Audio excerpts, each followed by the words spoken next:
Governor Newsom has issued executive orders that temporarily suspend requirements of the Brown Act, which allows Planning Commission members to attend Planning Commission meetings telephonically. Given the health risks associated with COVID-19, the City Council chambers are closed to the public until further notice. If you'd like to participate in tonight's meeting, you can participate via the following options. You are strongly encouraged to observe the Planning Commission meeting live on Costa Mesa TV, that's Spectrum Channel 3 and ATT Uverse Channel 99, and online at youtube.com/Costa Mesa TV. This meeting tonight is being conducted by Zoom webinar. If you would like to participate and wish to speak to tonight's item, you can go to the city's website, and the webinar URL, webinar ID and password are all on the agenda. Members of the public will be placed in a waiting room. When the time for public comment is introduced for the item on which you wish to speak, use the raise hand button on the screen and wait to be recognized.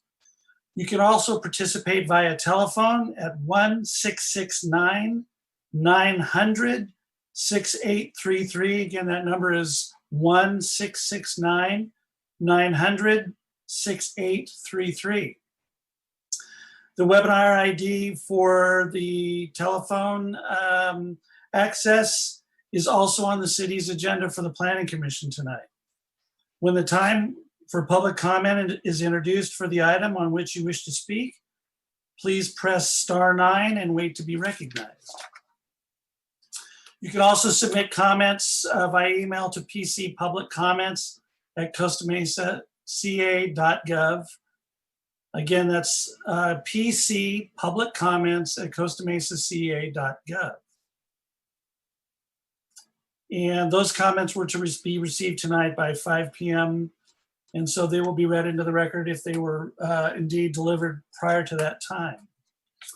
With that, I would ask that we all say the Pledge of Allegiance to the nation's flag tonight, and remember all those first responders who are out in the field protecting us as we move through this pandemic public health crisis.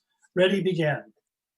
I pledge allegiance to the flag of the United States of America and to the republic for which it stands, one nation, under God, indivisible, with liberty and justice for all. Thank you very much. Julie, roll call, please. Chair D'Arco. Here. Vice Chair Harlan. Here. Commissioner Colbert. Present. Commissioner Russell. Here. Commissioner Perkins. Here. Commissioner Zick. Here. Here. And Commissioner Tourget. Here. Thank you, Julie. On the agenda tonight, we have no announcements and presentations. This brings us to public comment. All those wishing to speak on items not on tonight's agenda, but within the purview of the Planning Commission may speak at this time. Brenda or Julie, did we receive any, do we have any, let's see, any comments during public comment tonight unrelated to the agenda item?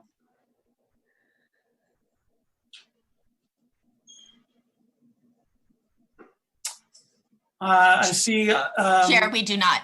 Okay.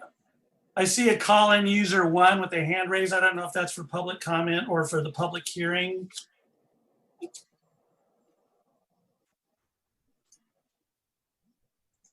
Chair, Mr. Chair, I'm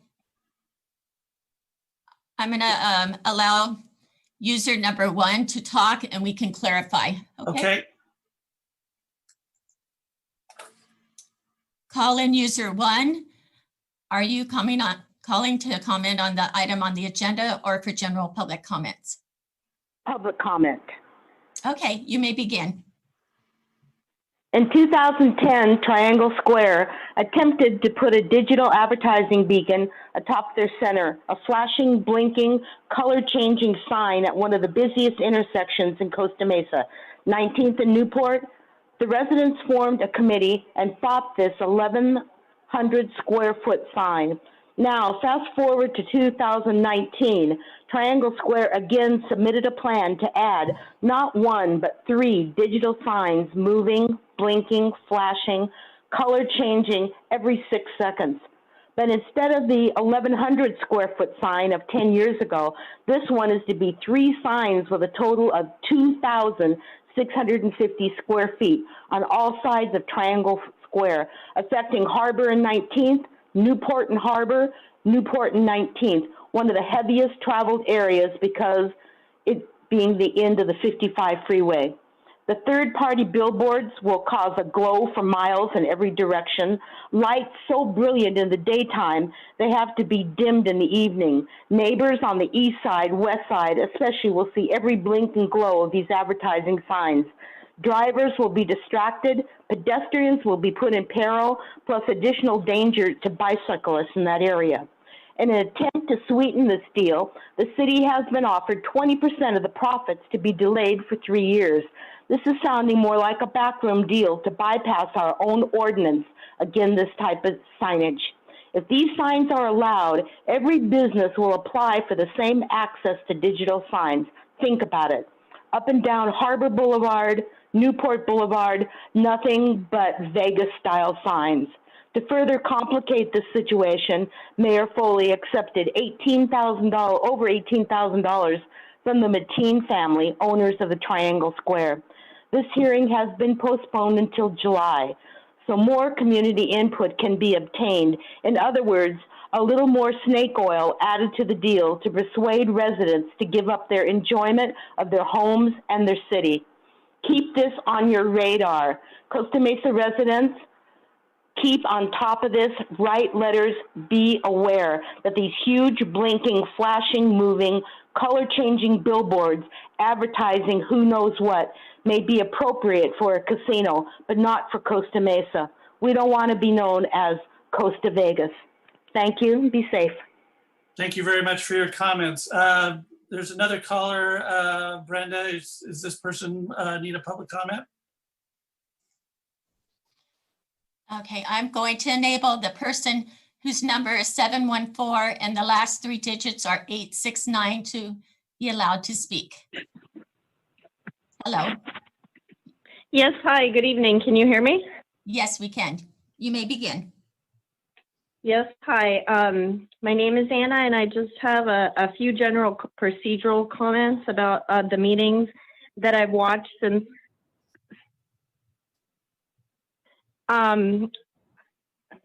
The first one is that the meetings and really important things should not be allowed to be heard or continue if the city cannot abide or do simple democratic things such as have adequate time to provide public records or allow the public meaningful participation. I know that for some public record requests, there have been comments given that due to COVID, they're unable to process them, which is understandable. But if that can't go forward, then any other business of the city related to that shouldn't go forward either, because that means the public isn't given their full rights in being able to participate and know what's going on. Also, over the last several meetings, there's been a big deal made about applicants having to be heard and having their rights and things having to be heard in a timely manner. And I do respect that. However, some of the things that had happened after those comments seem to be in stark contrast, such as that both of the items that were being discussed in terms of, the need of the applicant to be heard were then moved, one to July and the other one, several meetings later, what it ended up being. And so that just seems a little disingenuous. I do respect when that is in fact the case and things have to be checked off in a proper lawful manner, but big hoopla shouldn't be made if that actually isn't the case. And I had a lot of difficulty about at least the first meeting after the COVID where residents weren't able to participate, not very well, and the applicants were actually in chambers. And I thought that was patently unfair. You either have no one in chambers or you find a way to have everyone in chambers. And I think some of those things probably have been fixed in the interim, but it's just a few of the comments that I wanted to make. Furthermore, I saw that since January, 3 planning commission meetings have been canceled. And then, so that is just more argument to what I had been talking about in terms of needing the urgency of meetings and things needing to be heard. And I think since October, 5 meetings of the planning commission have been canceled. Not everyone attends of the planning commissioners. And so a lot of ducks need to be put in a row before all the pressure gets put on the public in terms of, well, things have to be heard and you know, we just have to get on moving with business. All right, thank you very much. I really appreciate it, and everyone be safe. Thank you. Thank you very much for your comments. And I don't see any additional public comments at this time, so we'll go ahead and move to planning commissioner comments and suggestions. Commissioners, any comments tonight? Please hit your raise hand button if you do. And I see Commissioner Perkins. Please go ahead, Commissioner Perkins. Thank you. I have 2, I think, questions and then some comments. So number 1, for people who are participating via email and emailing comments, will those comments be accepted during the meeting or did they need to be emailed in before the meeting? I thought from reading the agenda, they would have to be, they could be accepted during the meeting. I don't know if you'd like me to continue on or have that answered. Mr. Chair, Yes, yes, we will be accepting continuously through the end of the public hearing. thank you for the clarification. Great.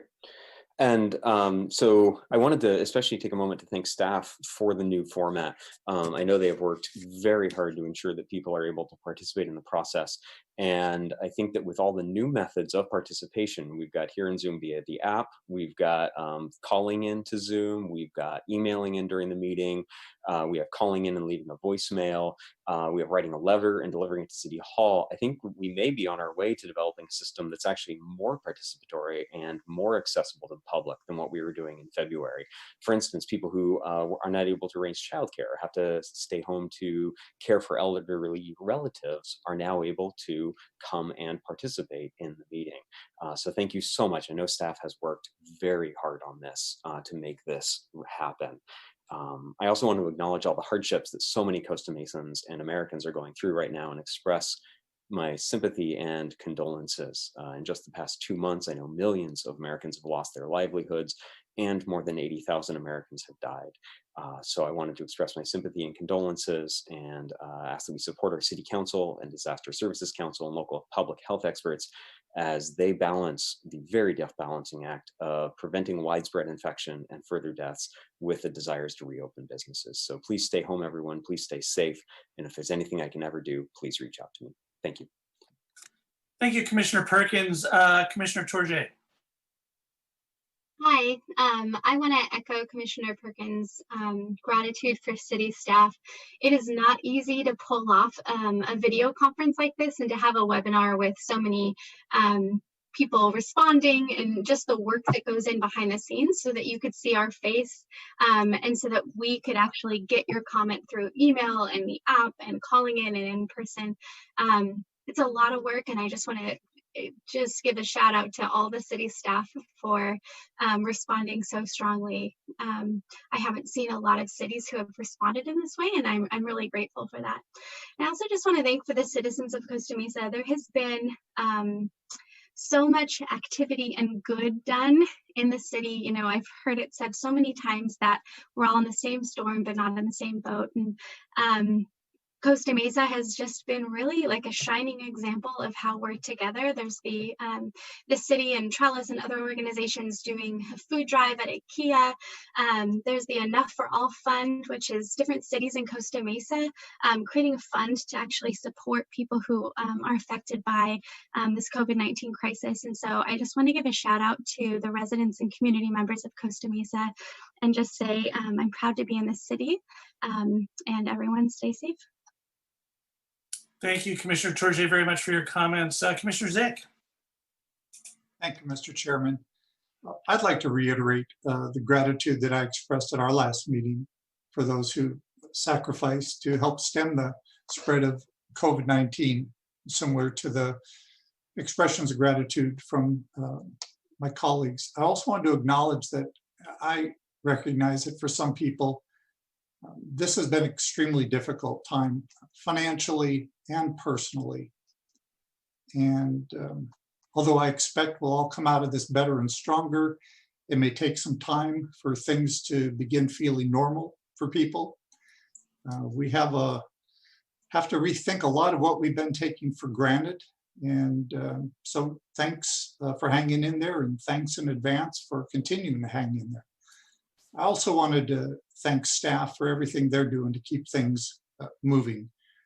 In addition to doing the job they've always had to do, they're having to take on additional work as they develop ways to facilitate meetings like this and provide avenues for the public to be engaged and connected. And I think everybody's doing a phenomenal job. I appreciate that. And they're doing it with the utmost professionalism and positive spirit. So thank you, Mr. Chairman. Thank you, Commissioner Zick. Commissioner Russell. Yes, I also want to thank the staff for putting this all together and working with all of us to make it happen. As the community opens up and businesses start to open up again, please remember to shop locally and eat at restaurants that have opened and that are doing takeout. And also, just for everyone, don't forget to wear your mask, keep the 6 feet physical distance, and wash your hands. These are the very simple things that we can do to help get the economy back in order and help to keep everybody safe, especially. And thank the essential workers, the people that are cleaning up your offices behind the scenes, the people that are bagging your groceries and delivering your mail. All of these people that have been keeping working so that we can stay at home and stay safe. So stay safe and stay home. Thank you. Thank you, Commissioner Russell. I just want to add, it's impossible to be redundant on those messages from my fellow commissioners. Staff has been just phenomenal in getting ready for tonight's public hearing, a very complex project with a voluminous amount of documents. A lot of it, they're doing remote work. And then in addition to the day-to-day running of the city. So my hat's off to the planning department, all the departments from administration on down to planning and public works and parks and recreation and public services, and everybody's just doing a remarkable job. And especially want to thank our first responders, our Costa Mesa Police Department, Costa Mesa Fire Department.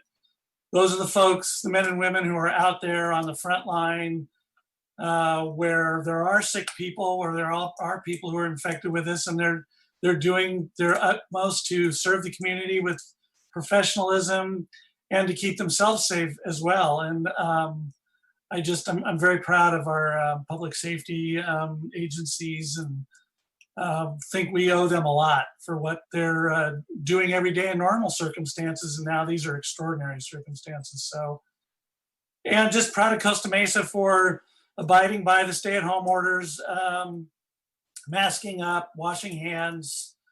I know there's a lot of debate about how effective all that is, but I'm 60 plus, so I do it, even though I hate those masks, but I do it anyway. So keep doing it. I think it's working in Costa Mesa. Our numbers are good. I think Orange County's numbers are good. I think we're getting better. I think we're doing better than most counties in Southern California. So hopefully we'll be out of this soon and back to a relatively normal life. So with that, we have no consent calendar tonight. And so that will take us to public hearing item number 1. Julie, do you want to read that into the record, please? Yes. Public hearing item number 1, environmental impact report, general plan amendment GP 20-01. rezone R-20-01, specific plan SP-20-01, master plan PA 19-19, tentative track map T-19-01, and development agreement DA-20-02 for development of a mixed-use project, 1 Metro West, located at 1683 Sunflower Avenue. This is a call to report any ex parte communications. Commissioners, any ex parte communications reports since our last meeting?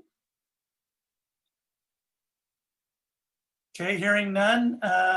Ms. Nguyen, I believe the report. Mr. Chairman. Oh, wait. I'm sorry, I was actually on the wrong panel. Getting the hang of this. So Commissioner Zick. Thank you, Mr. Chairman. Just for completeness, I had met with the applicant a couple of months ago. Since our last meeting, I've received an email and possibly a text, but really haven't had any further conversation since. Okay, thank you, Commissioner Zick. Commissioner Tourget. Yes, I have met with the applicant a few months ago, and then again in the last 2 months, and received a phone call as well. Okay, thank you. Commissioner Colbert. I also met with the applicant a few months ago and have communicated with him via email and via text since our last meeting. Okay, thank you, sir. Commissioner Perkins. Yes, same thing. I had met with the applicant previously and received an email recently from him. Okay, and Commissioner Russell. Yes, I met with the applicant a couple of times before the last meeting, and then I've exchanged some emails with him since our last meeting. Okay, thank you. And Vice Chair.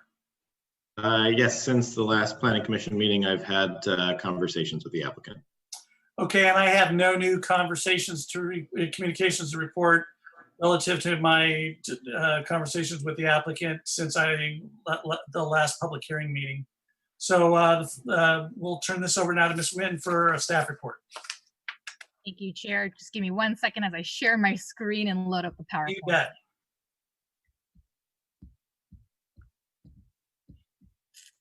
All right, I think I got it. Okay. I've got it. Looks good. Yeah. So thank you again, Chair, and good evening, Commissioners. My name is Nancy Nguyen, Associate Planner with Development Services Department. The item before you tonight is for the proposed 1 Metro West project located at 1683 Sunflower Avenue. The project was continued from the April 13th Planning Commission meeting. Just a little bit of a quick recap on the April 13th Planning Commission meeting. So staff presented the project description, details of each requested planning application, as well as some information on the draft environmental impact report, or EIR. The applicant also presented a applicant presentation as well. So for tonight's meeting, the staff will be presenting additional information and details as requested by the Planning Commission from the last meeting, the fiscal impact report, the development agreement, as well as the final EIR, which all three of those documents were not yet discussed at the last meeting. The applicant also has prepared a follow-up presentation from their last presentation. So just a quick, brief background, kind of a refresher for everybody. This is a project site overview. As you can see, the area in red is the subject property for 1 Metro West. It is a 15.3 acre lot. And as I mentioned, the project site is located at 1683 Sunflower Avenue. 1 Metro West is a proposed mixed-use development with residential, retail, office, and a 1.5 acre open space. For the residential component, it's a total of 1,057 units. The project also includes off-site improvements, which you can see highlighted in yellow, and it's all along Sunflower Avenue. Again, just to remind everybody, the project includes the following applications and requests, excuse me.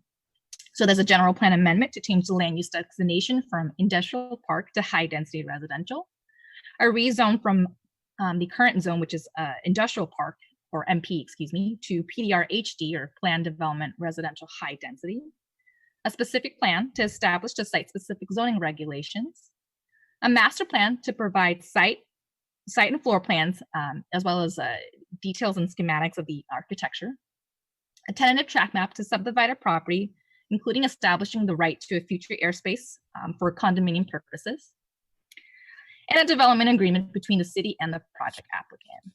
In addition to these applications, the project also requires a tree removal request, which is subject to the Parks, Arts, and Community Services Commission, or PACS for short. Also a public art plan, which will be subject to the Cultural Arts Committee. The project will also have to go through the Airport Land Use Commission, since the project is located within the airport land use plan. Okay, so these following slides will now go into the details of the additional project information that the commission had requested from the last meeting. So regarding Measure Y, the City Attorney's Office opines that the project as proposed, opines, excuse me, as proposed. Give me 1 second. Oops, I'm sorry about that. The City Attorney's Office has determined that the project as currently proposed is subject to the requirements of Measure Y because it meets the definition of a major change in allowable land use. The project does require one or more legislative land use approvals, such as the general plan amendment or rezone or specific plan. Furthermore, the project also meets at least one of the specified increase criteria.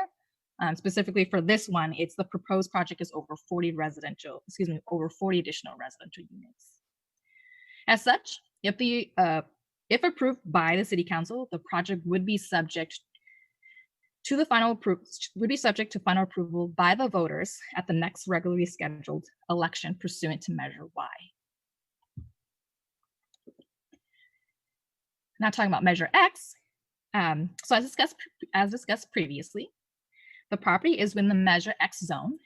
This map shows the Measure X boundary. The project site is highlighted in yellow, as you can see here.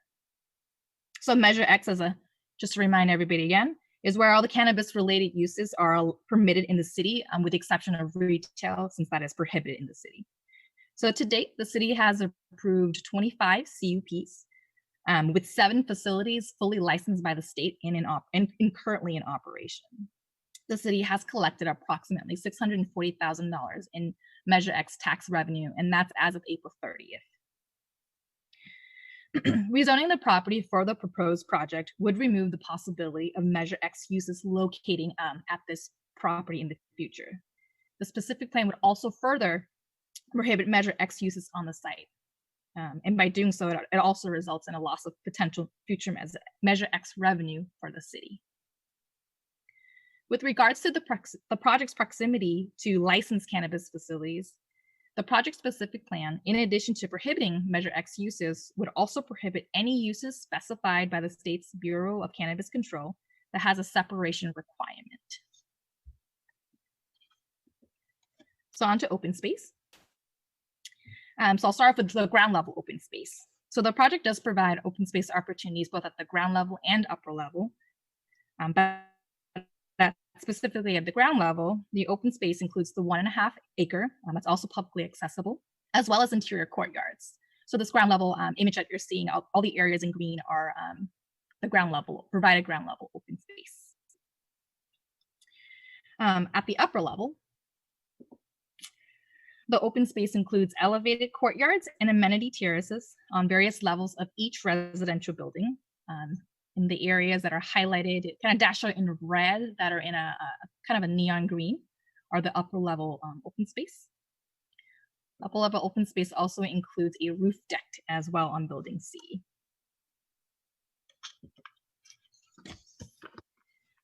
Overall, the project proposes to provide approximately a total of 54% of open space, and that's a combination of the ground level, and the ground level includes the 1.5 acre open space, as well as the upper level open space areas previously shown. In comparison with other similar PDR HD zone projects, the proposed open space is in line with the other projects as shown in this table. One Metro West does propose a ground level open space, does propose less ground level open space compared to the other projects, but a good portion of the ground level open space will be publicly accessible, unlike the other projects which do not have that feature. So this is a site plan showing the pedestrian connections and walkways, which was requested at the last meeting.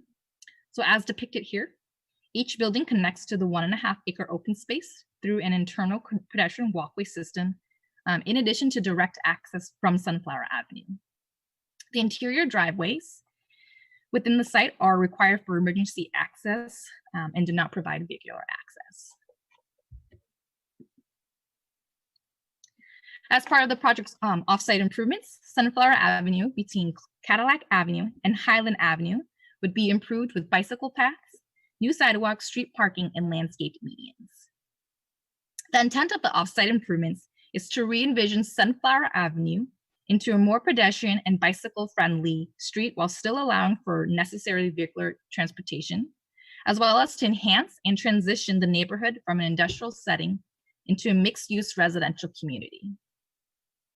The proposed design does implement the complete streets design approach, which are streets designed and built to enable safe access and support mobility for all users.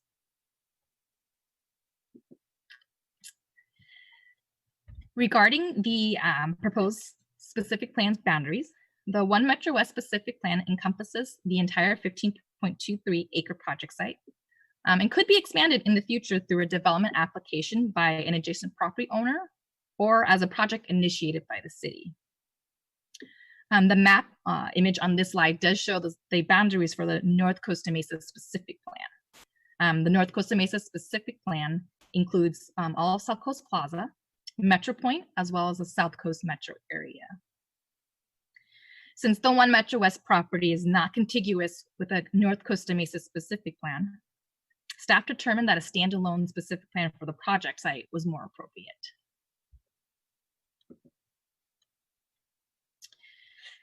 As discussed during the last meeting, a traffic impact or TIA, traffic impact analysis or TIA was prepared for the project.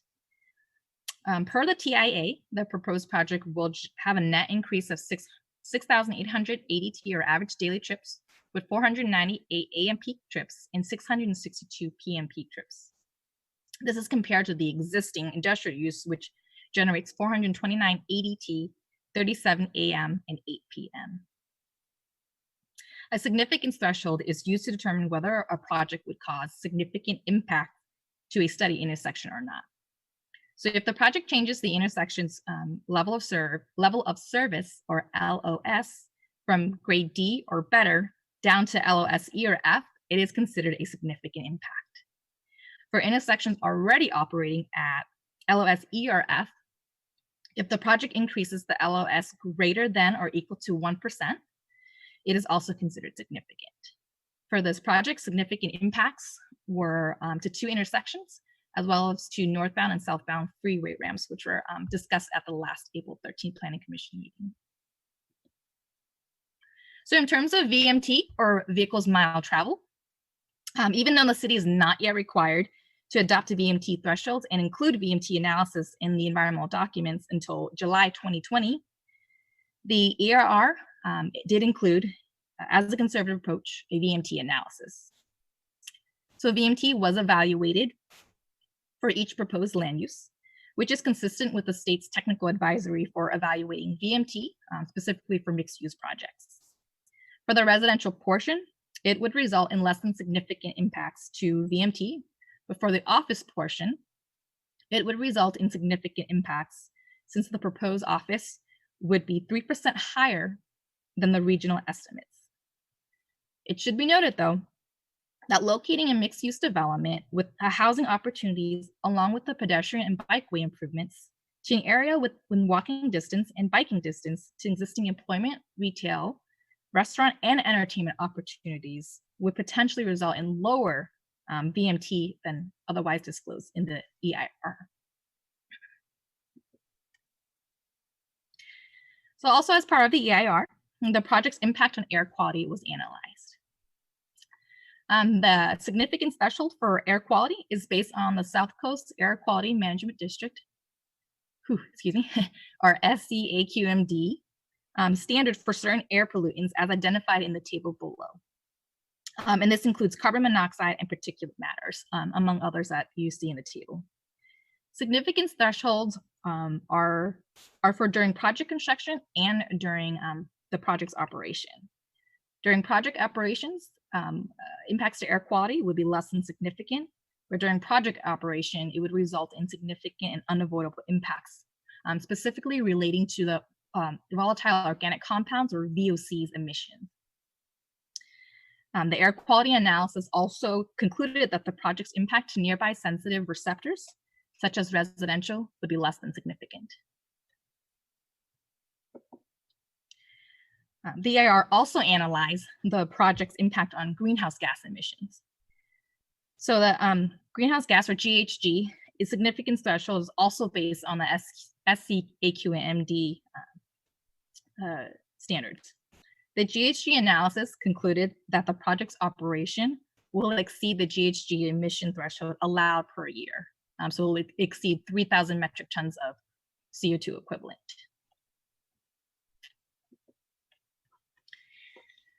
So as depicted in several different plans, the project site is directly adjacent to the freeway, which presents some concern for noise and air quality impacts on future residents of the project site.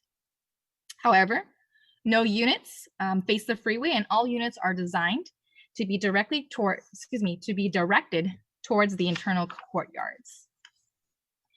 The parking structure for building A would also act as a buffer, and this is noted in the specific plan.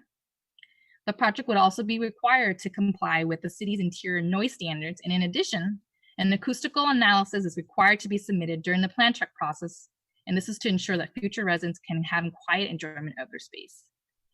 In addition to all of that, the project would also be required to install MERV filters, which are special filters that capture air particles and pollutants. The higher a MERV filter rating is, the more it filtrates.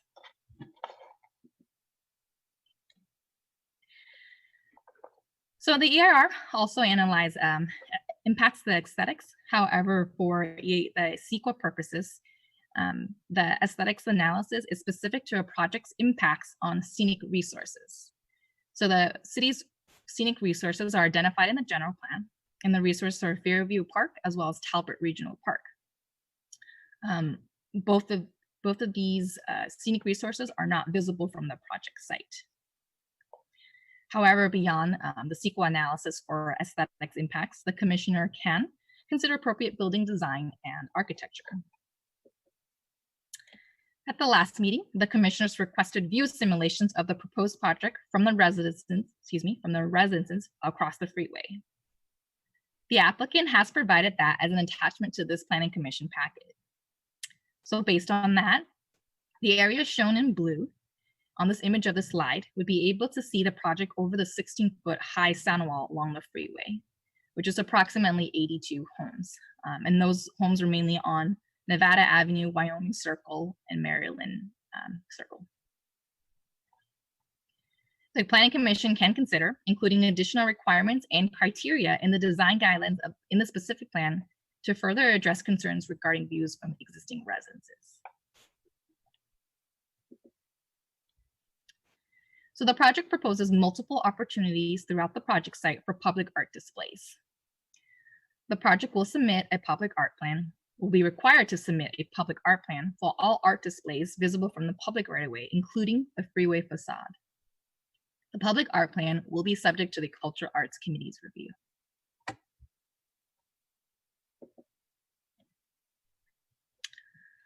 So the site is currently developed with an approximately 345,000 industrial building with a floor area ratio, or FAR, of 0.52. The current development was granted a variance by the city in 1986 to allow them to exceed the maximum allowable square footage, which is, However, if the project were to be demolished and redeveloped with the same industrial use, the maximum square footage that could be built would be approximately 199,000 square feet at 0.30 FAR. In terms of job housing balance, SCAD considers a community balance when the jobs housing ratio is 1.36 jobs per dwelling unit. So the city is currently considered job rich since we're at 2.11 jobs per dwelling unit.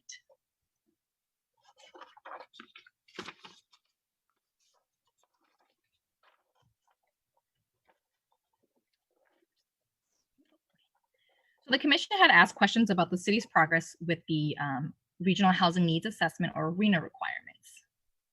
So for the fourth cycle during the 2006-2014 planning period, the city was allocated 1,682 units and constructed a total of 1,210 units, including 647 affordable units. For the fifth RHNA cycle, which is during the 2013-2021 planning period, the city was allocated 2 units, and as of 2019, the city has constructed 984 units, including 6 affordable. So the city is now beginning to plan for the 6th RHNA cycle for the upcoming 2021-2029 2021-2029 planning period. For the 6th cycle, the city is anticipated to be allocated 11,727 units total.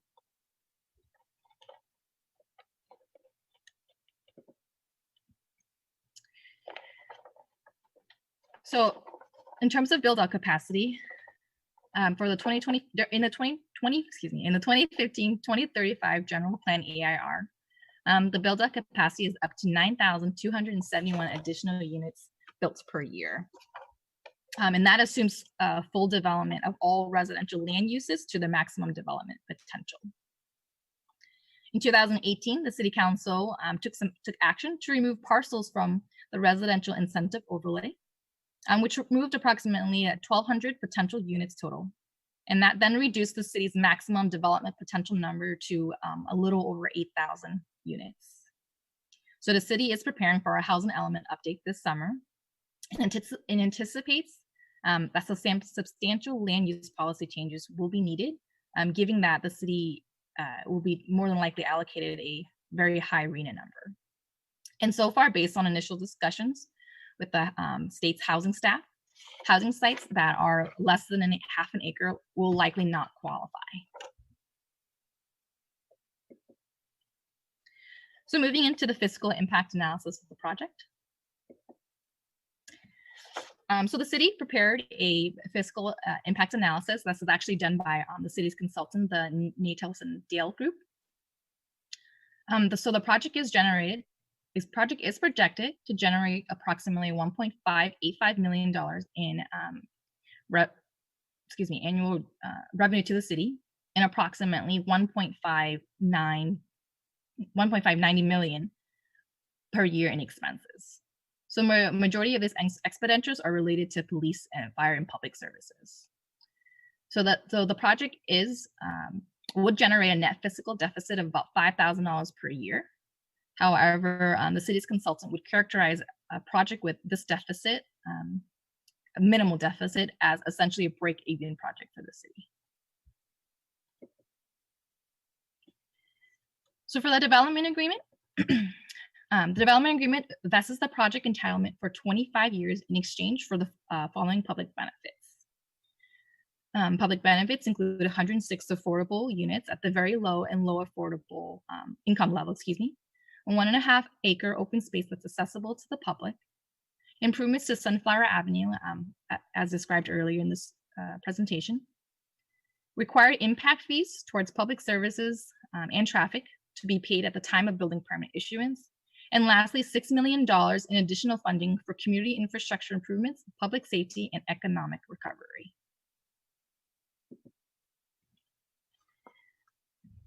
Okay, now a discussion of the final impact report. So the draft EIR was made available. The city posted a notice of availability to notify the public that the draft EIR was available for public review. That was released on February 7th, 2020. And the review period, which was initially for 45 days, however, was extended until March 30th due to COVID-19 in City Hall, as well as other facilities having hard copies of the EIR being closed during that time. Approximately 90 comments or so were received, and which the commissioner received hard copies of at last meeting. The final EIR was made available on the city's website on May 1st, 2020. The final EIR includes the response to comments that were received during the public review of the draft, the errata, as well as the Mitigation Monitoring and Reporting Program, or MMRP. So the MMRP includes mitigation for the following potentially significant environmental impacts identified in the EIR, and that includes aesthetics, air quality, cultural resources, geology and soils, hazards and hazardous materials, public services and recreation, transportation, and tribal cultural resources. However, there are the EIR also identifying significant and unavoidable impacts as a result of a project. And even with implementation of all feasible mitigation measures that were identified in the MMRP, it'd still be significant and avoidable impacts for air quality during project construction. Also cumulatively with all other projects in the vicinity. Also impacts to greenhouse emissions during project operation, as well as cumulatively with other projects. And lastly, significant unavoidable impacts to transportation during the project operation. So in order to approve the project with the significant unavoidable impacts, the city must approve a finding and a statement of overriding consideration, which has been included as part of the Planning Commission packet tonight for your consideration. So staff recommends that the Planning Commission conduct a public hearing, adopt a resolution recommending that the City Council certify the final EIR for the proposed project and adopt findings and a statement of overriding consideration, and adopt a resolution recommending that the City Council approve the project subject to the requirements of Measure Y, including adopting a resolution approving the general plan amendment, a master plan and tentative track map, and ordinances to approve the rezone, specific plan, and development agreement. So this does conclude staff's presentation. And I just wanted to say for the record, public comments received prior to the report posted online on the city's website were included with the reports. However, public comments received after the staff report was posted online were also provided to the Planning Commission, I believe, during this meeting.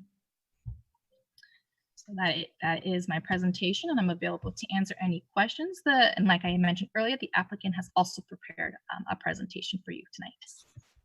Okay, thank you, Ms. Nguyen, very much for your report. Commissioners, hit your raise hand button if you have any questions at this point. Commissioner Colbert, I see yours is on. Commissioner Zix, we'll start with Commissioner Colbert.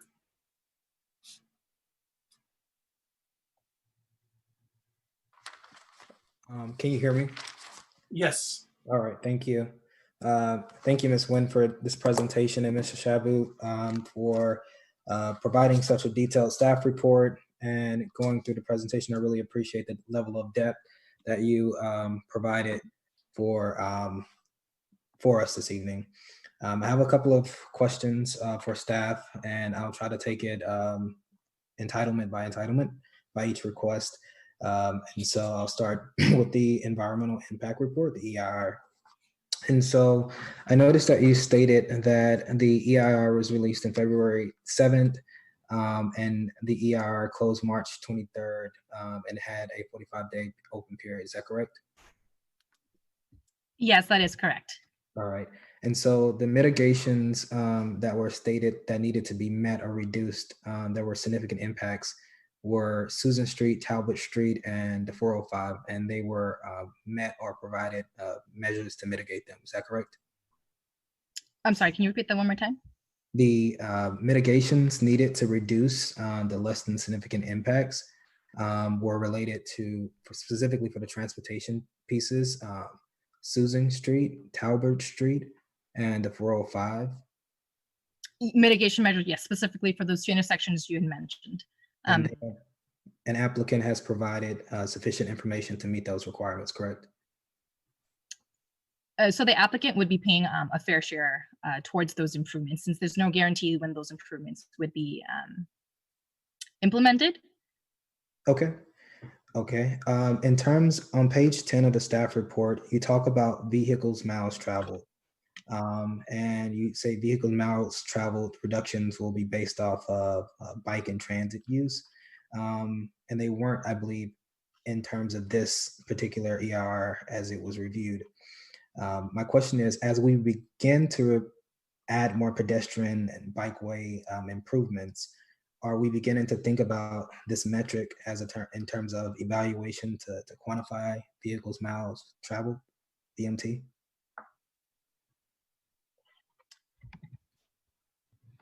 So I think that question may be better answered by our transportation services manager, Jennifer Rosales. I think that's something that she can speak to more than I can.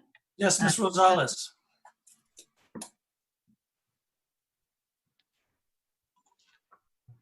Hi, yes, thank you. Yes, VMT will be considered going forward. We have a study that just kicked off with a consultant who will be helping us with that work, and we'll be coming actually to Planning Commission most likely June to discuss the VMT measure and study.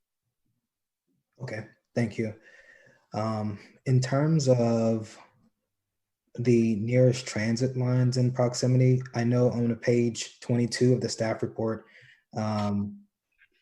and also it was mentioned, and it was mentioned in the general plan consistency 1.1. Where are the nearest transit lines in proximity to the property?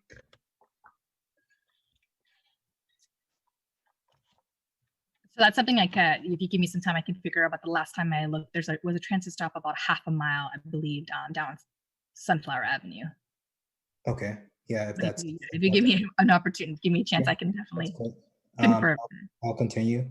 On page 12 of the CEQA findings, statement of overriding conclusions, I need a bit of clarification on this.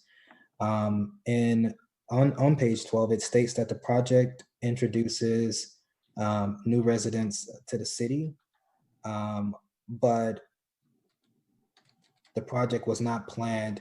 I want to read the specific language. It states that it's acknowledged that the project introduces unplanned population growth outside of the scope.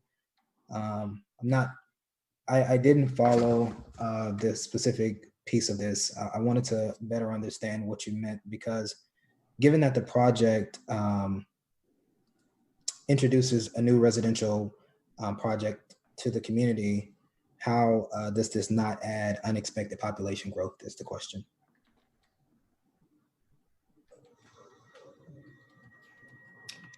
Commissioner Colbert, we have our environmental consultant on the line as well, Kristen Bogue. I'd like to call her to be on the line to respond to that question. Brenda, are you able to bring her on, please?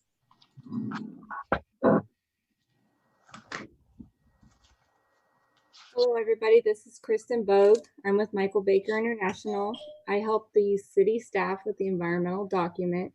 To clarify, for purposes of CEQA, population growth, the key is unplanned growth. The project is proposing a GPA to introduce residents and population to the city. As part of the project itself, we analyzed throughout the EIR. The key with the unplanned growth threshold is, does the project result in additional growth that we didn't foresee? So for example, that would be if the project were to result in infrastructure that would now support future development in the area that wasn't allowed before because of an impediment from infrastructure, such as a new road. So hopefully that clarifies your question on unplanned versus planned growth. Yeah, I think that it is helpful. I just may disagree with that. In terms of another question related to solid waste, and this might be a question for the applicant, but maybe staff can answer it. Are the complexes, multifamily complexes within the city, and specifically One Metro West, are they required to participate in a waste management program, like to encourage recycling?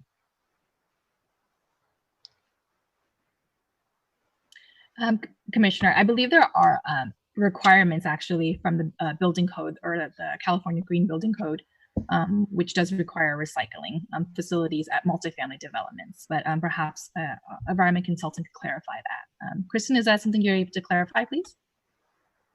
Yes, sure. There is existing state and local requirements for reducing recycled materials, and the city has recycle programs, and the project would be required to comply with the city's code requirements, including all those pertaining to recycling.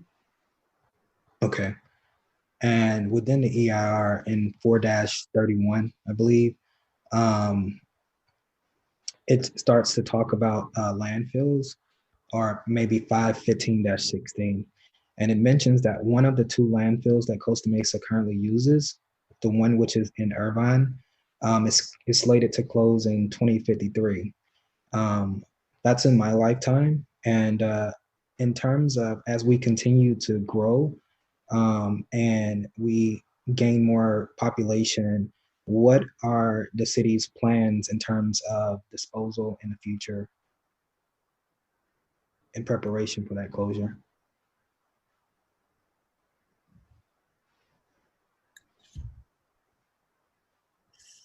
So let me look into that question. I'll have to get back to you on that because I'm not familiar with that. I believe that might be a question better answered by public services.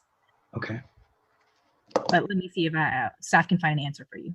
But just to really quickly to go back, Commissioner Colbert, to your question about the nearest transit line. So it is half a mile, with the nearest one being along Sunflower Harbor. It's kind of near in the corner, actually the corner of Sunflower Harbor, kind of across the street from the former Whittier Law School. Okay. My last question on this item is related to the job housing ratio. It was mentioned on page 17 of the staff report. And the data in the EIR uses a 2012 data point that was also provided within the data in the staff report uses a data point that was provided within the EIR as well for job housing ratio. And it mentions, it lists at 2.11.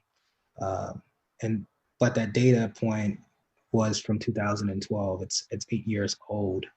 The staff report uses these numbers also in the third paragraph of page 17 of the staff report, but the second paragraph uses a county number, 1.58.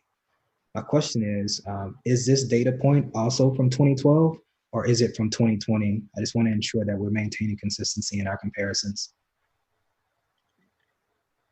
Midu, is that something you could potentially answer for Commissioner Colbert? The year. I can try. I can try. Good evening, commissioners. Minu Ashabi with Development Services. So that figure on page 17 comes from a study that was released by the Orange County Business Council. The data was basically coordinated with the CDR, which is in Fullerton, and the 2019 data. It's all projected from the U.S. Census, the 2010 U.S. Census, but it's been projected. So this is the latest data available and was released in 2019. Okay.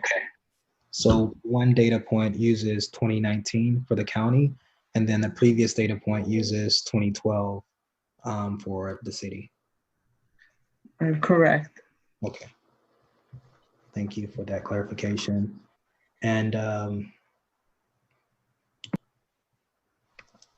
on page 23 of the staff report, it references the housing element. And the language said that the industrial site is underutilized.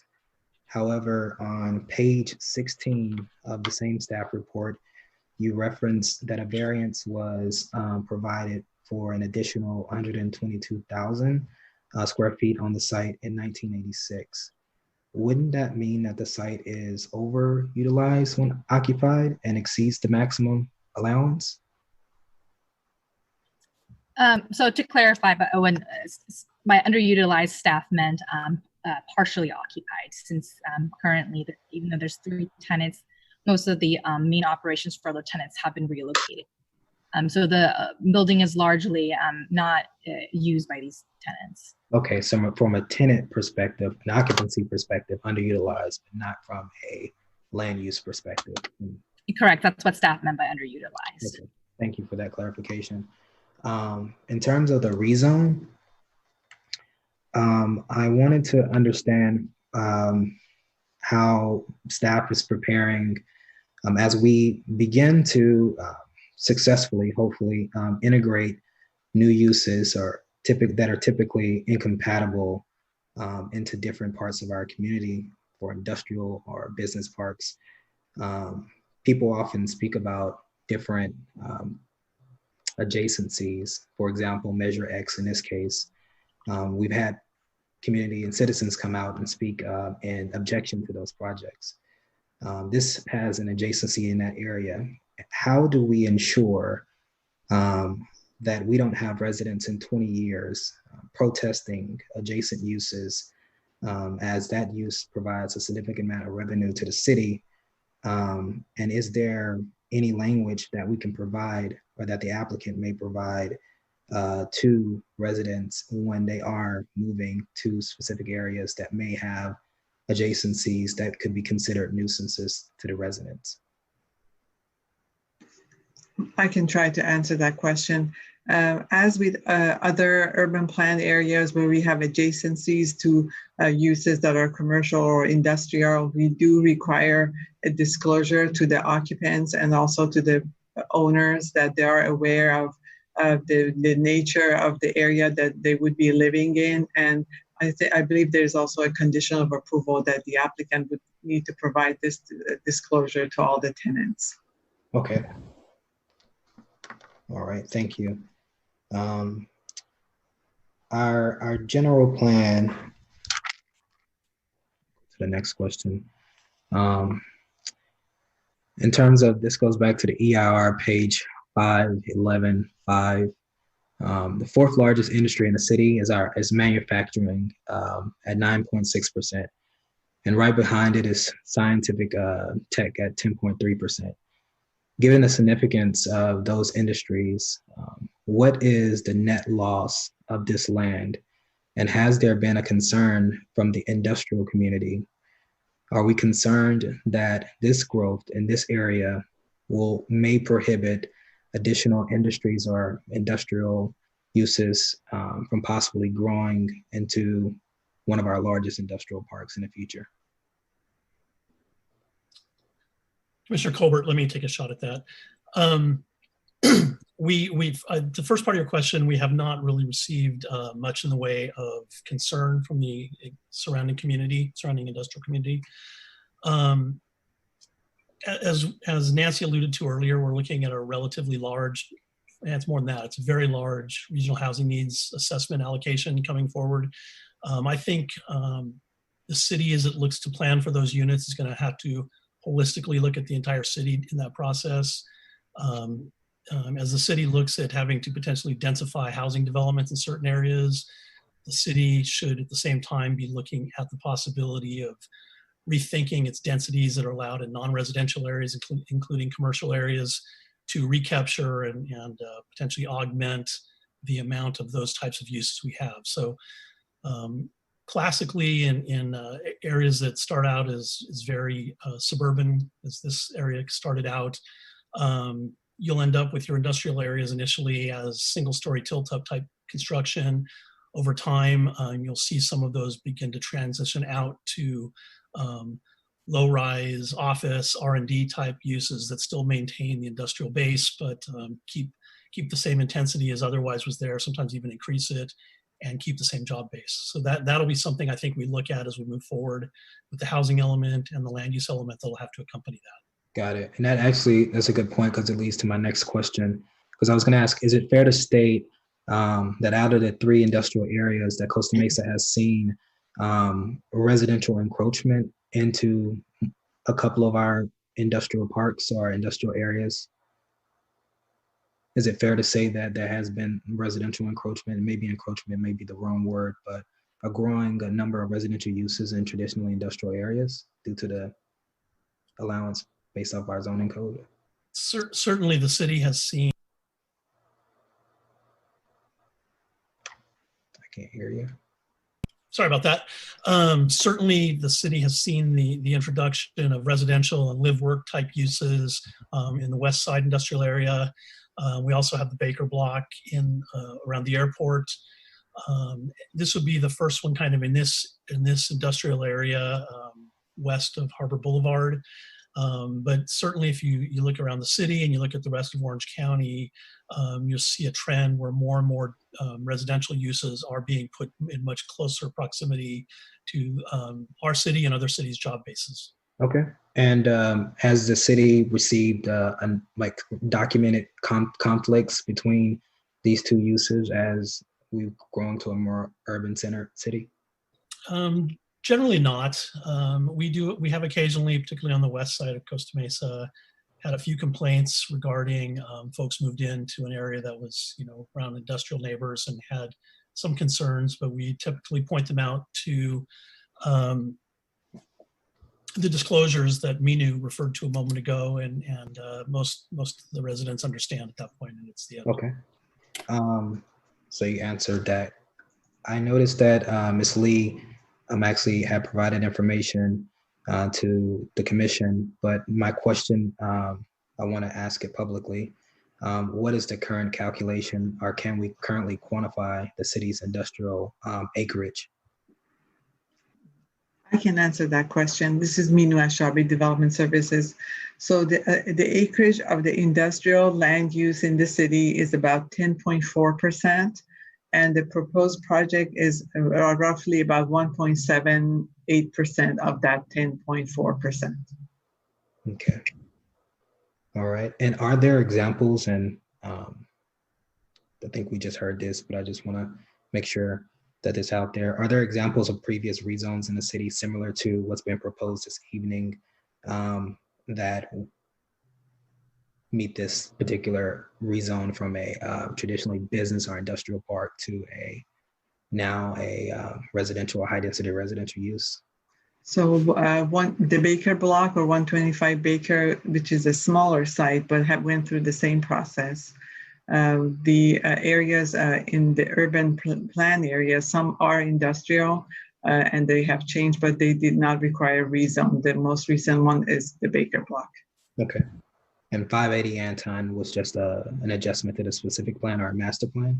That is correct. It was always anticipated to be residential. Okay. And the Mesa West Bluffs? Mesa West Bluffs is the urban plan area that encompasses most of the industrial land on the west side of the Costa Mesa, the older industrial land, and some of that has turned over. Roughly about 500 units has developed over that overlay. So the I city don't have the acreage. Okay, so the city in the past has seen industrial land turn into residential before? Yes. Okay. And has there been an economic impact when we have seen these transitions to the city's coffers or budgets or city services? Commissioner Colbert, the city hasn't done comprehensive fiscal analysis across the entire city. We've looked at these more on a case-by-case basis. I know you and I discussed my belief that the city needs to look at this more holistically. We have not seen, I think it's fairly clear from looking at the budgets, we haven't seen a major hit from these projects that have gone into date, but we do not have that specific data you're looking for. Okay, thank you. According to the EIR, the population is projected to grow by 5,200 people and by 2040. So is it fair to say, irrespective of our developments, that there will be a demand for additional services in the city as we continue forward? Yes, I think that's fair to say. Okay. So to understand the arena allocation piece, the city, I want to make sure that I'm understanding how we assign parcels in order to calculate or meet that number that's been attributed to the city right now. To understand arena allocation, so the city can show a build out capacity based on the zoning. And however, a number of the parcels that we might count towards that arena allocation number may not use the intensity allowed. For example, there may be a medium or high density area that could be traditionally single family throughout the city. Is it true that we would use those areas that have the capacity to be higher density residential to meet our arena allocation numbers? Mr. Colbert, we would, in preparing the update to the housing element, we will absolutely be looking at the existing general plan and existing use tables in the land use element to see where it's appropriate to house some of the units that are going to be added to the city through the RENA. We've had initial discussions, as I think Mrs. Shabi indicated, with the State Department of Housing and Community Development. There will certainly be the ability to utilize some of the units in our general plan. Many of the units, particularly in some of the overlay areas where we've seen very little to no growth in the last 10 years, may not be allowed to be included. Additionally, we need to, and I unfortunately don't have the number right in front of me, we will need to show zoning at least 30 units per acre for all of the low and very low income units of the RENA, which I believe off the top of my head is around 4,700 units.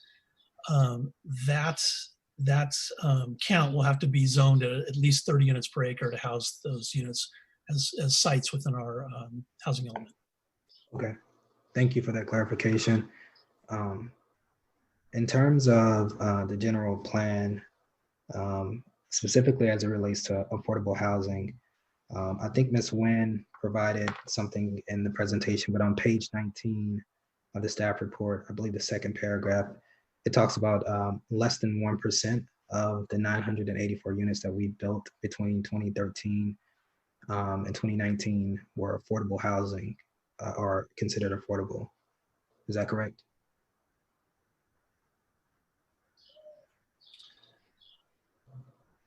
I thought Mina might jump in. Yes, I believe that's correct, Commissioner. Okay, and the report further states what the presentation didn't, is that most of those were not detached family homes, but were ADUs, accessory dwelling units. That's correct. Okay. And so just for clarification, most of those units sit on or share a parcel or property with another property owner, or are subject to allowance of use from another property owner as an accessory dwelling units do. So it's like a garage or a granite unit or mother-in-law suite or something. Correct.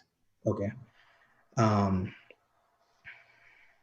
How many units does this one provide? So this will provide 106 units or 108 units potentially of affordable housing?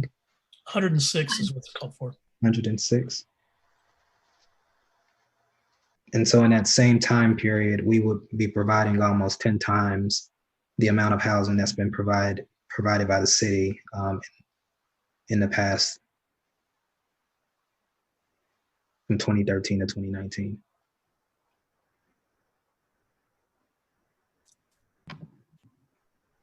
That's correct. Okay. And this is a question that may be targeted towards the applicant, but I just, in the staff report, I may have misunderstood or needed clarification on it. How many units will be constructed in the first phase, or will the development not be phased and open all at once? The development will not be phased and will be open all at once. Okay, all right, so that cancels my next question. As it relates to signage, this property has about 25,000 square feet of retail. I didn't see a sign plan mentioned within a staff report, but in section 4, I believe, of the development guidelines from the applicant, I see signage mentioned. So my question is, how will the sign program for retail be managed, or will that be a separate over-the-counter approval? That's a separate review process, not necessarily over the counter. A plan sign program is required and conditioned on the project. The plan sign program, or PSP, is subject to the zoning administrator, and the process for that is outlined in the specific plan, as you mentioned. Okay, thank you.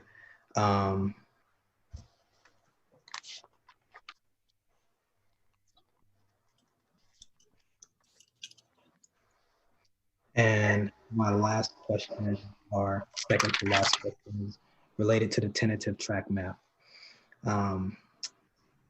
This is kind of a new practice to me, but I just want to understand. So Baker Block and 580 Anton and this application all carry tentative tract maps with the potential to condo, making the units ownership optional in the future if the owner decides to move forward with that.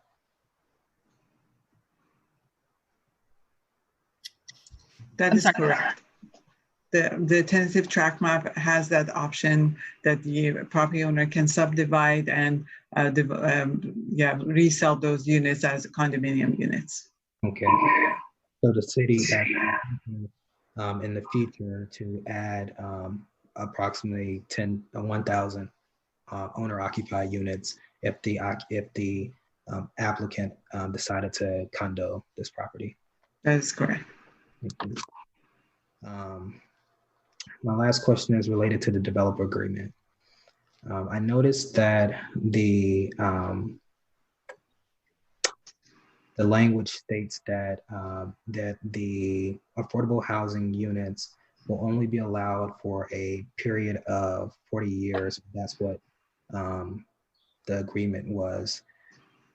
Why is that? Why is it only 40 years? Is this a standard? Commissioner Colbert, it's not that they're only allowed for a period of 40 years, it's that the city is requiring a term of 40 years for the affordable housing. Less often with for-profit developers like this case, but frequently when those units get to the end of that period of time, cities will work with developers to extend that affordability. That's probably more common on the affordable housing development side, like I said, this type of development. But essentially, the city doesn't currently have a requirement for affordable housing. The applicant proposed a 30-year term, which is probably on the short end of normal anymore. The state and most funding programs have gone towards 55-year terms. Every year you add for these units extends the cost to the developer or the amount of money they're putting into the development agreement.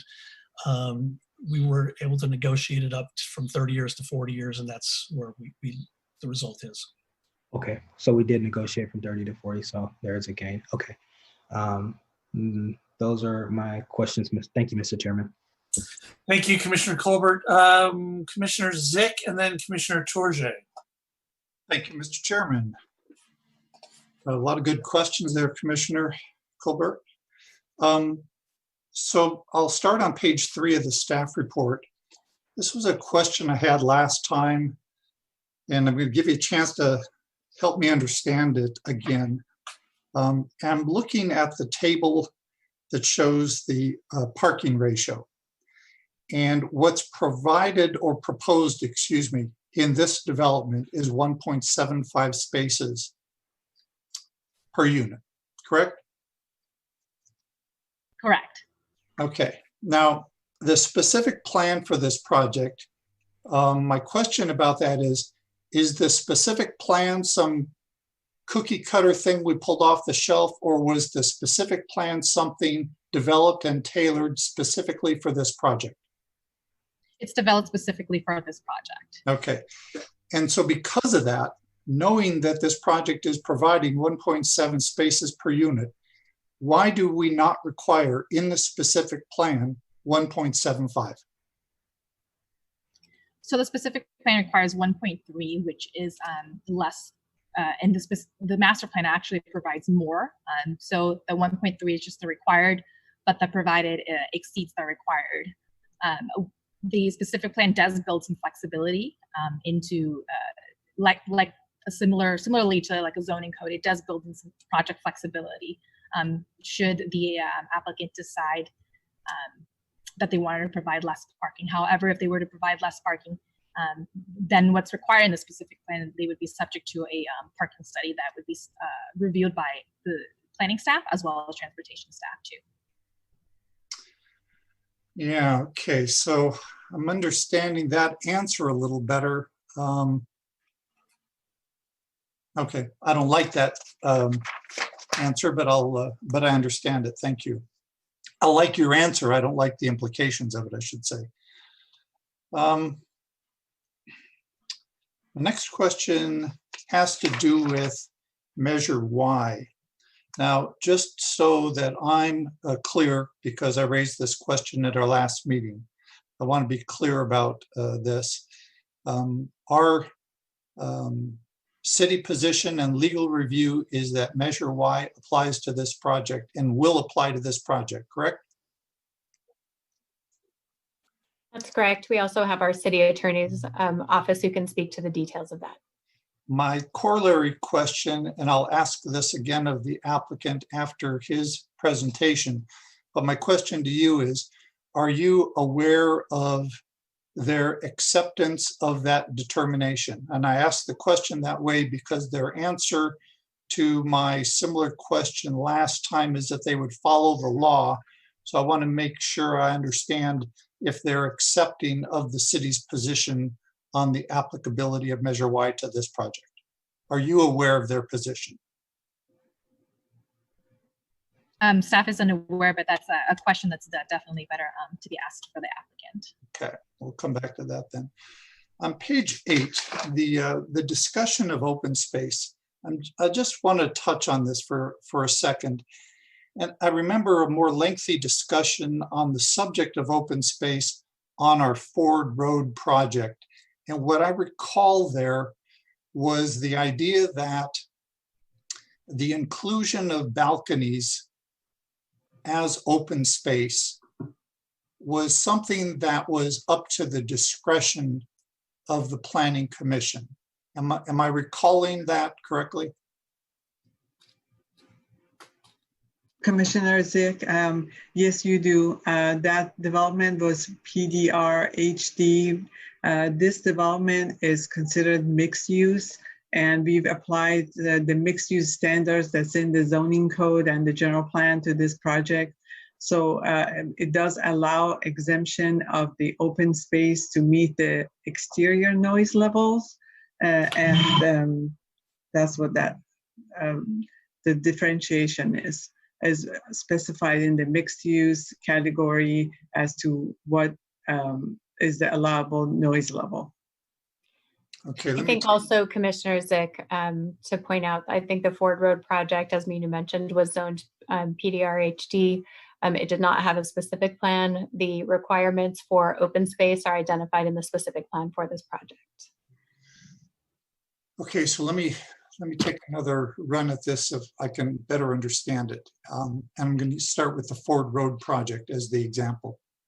Because my understanding was, and you seem to validate, that for that project, the inclusion of the balconies as open space would have been discretionary by the Planning Commission, which is to say that if we did not accept that balconies were the kind of open space that we intended for a project, we could have potentially required on that project that more open space be provided on the ground floor exclusive of balconies.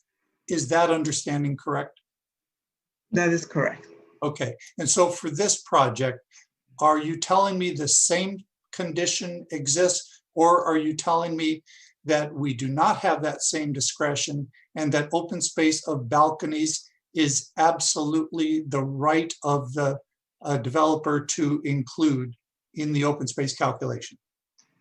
Since this project is actually a rezone and also a specific plan, the Planning Commission and the City Council has a discretion to ask for any amount of open space that they feel is desirable for this kind of community. The table that was provided to you was basically comparing this project to similar types of high density projects in the city. And some of those are under specific plans, some of them are not, and some of them were just standard zoning. In this case, the specific plan could really set the standards for the open space in any way that the Planning Commission is deciding. So I appreciate the answer, appreciate the context then of the table. And the reason why I was asking is because I would be increasingly concerned if by default we began to accept that balconies were equivalent to open space on ground floor of developments. Some people may think that that would be appropriate. I personally don't, so thank you for that clarification. So I've understood the answer, I believe, that you gave to Commissioner Colbert regarding the tentative tract map and the possibility for conversion for a condo. And I just wanted to let you know I appreciated, and referring to page 9 of the staff report, I appreciated that you included in the development agreement the provision that the additional park fee payment would be due to the city if such a conversion would take place. And of course, that's relevant because the park fee for an apartment complex is significantly less than the park fee had this been an ownership development. So not a question, just a thank you for your heads up in including that in the development agreement. On page 11, in the middle of the page, there's a reference to the intersection of Harbor Boulevard and Geisler. And I've been interested in this intersection, as you know, relative to the, I forget what term I've used to describe the condition of traffic flow through that area. I'll just use the term horrendous. I'm not sure if I've used that term before for this. So that intersection is one I'm interested in. And if I'm understanding this paragraph correctly, you're saying that 11% of the forecasted residential traffic from this development is projected to travel through that intersection. I mean, that's what it says. And so my question related to that is, and that doesn't significantly change the level of service grade for that intersection? That's my question. Commissioner Zick, we have our transportation manager, Jennifer Rosales, and also our traffic consultant on the line. Jennifer? Yes, that's correct. We did just a calculation of how many trips that actually is. In the AM peak, that results in 62 trips, and that's adding both the non-residential and the residential that are forecasted to go through that intersection. And in the PM peak, that's equivalent to 78 PM peak hour trips. Adding those trips to the different conditions, the different scenarios existing, the short-term and long-term, it still showed not to go over our thresholds of significance.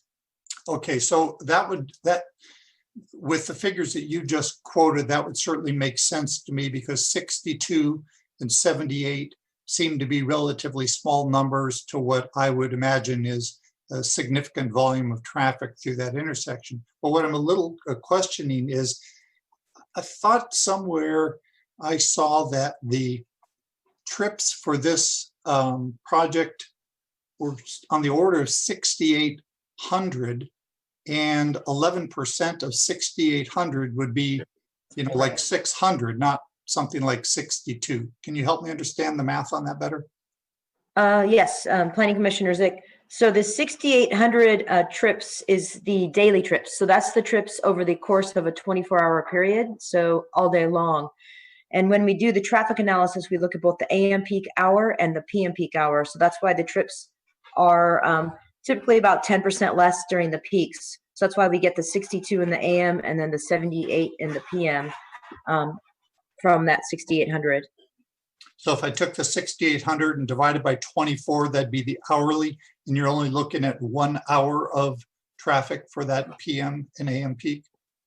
It's the PM peak it's the peak hour of the Jason Street traffic, and so it's typically an hour between 4 and 6 p.m. So it's not an exact division of 24 because you wouldn't have that same amount of traffic, like for example, in the middle of the night. So typically it's about 10% is 1 peak hour. So it's and actually when we did the and there's different rates for the AM peak and different rates for PM peak. And so adding that together, it comes out to be 62 in the AM and 78 in the PM. Okay, thank you for that clarification. In a couple of paragraphs down, I just wanted to make a comment about this concern that some people have and that you've addressed here. And by the way, let me back up for a second. I wanted to thank staff for this staff report in particular because of its completeness in addressing what I recall as questions I had and questions that some of the other commissioners had, and you provided a lot of content in response to those specific questions. And I think you just did an impressive job of listening and responding. So I just wanted to make sure I didn't forget to thank you for that. So on this topic of cut-through traffic, and I'm familiar with the issue, I'm familiar with the concern residents have about it. The thing I wanted to point out is the comment here that suggested that if people were going to go south on Harbor Boulevard with the intention of going to Huntington Beach, and the indication here is if they went down a harbor to Adams to access Huntington Beach, that wouldn't be considered cut-through traffic. I understand that. However, the cut-through traffic that people are concerned about and which exists today, and I would expect would, even without this project, would continue to exist. With this project, there's a concern it would exist in greater numbers. Whether it does or not, I'm not sure. But what I wanted to address is the cut-through path that people are concerned about is turning right on Geisler and then either turning left on Gibraltar and cutting through parallel to Harbor Boulevard, or going further up, turning left on Country Club, and again, cutting through that neighborhood. So in terms of cut-through traffic, that's the path that people are concerned about, not going down Harbor to Adams. So not a question, just an observation on my part. Okay, page 15. I was curious about this idea of the city's scenic resources. And Ms. Wen, in your presentation, the comment that you made, which helped, I think, clarify the intent, but still has a question in my mind, you indicated that from the project site, you can't see Fairview Park or Talbot Regional Park, or the golf courses, or parks, or ball fields, all the entire list there. But my question is, what if from Fairview Park, you can see the project development? Doesn't that constitute actually a greater a compromise to scenic resources? I don't think we're concerned that from a development, somebody has a great view of the parks or a lake or a golf course. Aren't we more concerned that the beautiful lands that we have that have scenic resources like Fairview Park, that from those locations, we're seeing, you know, I don't know, smokestacks and things that would, some people might think, degrade the scenic resource? Commissioners, like if I could, I'd like our environmental consultant to start off by answering that question from a CEQA perspective. And then we can move forward to just a concern that the Planning Commission may have that may not be a CEQA issue. Kristen, can you address that? Yes, I can. Hello, my name is Kristen Bogue. I'm with Michael Baker International. As you mentioned, you know, these parks, the issue for CEQA is views from a scenic vista. So if you have views of the project from a scenic vista, we would consider those impacts specifically.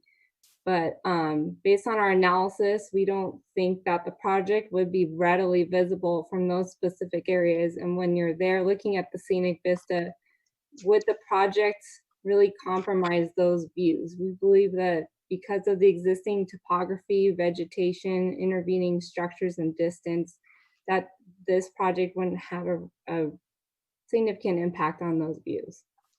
Regarding degradation of character quality, which is kind of a different thing, in 2018, CEQA guidelines amended the threshold of significance. Looking at degradation of character quality is more specifically for rural areas. And now the threshold has been modified in urban areas to specify, does the project conflict with a regulation governing scenic quality. So if the city has specific regulations governing scenic quality pertaining to these things, we would look at consistency. And at this point, we don't see the project conflicting with any regulations that the city has that govern scenic quality. Okay, you're familiar with this low altitude blimp photography study that the applicant did in response to some questions from the commission last week or last month? I did see it, yes. Yes? Yes. Are you aware of, or do you know if a viewpoint was established from Fairview Park to see if these blimps were visible? Have to take a quick look on Google on the distances, and I can get back to you on what's taking place. But if you have an area where you have a lot of vegetation, including trees limit your field of view, and the flatter your topography is, the more narrow that view angle becomes. So in areas where you have a lot of sloping topography and a big variation of elevations, it becomes more obvious on adding building height. And when you go to a certain distance, it becomes more visible because the topography is a different elevation. The city is generally flat, so we don't see building height being a significant issue on actually affecting the existing scenic views that you already experienced at the park specifically. Okay, and you might be right about that. And I'm not sure if the project, because it's a question, not a statement, I'm not sure if the project site buildings would be visible from Fairview Park. But the comment that I would make, or what I think about as you were making that statement, is that if you're familiar with Fairview Park, there's quite expansive bluff top mesa of the park that has no obstructions between it and many parts of Huntington Beach and the city of Costa Mesa. So thank you for your answer. Yes. On page 17,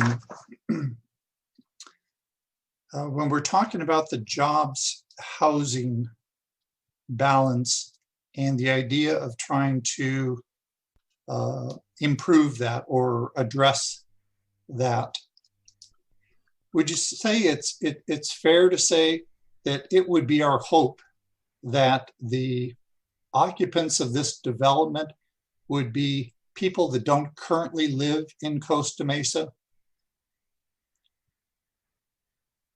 In other words, if people that already lived in Costa Mesa simply moved around into this complex, then we really haven't achieved an objective of getting people to move into this city closer to their job. So isn't it really our hope or intent that the people that do move into this, obviously it's not a condition of residency, but that we'd expect or hope that people that moved into this project would be people that are currently commuting from outside the city?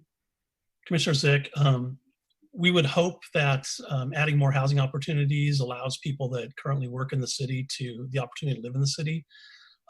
However, if someone that already lives in the city moves into one of these units, that frees up the unit they vacate for the similar type of use. Within the hope that somebody from out of town moves into that place. It's multifaceted, but that's certainly part of it. Obviously, we want housing for the children in the community that are moving out of their parents' houses, hopefully. But yes, that's correct. Okay, and moving out of their houses, I certainly would recognize that as a desire and objective, certainly from the parents, probably the kids too. But in terms of the job housing objective and balance, that wouldn't have anything to do with it. Correct. Okay, so then I'm looking at this calculation and I found it interesting. The calculation that says that we're currently job rich at 2.11 jobs per dwelling unit. And in the year 2040, at build out, we would expect to be at 2.19 jobs per dwelling unit, but the benefit of this project would be that it would reduce that to 2.14. I'm correct so far with that statement, yeah? Yes. Okay, so I went through a calculation because you also indicate that at least from SCAG's point of view, balance is achieved when the ratio is 1.36, and presumably that means that's what somebody would think our objective would be. And if you do a calculation of how many additional units would need to be built to take that 2.14 down to 1.36, you might be surprised to find it's a staggering 27,000 additional units would be required to be built in order to get the jobs housing ratio down to 1.36. And if you went further and said, yeah, but by that time, John, there's also going to be more jobs added in Costa Mesa, potentially from other developments, like potentially Home Ranch as an example. I know one of the council members was doing some math about how many potential new jobs could come. And if that were to occur, that actually makes it worse, because by adding more jobs into the city, then we're required to have that much more housing. And that number jumps to 31,000 units that would be required if we added only 5,000 jobs between now and 2040. So that's staggering. Can you opine on how that figure relates to the RENA number of 11,000? Commissioner Zick, I guess first of all, jobs housing balance is kind of a conceptual thing.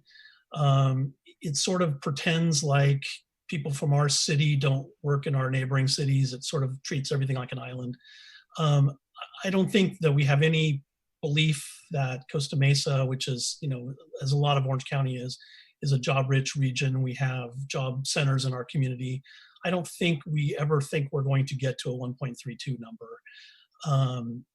It's more important that we look to addressing the housing needed in the community as we move forward and try to address the arenas that were assigned. And in doing that, I think Costa Mesa will be looking for a number that more or less holds the status quo over time. And if it's possible to decrease it slightly, I think that's probably a favorable thing. But I don't have heartburn over the fact that the city is slightly job rich.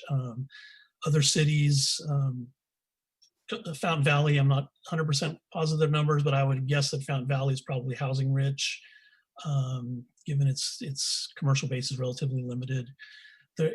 We sort of share a similar community with a lot of our neighbors, and the fact that some of them may be a little bit more housing rich than us, I think balances out in the long run. So that would be essentially the answer to that.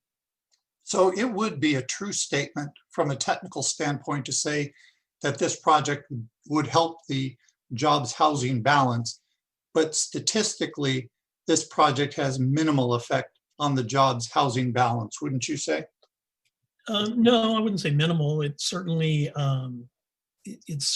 pushes us towards the right direction in jobs housing balance, but it's not a deal breaker or deal changer at that. No. Okay, I would agree. The vector is towards more housing. 2.19 to 2.14 could be significant, I guess. In the economic impact analysis, I'm curious about a couple of things. And I know these pages weren't identified with handwritten numbers, so I'm sorry I can't refer people to the page that I was looking at. But I looked at a page, try to find it now, that showed that the rental amounts for this development, I recognize it's probably subject to change, were between $2,100 a month for a studio to $3,900 a month for the 3-bedroom units. And I appreciated the providing of that information to us because it did address a follow-up to the question of the information that 71% of the Vans employees would be able to afford to live here. And this analysis also showed that only 54% of the city on average would be able to live here. So then my question goes to this analysis of the very low and low income affordable categories. I couldn't find anywhere, I couldn't come to an understanding of what rents or what discount is given to those categories. So for example, if a very low income household earns 31% to 50% of the area median income, and I'm looking on page 18 of the staff report, that definition, how does that translate into what rent they would pay if this household was to rent one of these 3-bedroom, $3,900 units? Commissioner Zick, that's a complicated process, but I can explain it. Essentially, those numbers are further adjusted by household sizes. So for a family of 4, we'll use that as sort of the departure point, but a smaller, a studio unit wouldn't have a family of 4 in it, would have 1 person typically in it. So there's different rates for that. But basically you take the household size and let's just take a 2-bedroom and we'll say that a family of 4 could live in a 2-bedroom unit. For a very low income, you typically take the county area median income for a family of 4 at very low income. And I'm going to have to step away in a minute. I'll get you the actual number.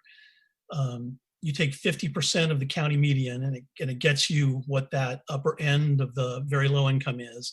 And then those folks all in for their housing costs can pay 30% of that income. So I'm going to use round numbers for a second. Let's say the median income is $100,000 a year for a family of 4. 50% of that, it's not quite as linear as this, by the way. It's nuanced. 50% of that would be $50,000. Right. 30% of that toward all their housing costs would be whatever $15,000. And that's inclusive of utilities, insurance, and rent. So I can actually. And so that would be a little over $1,000 a month. Exactly. Got it. Okay, thank you. No, that gets me in the ballpark of understanding. Okay. The next question I had relative to this fiscal analysis had to do with a statement by DTA. So as they're calculating and DTA was the consultant or the applicant's consultant on the fiscal analysis. So what Ms. Nguyen presented as part of her presentation said that this project was break even based on the city's financial analysis. The staff report also indicates that the applicant has done a separate analysis and they show that this project is financially beneficial to the city to the tune of between $500,000 and $600,000 a year. So I was curious when I was trying to understand why there was such a big difference. And I'm looking at DTA's analysis, and I'm looking on page 2 of their analysis, and they indicate, I was a little surprised by this, and I wonder what your comments are. They discounted the cost of maintenance by 50%. And the reason why they discounted the cost to the city for maintenance of 50% is because they basically said residents of this community, in fact, I'll read it, I'm quoting, realistically, the community is located at a considerable distance from, and in many cases, across the freeway from the city's public parks. With the magnitude of on-site recreational space, it is unlikely the community residents will get into their cars or on their bikes more than 50% of the time to access distant public parks. Curious about your response, not only to the assumption of factoring down the maintenance cost by 50%, but also this idea that this community is so far away from public parks that they're likely to not even use them. Commissioner Zick, we also have our consultant, Roger Dale, on the line. I might switch to him in a second, but I'll take a shot at the first part of this. In preparing the city's fiscal analysis, we did not follow that. We did not agree with those. We had those discussions with the applicant and their analysts. I don't know that we 100% disagree, but we're looking at this more from a conservative nature to protect the city's general fund.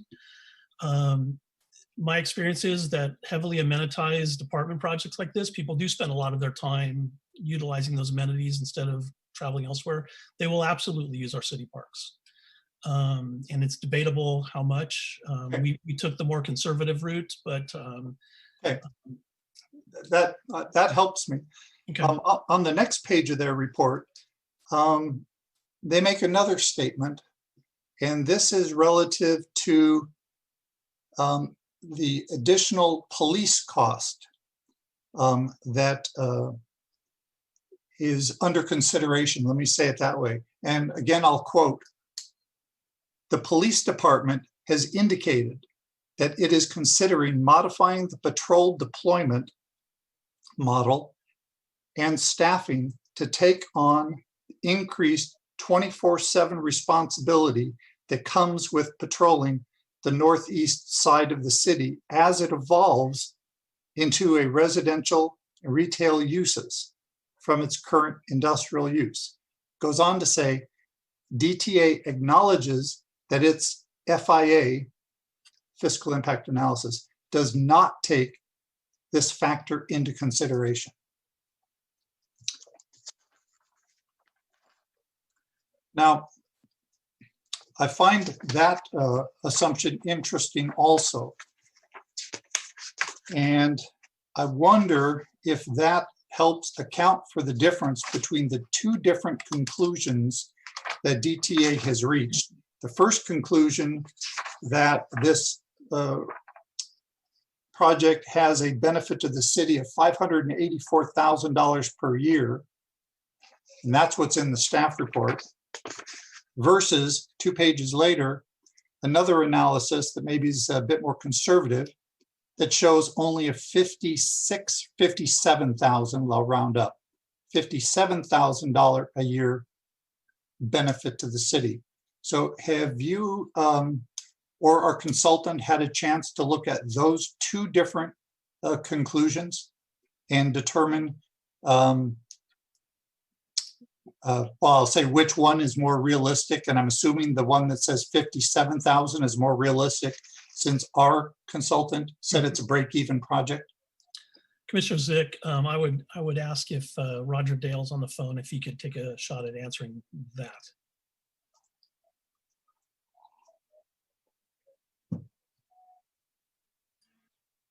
Mr. Dale, are you with us?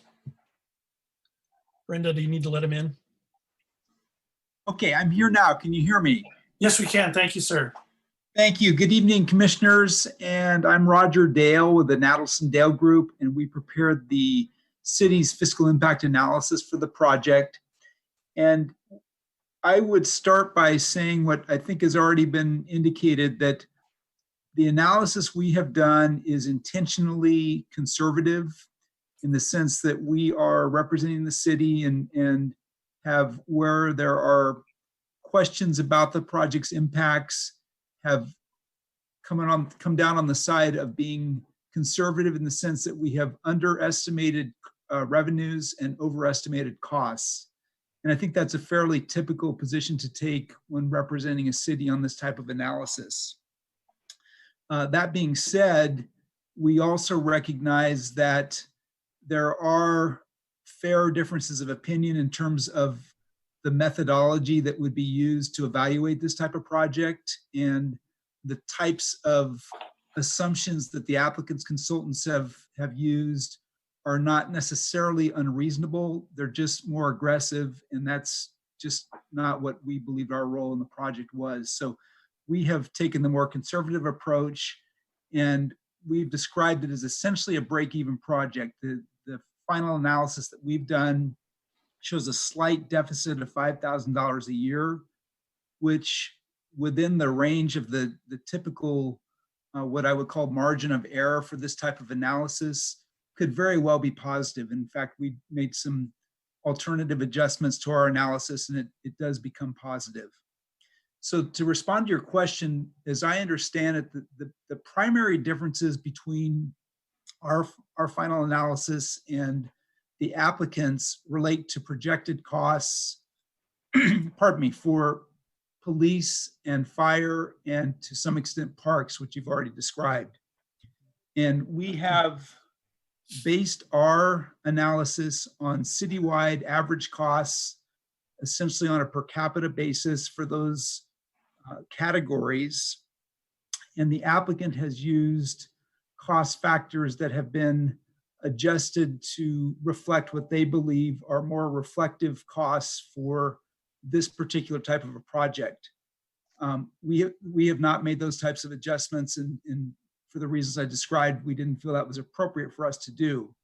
I would also say, as it relates to police and fire, that our analysis has been reviewed by those departments and is consistent with their anticipated impacts in terms of the needs for servicing this type of a project in the location that it is situated in. Okay. Roger, I appreciate that. Let me ask you a question about your analysis. I'm assuming, and so you can correct me if I'm wrong about this, I'm assuming that on the revenue side, the property tax is the lion's share of the revenue we'd expect to receive, and that the annual increase of that over time would be relatively small. And I'm also thinking that on the cost side, with police, public services, and fire, and general government, maybe even almost evenly split, but I would guess that the increase in those costs would be considerably higher than what we would expect as an increase to property tax. So my question to you is that a fair assumption on my part? And if the project has been analyzed as break even today, is there a point not too far down the road where this thing starts costing the city more and more? That is generally correct, what you're saying. We have not shown an analysis that inflates future revenues or inflates future costs. And the issue with that assumption is that property taxes, which as you point out are the single largest revenue source for the project, are constrained by Proposition 13 to increases of 2% per year. And so to the extent that the general inflation rate or the city's inflation rate for services increase at a rate faster than 2%, then over time, those cost increases would outpace the revenue increases, and you would, in real dollar terms, would result in a larger deficit. We did look at that in this case, and it widens the deficit depending on the assumptions we use for city cost increases. It does widen the deficit to some extent over time. However, over, let's say, the last 20 years, if we look at the general inflation factor or CPI, just been slightly over 2%. City costs have gone up more than the inflation rate, but in the current budget, the forecasted increase is more in line with inflation. So it really depends on assumptions regarding future changes in inflation for city costs. The other thing I'll mention is that property taxes typically can readjust over time when projects or properties are sold and reassessed at the then current market values. And for a residential rental project like this, which is all one ownership, you have less of an opportunity for that to happen because you're not having individual properties sell on a regular basis. However, if and when the project were to sell, that would typically result in an increase in the assessed valuation that would adjust it up towards market value and get it back in track with the increases that have occurred over time for costs. Okay, Roger, thank you for those clarifications. So I'm done with the questions on the fiscal analysis. I want to move on and just clarify my understanding about the condition in the development agreement about the 40-year sunset of the affordable units. Mr. Curtis, I think what I had understood you to say is that that's true that that occurs, but extending that is subject to a negotiation of the parties, basically at that point in time, correct? Commissioner, it would sunset. The city would have the opportunity before it did so to reach out to the applicant, explore means of extending that affordability. But like I said, with a market rate project, generally market rate project like this, it's more difficult to do that extension. Okay. My next question is referencing page 19 of the staff report, and it has to do with the RENA number. So in the middle of that page, there's our famous 11,727 number. What I'm, I guess, surprised by is that includes 6,782 affordable units, more than half. And what that makes me wonder about is, with this development being 1,050, and I'm not trying to change it, it's a question, so I don't want to give the applicant a heart attack about this question. But it would almost imply to me that if we were doing a project towards this RENA number of adding 1,057 units, it would seem to me half of those ought to be affordable units. So help me understand why that isn't the case. Commissioner Zick, part of this question you probably should reserve for the applicant as well, because they can talk about their economics of their project.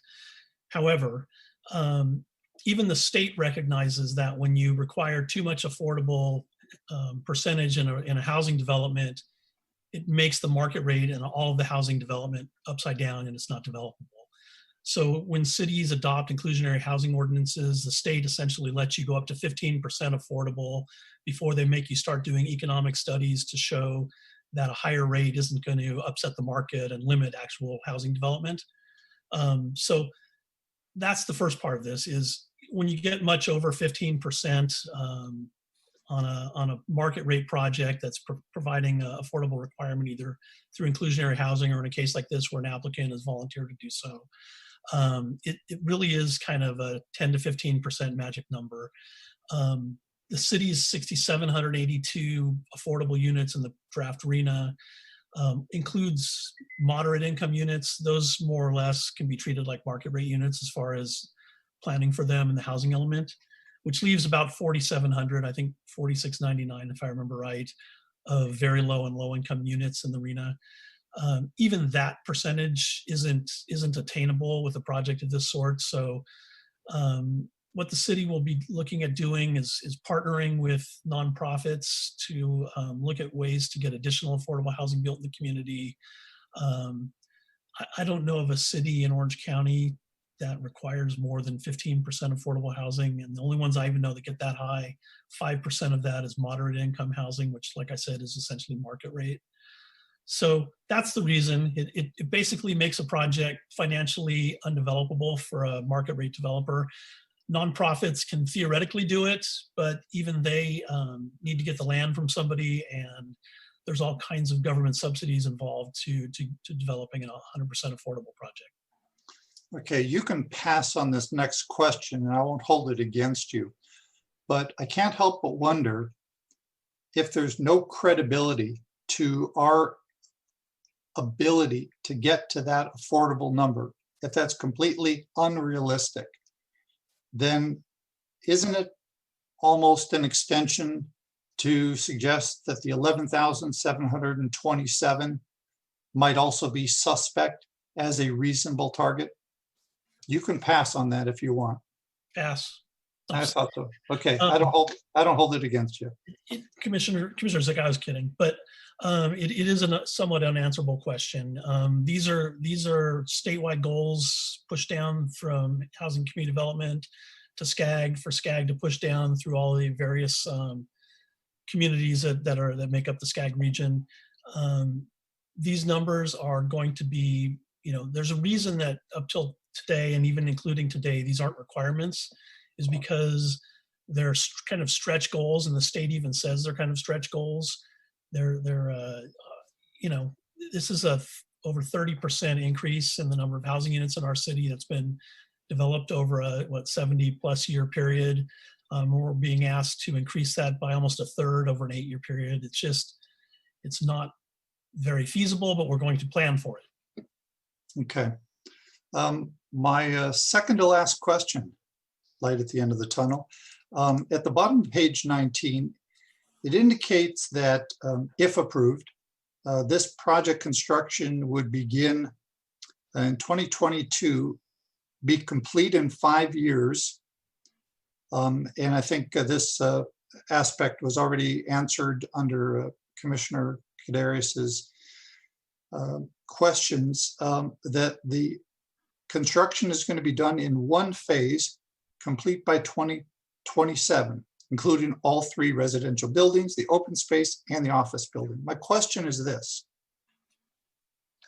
why in the world does the development agreement have a period of 25 years if this project is intended to be built in 5?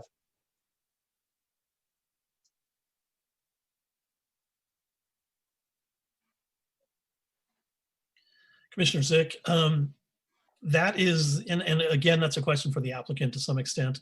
But essentially, we go through market corrections, we go through recessions. The protection of allowing the applicant that period of time allows a lot more flexibility for them to build out their project when it's appropriate. That's the main reason typically developers want that. The other thing is it protects them against changes in fees and other types of entitlement or changes that might occur. Like, had this project been entitled in 2015 with the development agreement, they'd be outside of Measure Y, even if they didn't construct it for a number of years. I have seen and been involved in entitlement projects of land in excess of a couple hundred acres, where the development agreement was 10, 15, or even 20 years. This is only a 15-acre parcel, and we're willing to accept a 25-year lock on a development agreement. That's staff's position right now. Commissioner, most development agreements I've worked on are typically in the 20-year range. And yes, that is what staff is recommending in this point. That's subject to recommendations from the Planning Commission, however, and also ultimately decision of the City Council. Okay, and then my last question, and this ties into a question that Commissioner Colbert already asked, and it has to do with the idea of protecting the rights of the industrial development in the area that would be immediately adjacent to this project if it was approved and built, to protect them from claims of nuisance by the residents. And I recall a fairly recent project, and it was the axe throwing application down on Placentia, where we had residents that were immediately adjacent to that come forward with concerns about noise and activity. And in their situation, they had a condition as part of the sale, part of their purchase agreement of their property, that identified an acknowledgement by them that they were buying property in a zone that was industrial and that would likely have those kinds of activities. So my question again is this something that we should consider as a condition of approval?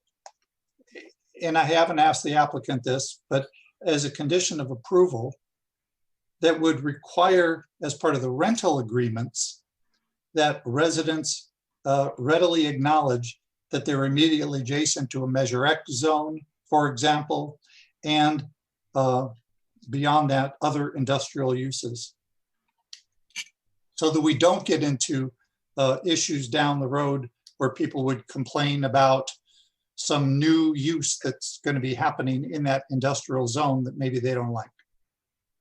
Commissioner Zick, if I could bring your attention to condition number 48 of the draft resolution includes that language. Oh, you are the... Okay. Number 48, did you say? Number 48, correct. Manu, thank you so much.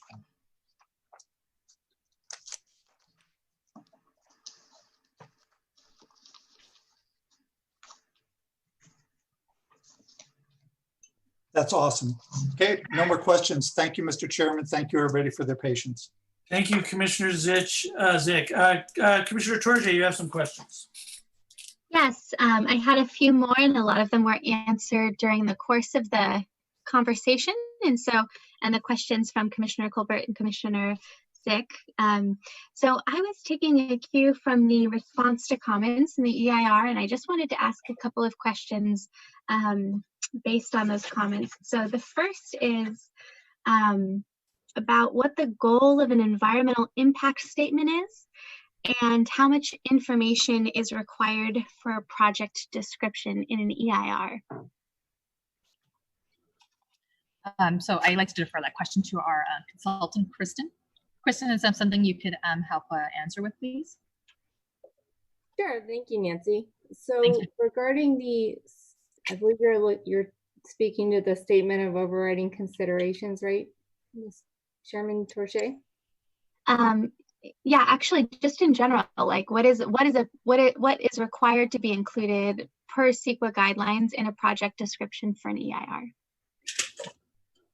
So a project description needs to provide enough level of detail to adequately analyze the physical impacts on the environment.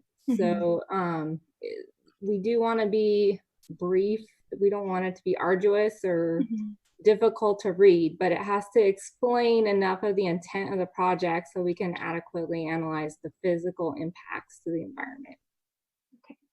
So it is focused very specifically on the environment and the effects on that. Yes. Great. Another question I have, we've talked a little bit about the public art plan, and in the staff report on page 14, there's a description of the process that the applicant will take in submitting a public art plan. And my question, as noted in one of the comments to the draft EIR, is what is the, so there's going to be a process for the public art plan. Has there been other projects where the applicant has submitted a public art plan after the project was approved? Is that typical for the city? I would say yes. So for example, Bigger Block being the more recent example, I believe it went through all the entitlements.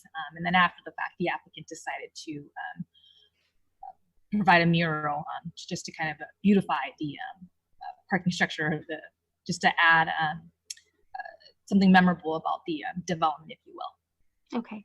And is the goal of submitting a public art plan after something is approved to get more public engagement, or is it to make more decision? Like, what is that? Why do we require a public art plan after a project is approved?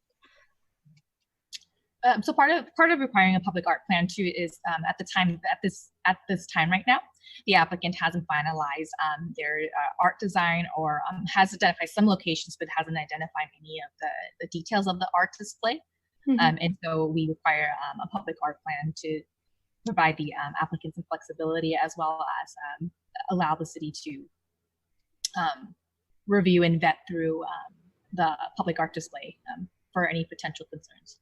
Okay, and that I'm guessing partially has to do with this, where we are in the process right now of the environmental impact report, the specific plan, the master plan. All of those things are more high level in terms of looking at the project and not as specific on the design details. Correct. Okay, great, thank you. I have like 22 questions, but they've mostly been asked, and I really want to provide the public the opportunity for us to hear the opportunity for the public to speak.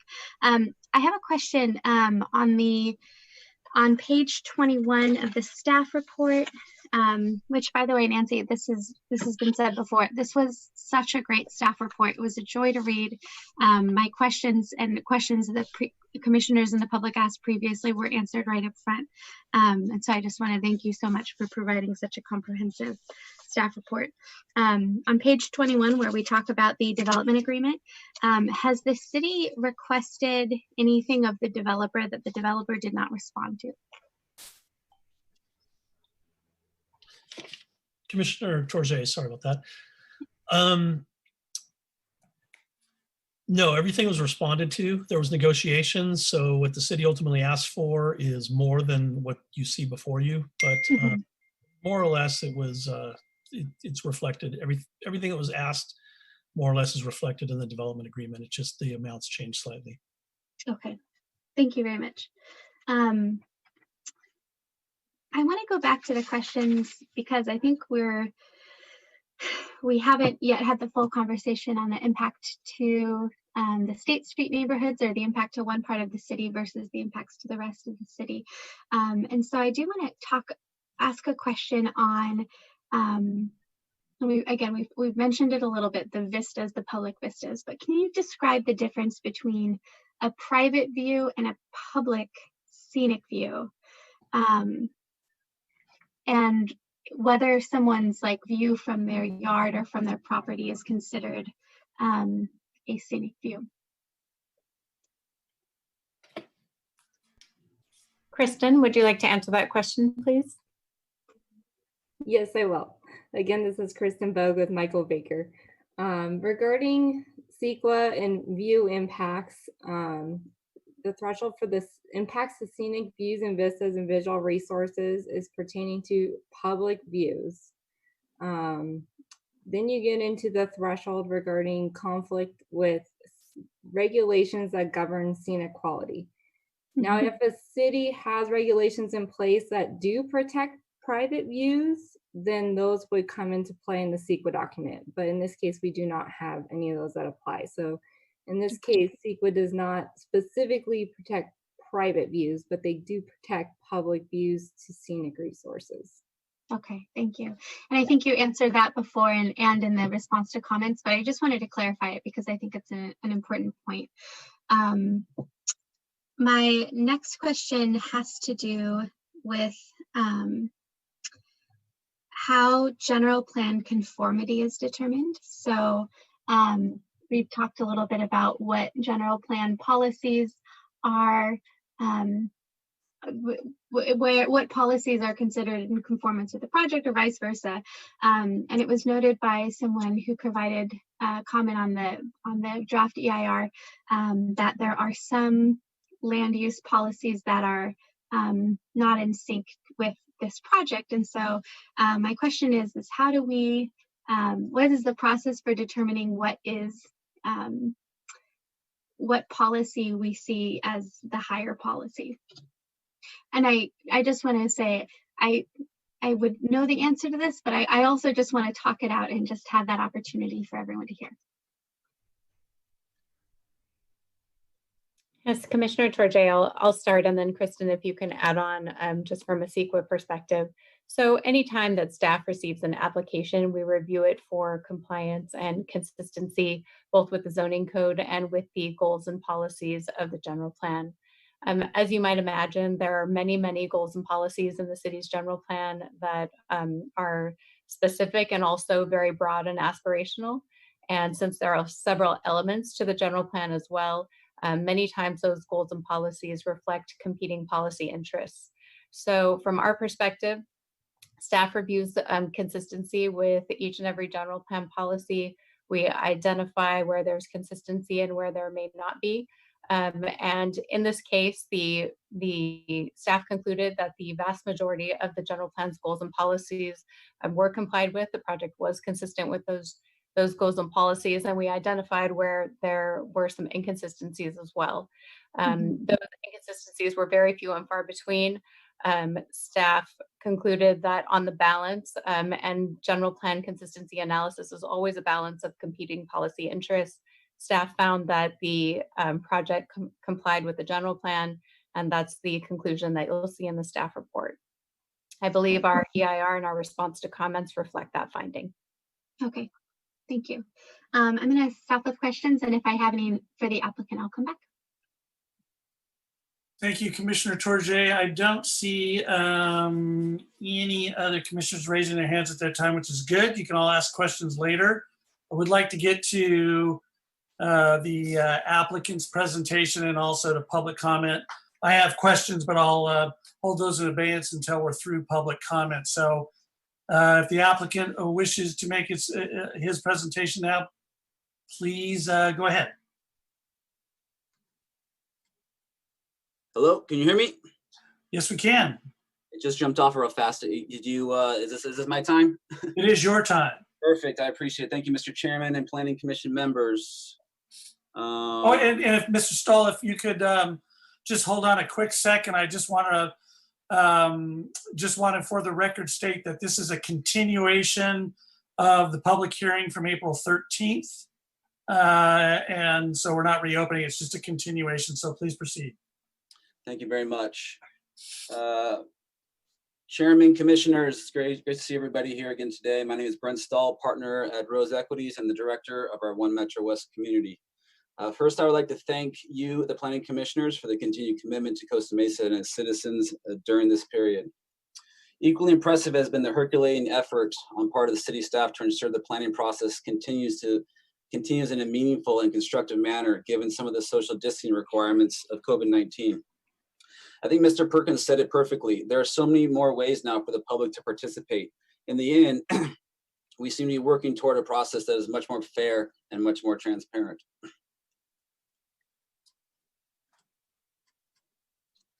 So let's move on to the matter at hand. Staff did a great job walking you through their report and updates from the last Planning Commission meeting and their recommendations. I would like to add a color on a few items. First, I will recap major points from the April 13th meeting, including what is One Metro West. Next, I will answer several questions asked by commissioners at the last meeting. This will include a detailed visual analysis study we undertook to provide a factual response to the questions concerning some of the environmental factors and physical characteristics of One Metro West. Lastly, I'll provide some high-level observations of our economic analysis and fiscal impact studies. Next slide. One Metro West is a high-quality planned mixed-use neighborhood that includes residential. Text you. Ms. Green, can you mute your microphone, please? Thank you. Go ahead, Mr. Stahl. One Metro West is a high-quality planned mixed-use neighborhood that includes residential, commercial, retail, creative office, open space, and a bike path connection to the Santa Ana River Trail. This dynamic live-work-play community will complete the ecosystem north of the 405 neighborhood by offering residents immediate adjacency to shopping and dining at SoCo, employment opportunities at the new creative office called The Press, and it will celebrate the pedestrian with enhanced walkways and improved bike path to the nearby Santa Ana River Trail. General plan advises Costa Mesa needs to anticipate, adapt, and plan ahead in order to remain attractive to new businesses and their employees and to stay economically and culturally sound. Approving mixed-use communities like One Metro West north of the 405 is a future pillar of our neighborhood and is part of smart planning. Next slide. The idea of creating this mixed-use residential neighborhood north of the 405 was conceived years ago. From South Coast Metro in the 20th century to our neighborhood, South Coast Metro West today, we are the 21st century equivalent to all the great land planning that has resulted in the economic engine that is north of the 405. The One Metro West is the right idea because it acts like a red ribbon around the neighborhood. It's the inclusion of high quality, highly amenitized residential mixed use along with pedestrian and bike infrastructure, which complements the surrounding uses. Our neighborhood is made up of 5,000 jobs today and 3,000 jobs on the way with once the press is completed. It includes great bones like the Santa Ana River Trail, vibrant dining and retail at SoCo, great companies like Vans, and great places like the Press and the Hive. And forward thinking has led to great timing with the critical need to provide the city with additional housing where very little land is still available. Additionally, the timing of One Metro West will be critical when economic development due to COVID is so imperative to our collective futures. In short, this is the right idea, the right neighborhood at the right time. Next slide. The transition of the One Metro West neighborhood has already begun with the likes of SoCo and the Press. One Metro West is the next piece of this transition. Consider the following fundamentals. Number one, the current building has served its useful life and is being underutilized with temporary users. Number two, One Metro West will start to bring employment balance to a place where employees and residences need and want. Number three, studies of adding apartments near jobs in Orange County have shown that as many as 40% of the residents will work where they live. Most importantly, this keeps traffic off of our freeways and our local arterials. Number four, there's a distinctive land pattern coming into Costa Mesa in the morning and leaving in the evening. The majority of traffic generated by One Metro West moves opposite this pattern. Number five, the new types of jobs that are coming to Costa Mesa will demand highly amenitized neighborhoods, stunning architecture, and will be walkable to restaurants, open space, services, and jobs. Furthermore, how we access jobs will forever change as a result of COVID-19. The competition for new ideas and high-paying jobs will ramp up significantly among all Orange County cities. One Metro West will be a huge part to making sure the north of the 405 neighborhood in Costa Mesa stays competitive. Next slide. Number six, the mixed-use design of One Metro West allows for a unique creative office space with visibility north of the 405. This is ideal for a national company headquarters or growing local surf company. Meanwhile, the neighborhood serving commercial retail designed adjacent to SoCo will have convenient uses for residential needs. Number seven, One Metro West is the missing building block to SoCo, the Press, the Hive, Vans, and the Santa Ana River Trail. Number eight is the regional housing needs assessment numbers that have been mentioned by staff and the commissioners a number of times. Number nine, building affordable housing is extremely difficult and costly, and Costa Mesa hasn't been able to build a meaningful amount of affordable housing in decades. One Metro West can change that. Number 10, we always build units larger than the market. This forward thinking gives us the flexibility to account for new work-at-home office designs that may emerge from this health crisis. Next slide. The benefits to the greater One Metro West community and the city of Costa Mesa include number one, a city-operated community room. Number two, much needed affordable housing. The number is wrong there. It's 106. I apologize for that. Number three, 1.5 acres of open space. Number four, housing for existing and future employees of businesses in Costa Mesa, particularly north of the 405 freeway, adding missing residential element to the existing ecosystem. Number five, up to 40% of One Metro West residents will work north of the 405 in the surrounding employment center, which will reduce commuting distances and traffic in the rest of the city. Number six, One Metro West residents and employees will frequent local restaurants and retail businesses, adding to the economic vitality to the north of 405 area and the entire city. Number seven, benefits to the community will include 4,000 jobs, 2,900 of which will be permanent. Next slide.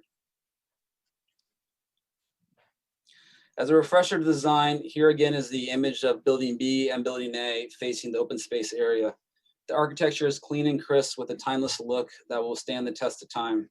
The open space will be programmed for that lazy Sunday feeling with places all over to rest and linger. Here on the lower left of the screen, you can also see the start of a bike trail linkage to the Santa Ana River Trail, bike path linkage to the Santa Ana River Trail. Next slide. Next, we'll respond to some of the questions asked during this April 13th meeting. Next slide. Commissioner Colbert, you asked during the presentation what percentage of area employees could afford to live in One Metro West, including the affordable units. I think this has been addressed. The numbers are approximately 78%. We studied vans as our comp, and when you add the affordable units, that number reaches as many as 100%. Next slide. Commissioner Perkins, you asked about the pedestrian walkways. Nancy was very nice to already cover this, so we'll move on to the next slide. Yeah, there you go, right there. Separately, Commissioner Colbert, you asked about the housing stock in Costa Mesa. This graphic shows all homes built between 1926 and 2020 in the city of Costa Mesa and the surrounding cities. Next slide. By comparison, this graphic shows all the housing built in the last 25 years in Costa Mesa and the surrounding cities. The bottom line is, with all the economic pressure and indicators to build homes, we simply have not kept up. With the market-based economy swirling around us, this is why we have a housing crisis. The market wants to build homes. Our regulatory environment has prevented it from functioning. And this is why housing instability is such a big issue today. Employees at jobs simply have nowhere to go home at night. This leads to new companies looking elsewhere when setting up new headquarters, in addition to all the trade-offs people have to make in their own lives when their monthly budget is unreasonably burdened by too much rent or mortgage. These graphics show the entire housing stock, and as you can imagine, a graphic showing just the multifamily housing stock would tell a similar story. Since 1987, only 5 major multifamily communities have built in Costa Mesa. These include 580 Anton in 2018, Baker Block in 2017, Blue Soul in 2014, Enclave in 2008, and 3400 Avenue of the Arts in 1987. Next slide.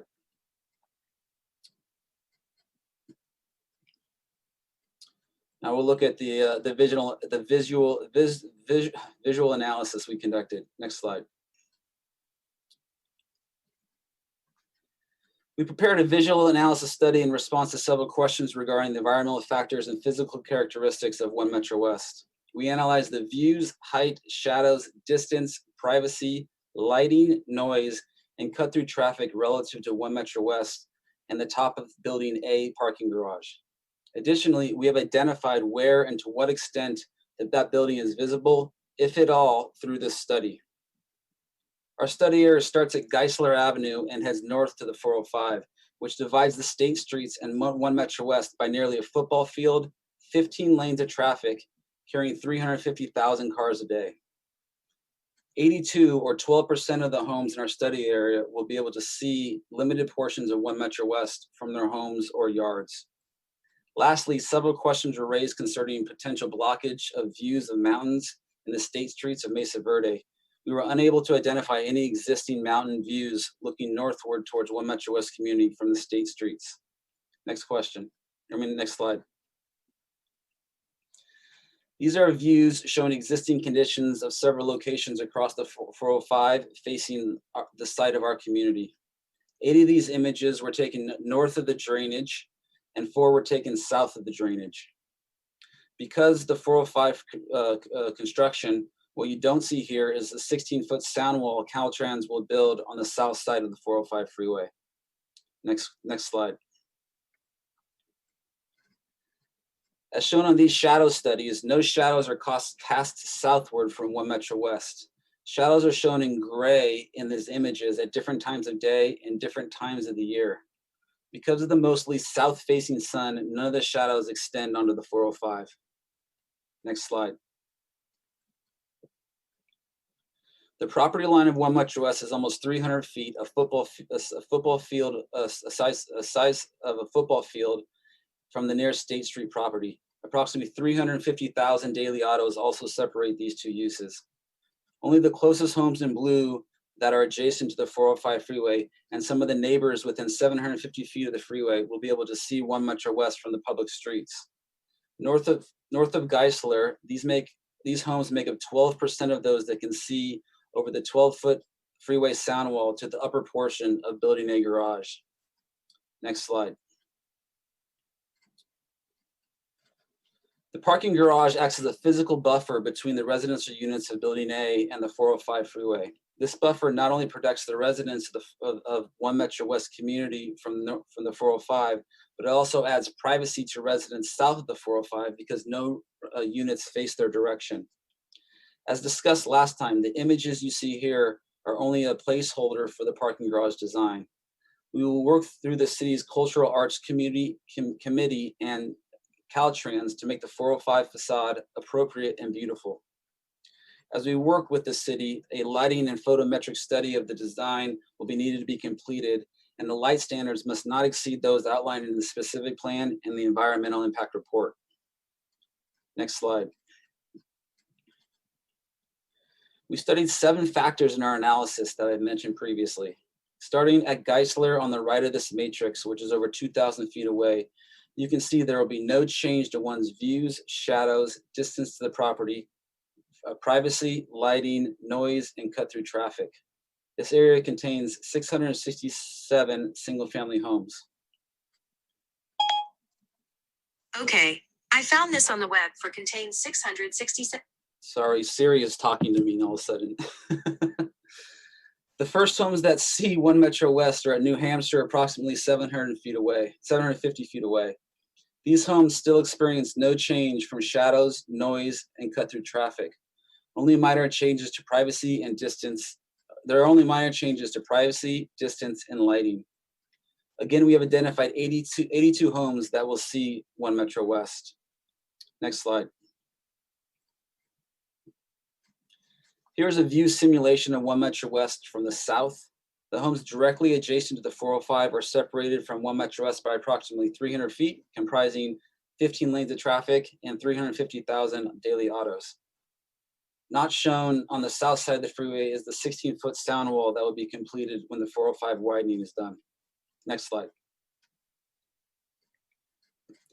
Here's a view simulation from New Hampshire Avenue and Maryland Circle. This view is 590 feet away from Building A parking structure and is the nearest homes you see here to One Metro West are divided by the 405 freeway. Next slide. Here are some similar conditions in Costa Mesa. These photographs were taken from Traverse Drive across the freeway from South Coast Metro area. They show other homes in Costa Mesa where buildings can be seen across the 405 freeway. Next slide. Finally, we will close with some observations of the economic and fiscal impact of One Metro West. Next slide.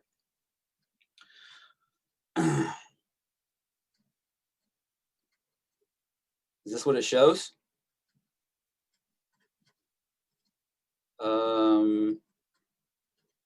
Who's controlling the slides? The graphic isn't there.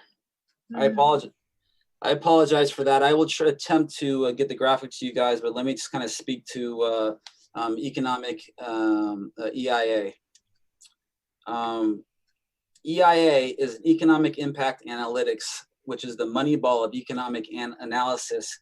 And we have engaged one of the top firms in the country to develop our EIA model, competitive analytics. To dive into the detail of advanced analytics, the complex economic flows of the model demand dedicated time and attention, which we unfortunately do not have here today this evening, but we welcome the opportunity for further discussions. Competitive analytics developed both a comprehensive narrative and dynamic online EIA model that encapsulates a myriad of what-if inputs, parameters, filters, and assumptions that can be vigorously stress tested. And best of all, anyone can develop their own custom impact scenarios based on their own perceptions and preferences for input values. If you could see my summary here, you would see that the most conservative and common way of looking at economic impact is total gross regional product. This is the regional version of the well-known metric GDP. Per our model's moderate scenario, the total gross regional product is forecasted at approximately $370 million. That's upon delivery in 2027, just for that year. Of that number, the gross regional product for the city of Costa Mesa is forecasted to be $304 million. These numbers encapsulate 66 dynamic parameters, drivers, and multipliers, each of which can impact estimates of gross regional product. And the numbers, if you saw them, they have been adjusted for COVID-19. Again, let me work on getting you guys a copy of that, and if we want to revisit it later, we can. Apologize for that. Next slide. Oh, there it is. So if you see at the bottom right, you can see the gross regional product. We did analyze a number of different other economic outputs. Each of them are varied in terms of what they actually measure. Again, we don't want to get into the specifics, but as we move on to a kind of a new normal as it relates to COVID-19, there is no doubt that One Metro West will be a huge piece of Costa Mesa's future. Next slide.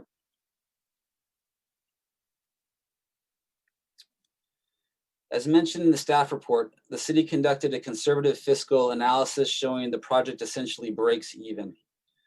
When looking at similar properties in Costa Mesa, including Baker Block, Enclave, and 580 Anton, we can see these types of land uses have a tremendous economies of scale. When matching the data from these properties to standard fiscal practices, the benefit to the city's government could go as high as $585,000 annually.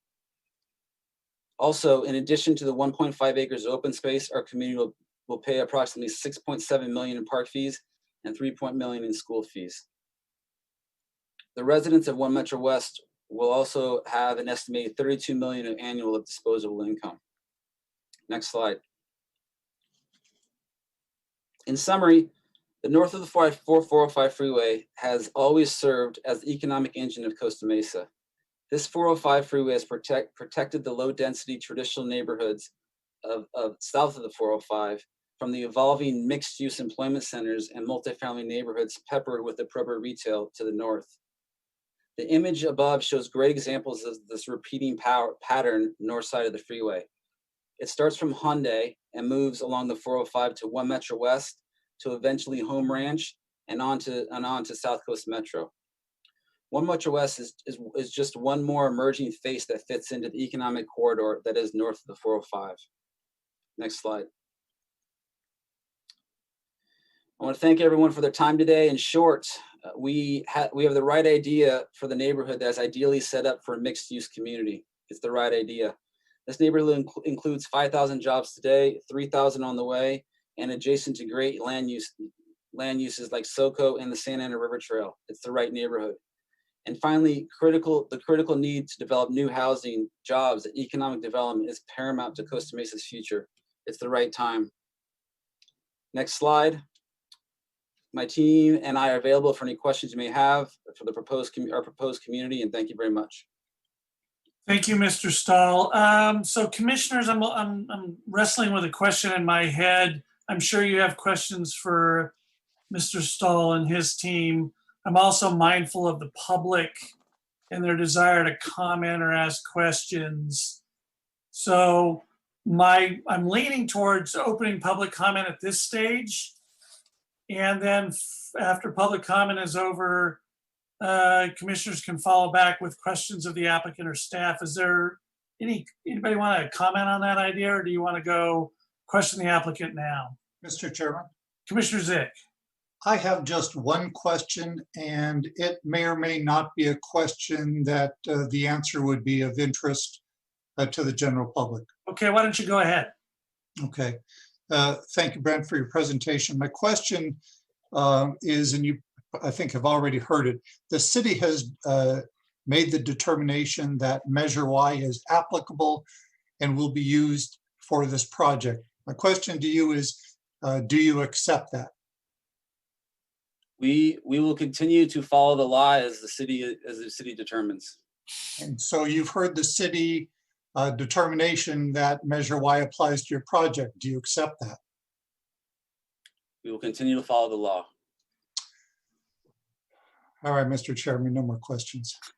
Okay. I I think I'll open this for public comment. Ms. Green, we have several attendees on the board. I would ask the attendees on the board, if you wish to speak on this item, please hit the raise hand button on the board, and I see that 7 of you have.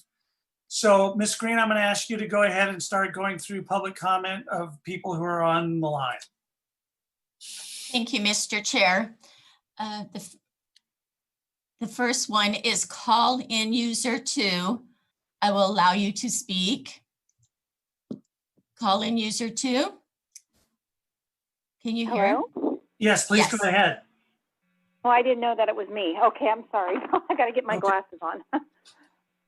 All right.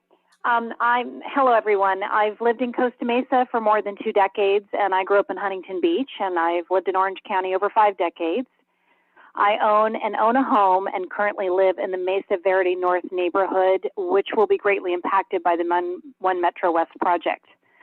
I've been a real estate broker 20 years, and I've been a realtor for 30 years.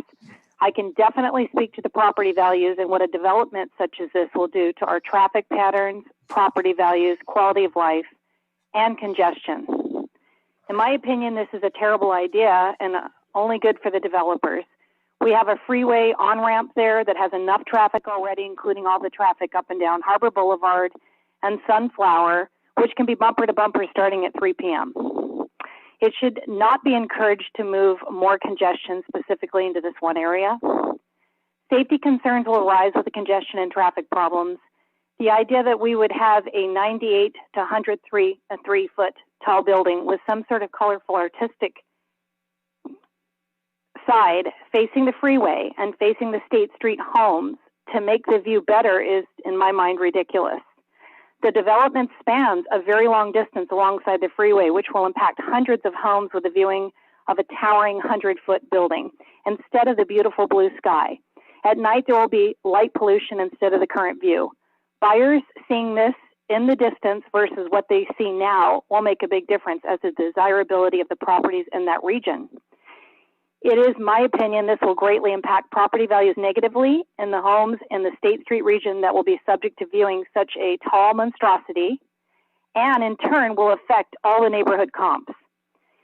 It is unacceptable to take a neighborhood that is consistently desirable in its reputation and consistently maintains high market values and deteriorate it in an untold amount due to adding the proposed One Metro West project. In my experience, there will be many buyers that will not consider purchasing those homes that will be impacted by the noise and light of the towering One Metro West structure. Yet they would be saleable and desirable to those same buyers today.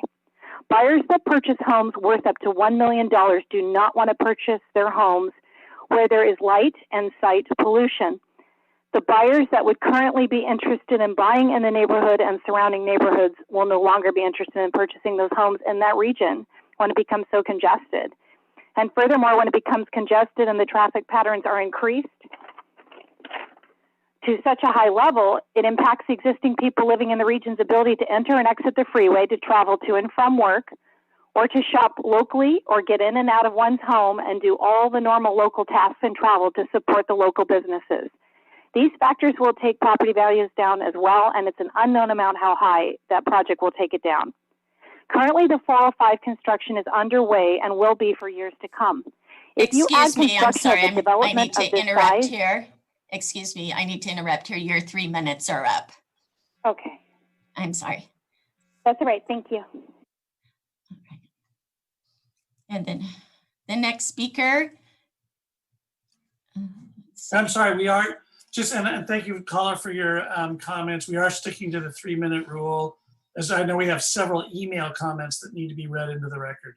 Go ahead, Ms. Green, and have the other next caller on. Okay, the next one is Peggy Partnoff. I'm going to allow you to speak.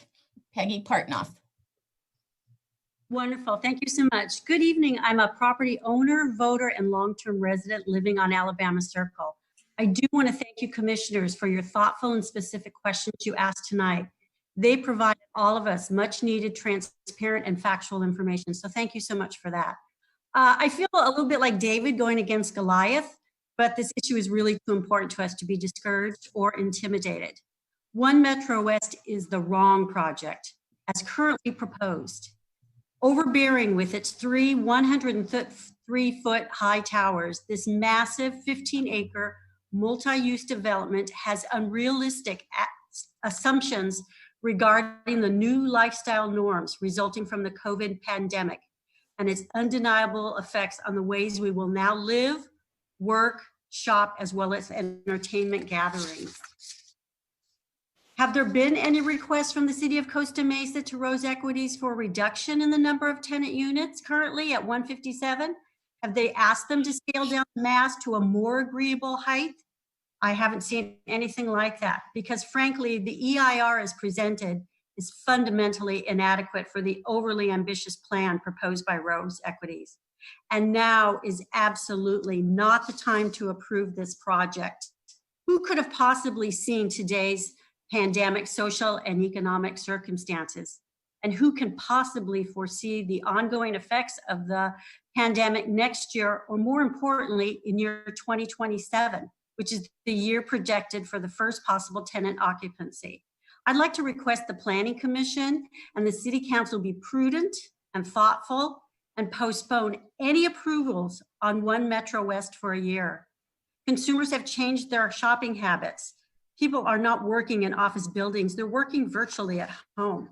The One West concept has been rendered passé by now, by the new norms we must operate under. It is not a green or sustainable concept. In their promotion of a walkability for their tenants, they force an unavoidable impaction on our neighborhood streets and already congested intersections. It seriously affects the public's daily commute. That's not green and that's not sustainable. Let's not be rushed to a monumental decision by an anxious Beverly Hills developer, not when we have a changed world reality. So again, I say no as proposed at this unprecedented time. Perhaps we can re-examine the project as conditions improve and we can clarify the future, but this is definitely not the right project at this time. And I would urge you to say no. And I appreciate your consideration. Thank you. Thank you for your comments, Ms. Green. Next caller, please. Thank you. Just 1 minute. The next caller is Jay Humphrey. Jay Humphrey. Jay Humphrey. Oh, there we go. I had to unmute. Can you hear me now? We can. Thank you, Mr. Humphrey. Go ahead. Thank you very much for your time. I appreciate it. I really only got 3 points. I pretty much agree with what you've heard so far. I really appreciate the questions that have come from many of you guys that bring places that need to be looked at very carefully. And so I thank you for that.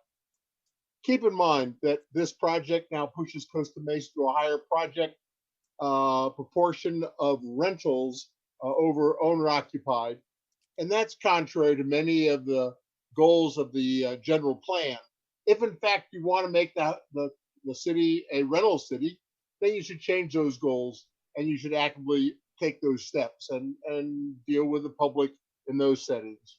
My second point is that when you look at the height and limit of building length of building A, you've got a huge billboard across the freeway.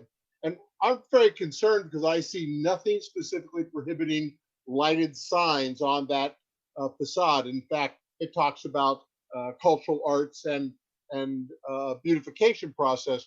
But if you look at condition of approval 66, it implies that signage will be on there because the only place where residential viewing would happen would be on the south side of the freeway.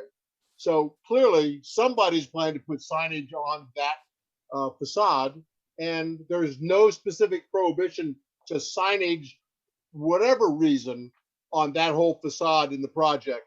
Like I said, condition of approval actually allows signage if they're willing to turn it off at a certain time. Keep in mind, my third and last point, Measure Y is designed for one purpose, and that is to give the citizens of Costa Mesa an active say in the development of their city. We believe in democracy. We should, in fact, believe that when we're going to have a significant impact on the community that we live in, that the people who live here and get to live with that impact should have a comment that is notable and can be held solid, i.e. a vote of the people, as opposed to making comment in a public forum that may or may not be heard by people who are listening to it at that time. So a vote becomes a very important issue. My belief is, from what Mr. Stoll has said, is that they're anticipating that the law may change somehow. Well, that'll be fine. But the purpose of Measure Y was one simple thing: to give the people of Costa Mesa a vote in the future development. Thank you very much for your time. I do appreciate it. Thank you, Mr. Humphrey. Ms. Green, next caller, please. The next caller will be Rich Gomez. Rich Gomez? Yes, thank you. Good evening, Chairman and Planning Commissioners. Thank you for giving me the opportunity to speak. My name is Rich Gomez. I'm a representative of the Southwest Regional Council of Carpenters. I'm representing all our members who work and recreate in the vicinity of the project. We believe that our members will be negatively impacted by the environmental impacts of the project. One, we oppose the project and request that the City Planning Commission order city staff to revise and recirculate the project's environmental impact report. Two, the project does not adopt all feasible mitigation measures to mitigate the project's significant and unavoidable greenhouse gas impacts, as well as air quality impacts. The city should require that all applicants purchase carbon credits to mitigate the project's greenhouse gas emissions in their entirety and require the use of the latest Tier 4 construction equipment. The project's environmental documents fail to adequately test and disclose potential toxic contamination on the project site, and fails to describe how the project will mitigate or clean up toxic contamination that's on the project site if contamination is eventually found. The final environmental impact report fails to adequately respond to the commenters' concerns about the draft environmental impact report, failure to adequately describe the project, since the EIR project description does not describe specific land use entitlements requested by the project. And commissioners, thank you for your time, and we'll be seeing you again. Thank you again. Thank you, sir, for your comments. Ms. Green, next caller. Thank you. The next caller will be Deb. Hello, Deb. Hi, thank you so much. I appreciate the time. I appreciate all of the commissioners. I just want to say I'm on the other side. I'm here to support One Metro West. I live in Mesa Verde North, right at the corner of California and Nevada. And I actually work over at Cambridge Park.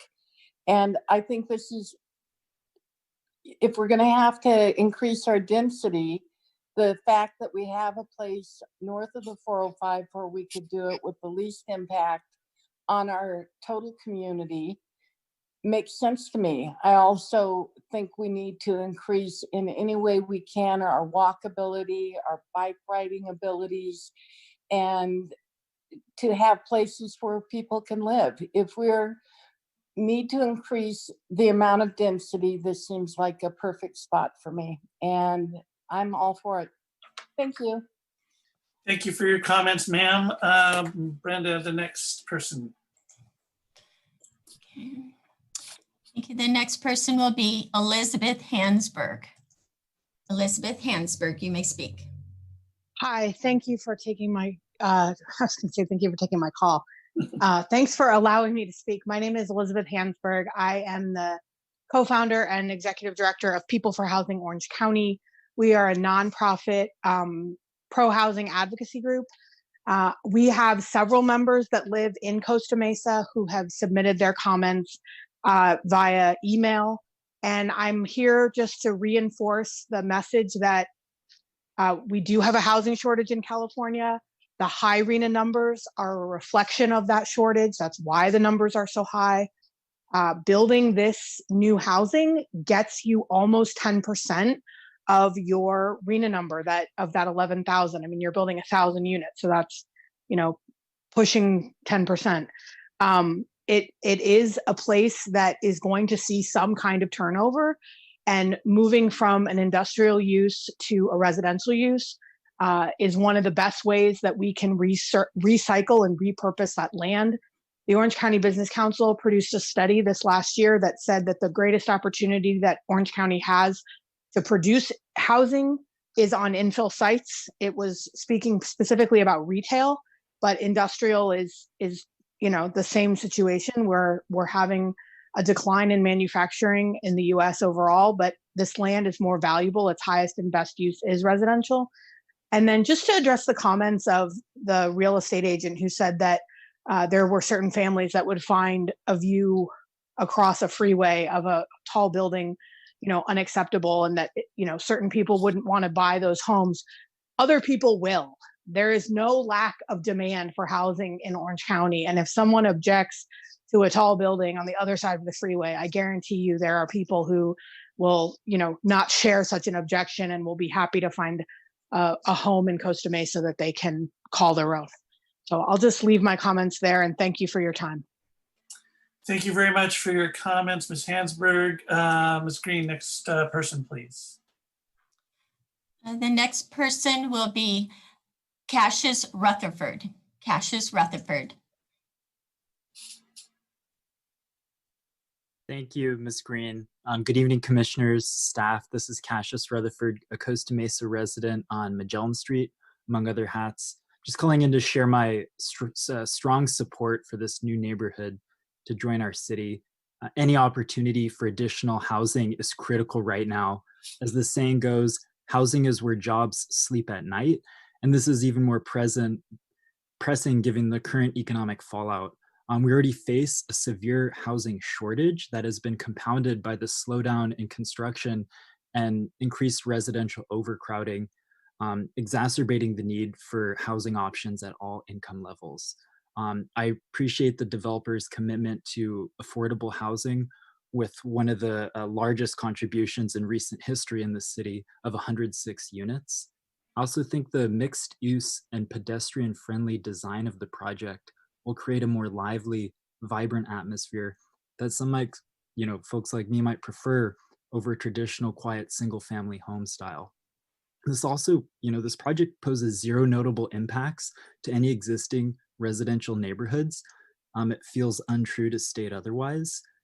In tonight's presentation, aesthetic concerns were identified at the top of the list of potentially significant environmental impacts. This seems legally questionable to me, and its assessment I disagree with, given the project's attractive design. It's been proven that new attractively designed development actually increases property values in our city, not decreases them, as some others have claimed. And most people say that this is the perfect part of the city to put a project like this due to the absence of adjacent residential uses. So in short, I really support this project. In particular, one speaker mentioned that the general plan should encourage more homeowners in the city. Renters like me, we make up over 63% of the city's population today. And so I encourage you to think about us when you approve this project tonight. Thank you. Thank you, sir. Next person, please, Ms. Green. The next person will be Ian Stevenson. Ian Stevenson, you may speak. Hello, commissioners. Thank you so much. I've learned so much listening to your questions tonight. Very insightful. I've lived in the city here for 33 years.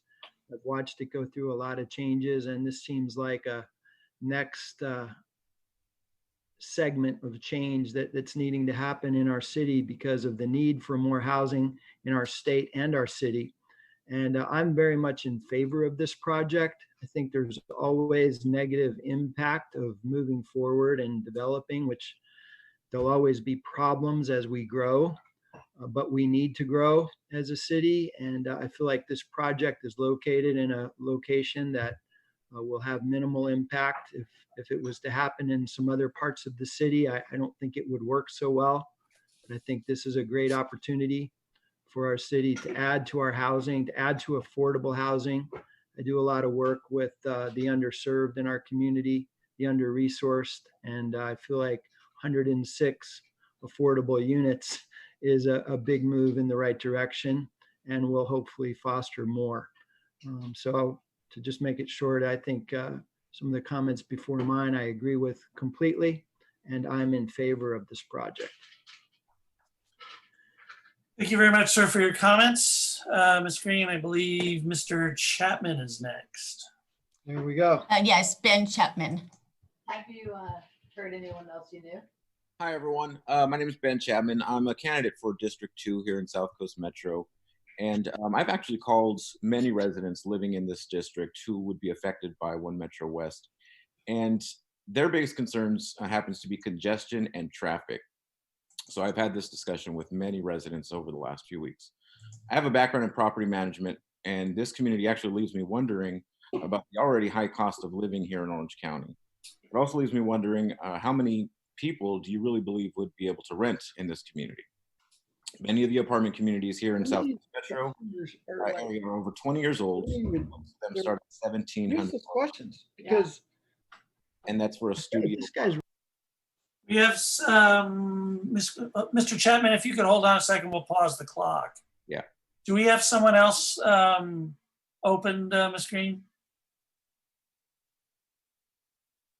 Okay, it sounds like it's Mr. Chapman. Go ahead. It sounds like we've got it figured out. Great, thank you. So many of the apartment communities here in the South Coast Metro area are over 20 years old, and they're starting at $1,700 a month for a studio apartment. So I can only imagine the cost of a brand new community, and what workers in the surrounding area, as presented earlier, can really afford to live at One Metro West. I believe it was Councilman Mansour back in 2019 when this was first presented to the council. He had asked about having a certain percentage of units that can be purchased as opposed to renting. So perhaps we can look into something like that. Aside from that, I am asking the Planning Commission and the City Council to postpone moving forward with anything regarding One Metro West until COVID-19 is under control and more Costa Mesa residents can share their thoughts. But I do thank you tonight for asking your questions, and thank you for everything you're doing. Thank you, sir. I believe the last person we have on the line. Yes, it's a phone number that 714 and the last three digits are 077. Please go ahead. Can you? Yes, we can hear you. Hello there.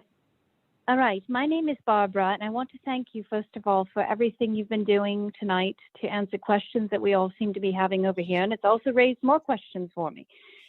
Anyway, regardless, I want to speak to the decades that we have had the industrial zoning and the fact that the neighborhoods such as One Mesa Verde North has not been impacted in the least by anything that's gone on over there as far as in that use zone. Nothing has had this sort of density. And my concern is, like every others that have spoken about it, you approve this project. We don't feel it's the right place or the right time. We feel that this project belongs somewhere else with the current existing traffic patterns that we have. And we also think this invites in the future more dense projects of this type to be coming into this area. A project this scope and magnitude really should be handled after the pandemic, in my opinion, so that others can weigh in. Right now, we're focused on other important matters, such as our health and our livelihood. And this is just not the time for enough people to be aware of this. What else could I tell you? I really feel that there's concerns about the poor reviews online that I've read about Rose Equity's developers projects. And they talk in terms of poor construction and materials design, parking, noise, and management problems, which anyone can go online and see. We already have construction going on the freeway. We really certainly don't need more construction that could last up to 10 years from this. That would be more congestion and construction. And I have to agree that it could affect the property values in this area due to all of these factors. I want to thank you for your time. Thank you so much for your comments, ma'am. Anyone that's still on that would like to speak on this item, please click the raise your hand button now or forever hold your peace. And I don't see anyone coming online. So what I would like to do, commissioners, is we're going to take a 10-minute break before we start reading public comments that came in from emails. So we'll go offline for 10 minutes and we'll be back at 9:20 exactly. Okay? We're going to take a 10-minute break. Thank you.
Let's see, we have Jenna yet? No.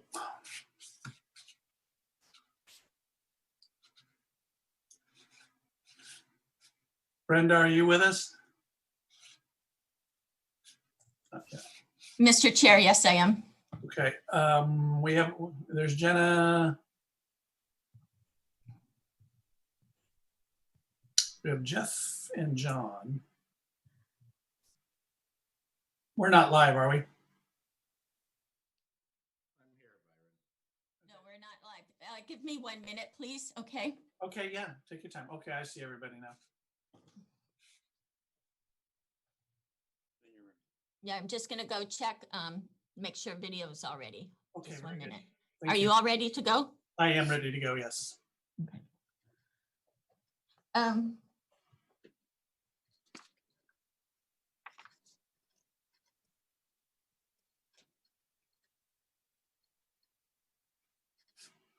Oh, okay.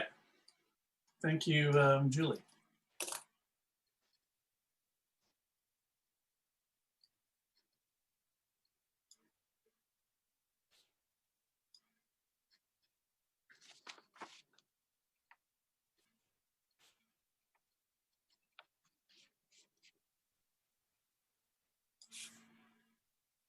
We'll be ready to go in just a couple seconds. Okay. There you go, you're live. Okay, thank you very much. We're back. We're still in public comment. I noticed that we had one other person online viewing. Brenda, could you have that caller go ahead? Yes, thank you. It's call-in user 3, and you are allowed to talk. Caller user 3. Thank you. I want to thank the council and the commissioners for asking some great questions on a project that has so many questions that need to be answered. My one concern is about the park area. The city allotment of park area that they're allowing for this project doesn't even cover the number of residents that will be housing in that particular community, let alone open to access to other community residents in that area. The other thing that I'm concerned about is that Mr. Stahl was very non-specific on saying that he would obey the law. There's been a lot of questions on why. I participated in why, and as Jay Humphrey said earlier, why is a program so that the community can vote on certain types of housing that they want to accept in their community. And furthermore, that the attorneys for the city seems like they have been nitpicking and attempting to dissect why and find out some crack or some kind of technical issue that they could deny that this project would fall under why. And I hope that the city and these attorneys and the commissioners are aware that if why is challenged, that they have a legal right to defend the city because this initiative was voted in by 72% of the voters. And if they don't adequately defend the city on why and give us some half-baked representation, there's case law on that, and that the residents can sue the city for being represented in bad faith. And so what I'm asking is what others have asked, that we are in uncertain and challenging times, that a project of this magnitude should not go forward at this time. We have too many unanswered questions. Everybody that's called in has, whether they've agreed or disagreed, have had questions that have been partially answered or not answered. So I would hope that you could postpone this further, because this is been put on the fast track to get on the ballot for November. There's no hurry in this. The applicant can at any time call a special election, so we don't need to go at break speeds to make this happen. We need to be very thoughtful, ask all the questions, dot all the I's, cross all the T's. This project cannot be undone. And it's not a project that I favor. And I believe that if it does go to a vote in November, that the 72% that voted for Y would not accept this as what they wanted for their community with the amount of rentals that we have at this time. So again, thank you for your time in examining this process. And I'm I sorry, hope your that time is done. 18 is up. Thank you. Thank you for your comments, ma'am. Ms. Green, could you begin proceeding with the reading of the email comments and the Thank you, recorded Mr. comments?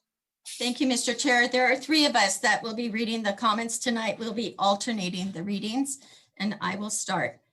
This first one is from Athena Balistreri. As a resident of Costa Mesa, I wanted to send my support in favor of One Metro West project. I live and work in Costa Mesa and have been a renting resident here for nearly a decade in the Spice Street neighborhood. I think there is great opportunity in this project. It will create potential opportunities for people to live and work in a closer proximity to each other, creating a better quality of life. With the various business that would be integrated into this project in conjunction with the neighboring SoCo, it will continue creating opportunity for a walkable neighborhood.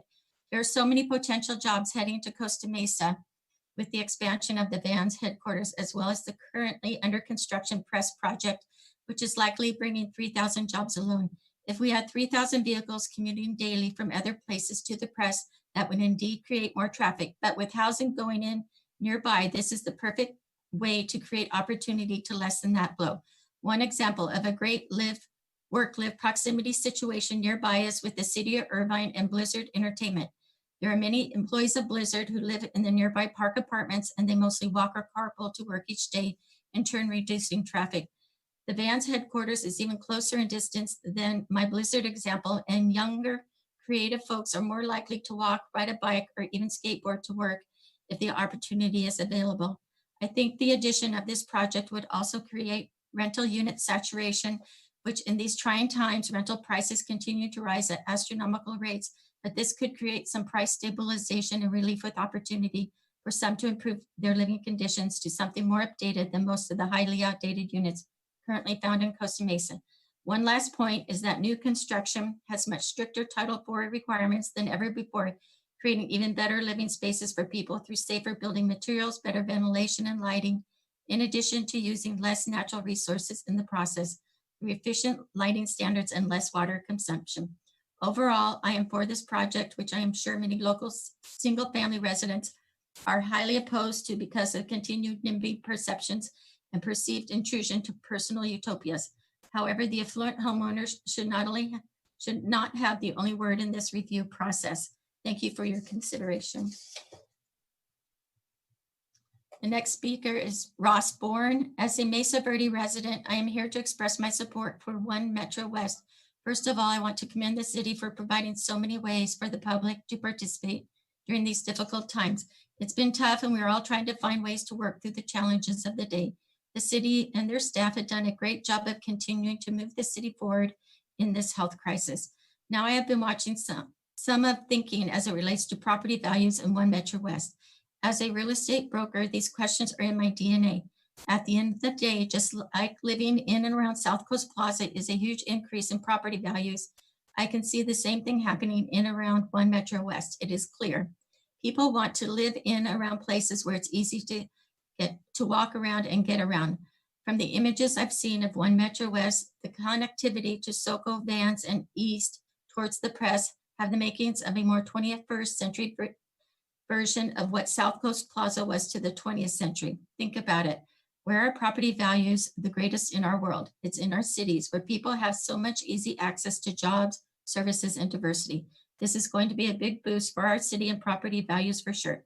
Also, we all know things will change forever as a result of C-19. Having homes near jobs, retail infrastructure like the Santa Ana River Trail, I believe is our future. Obviously, having good development that stimulates our economy out of the crisis will be so important over the next couple of years. Lastly, I believe Rose Equity has done a good job of putting together a community benefits package that works for so many at the city. The 108 affordable units, the park, the pedestrian infrastructure on Sunflower, and the millions in fees and payments to the city seem to be above and beyond what other developers given to our city in recent years. We need bold thinking as we emerge from C19. One Metro West, especially because it's north of the 405, is that kind of bold thinking we need. Next one is from Candace Lutzinger. I am in support of the One Metro West development. In the years that I've lived in Costa Mesa, I've noticed that there is a need for housing. Thank you. Stacy will read the next comments. Thank you. From Flo Martin, I support the approval of One Metro West for these reasons. The project will address the state of California low and medium income housing requirements. 2, incoming employees of the press bands as well as current employees of SoCo will find housing close to their work. They will most likely choose to bike or walk. 3, the project will replace an ugly, out-of-date industrial property. 4, the project will offer office space that will allow residents to work close to home. 5, the project will encourage residents to cycle the Santa Ana River Trail, a perfect match for the city's goal of promoting active transportation. Next is from Jody Pedri. This project will impact traffic on Harbor Boulevard. At least the industrial park is only busy at specific hours. Harbor is already a mess between MacArthur and Baker because of the multiple lights close together and the Raising Cane's backing their cars onto Harbor, and also the In-N-Out Burger doing the same. Sometimes it can take 2 to 3 light changes to get through the signal due to the heavy traffic in this area. High residential will increase the traffic at all hours and on weekends, not just weekday rush hour. Those of us that live in the area face this problem every day. I think our quality of life should be considered over people who just want to make money. I lived here 50 years, and the last 25 has been the traffic and problems related to it becoming impossible. From Tracy Valencia, as a resident of Costa Mesa since 2006, I gladly support the proposed One Metro West community. A strong housing policy should be a part of our civic North Star. This includes all kinds of housing, for sale, for rent, both market and affordable. Housing is at the core of so many of societal issues: transit, global warming, inequity, segregation, economic growth, generational wealth gaps, etc. Having a healthy housing market which reacts appropriately to all these issues is fundamental to the solutions for same. Having One Metro West north of the 405, which has long served as the city's economic engine, is perfect. However, after listening to the last planning commission, I can see some people are against it. For those people, I have one question. If you do not put the housing north of the 405, where would you put it? Not only do we need housing, but the state is requiring we find places for housing. I cannot think of a better place in Costa Mesa for this type of housing other than north of the 405. As Costa Mesa looks to the future, ideas like One Metro West are roundly supported by economists and environmentalists alike. For these reasons, I am supportive of this plan and community.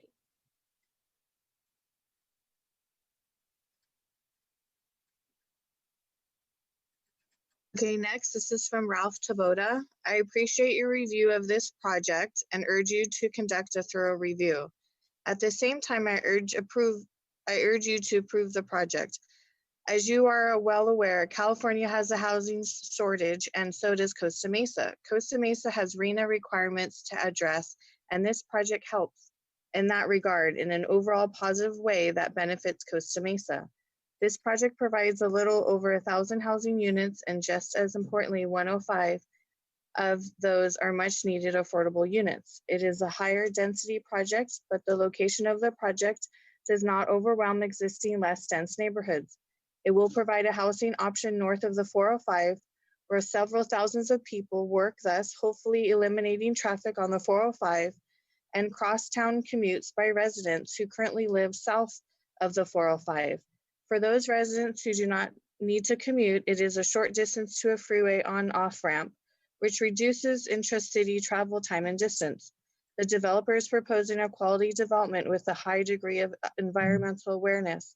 The project will have a certain amount of self-containment with commercial office space and retail space on the residential site. In addition, the 1.5-acre public park will provide much needed park space north of the 405. Also, walking and biking improvements are included with a much needed improved connection to the Santa Ana River Trail and improvements on Sunflower Avenue. The developer is making a financial investment to encourage One Metro West residents to commute to work or other places by means than automobile. Overall, with its location north of the 405 where residents work, provided parkland and enhanced walk and bike infrastructure, quality design and construction, I believe this to be a positive residential development for Costa Mesa. Next one is Arturo Manez. As a resident of Costa Mesa since 2014, I would like to reiterate my support for the proposed One Metro West. The area of Costa Mesa north of the 405 has long served as the economic engine of the city. However, with its relative lack of housing, the traffic coming and leaving the area has put a strain on many of our traditional neighborhoods during the peak hours of the day. I believe the One Metro West community will serve as an ideal complement to the new and existing jobs north of the 405, drawing impactful traffic away from our nearby neighborhoods. As given the economic crisis we'll be facing for the next couple years, we need bold new investment into our city.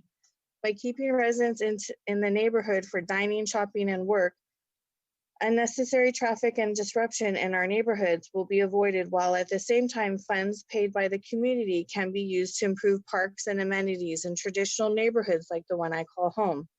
Housing and issues with the economy are regional challenges requiring regional solutions.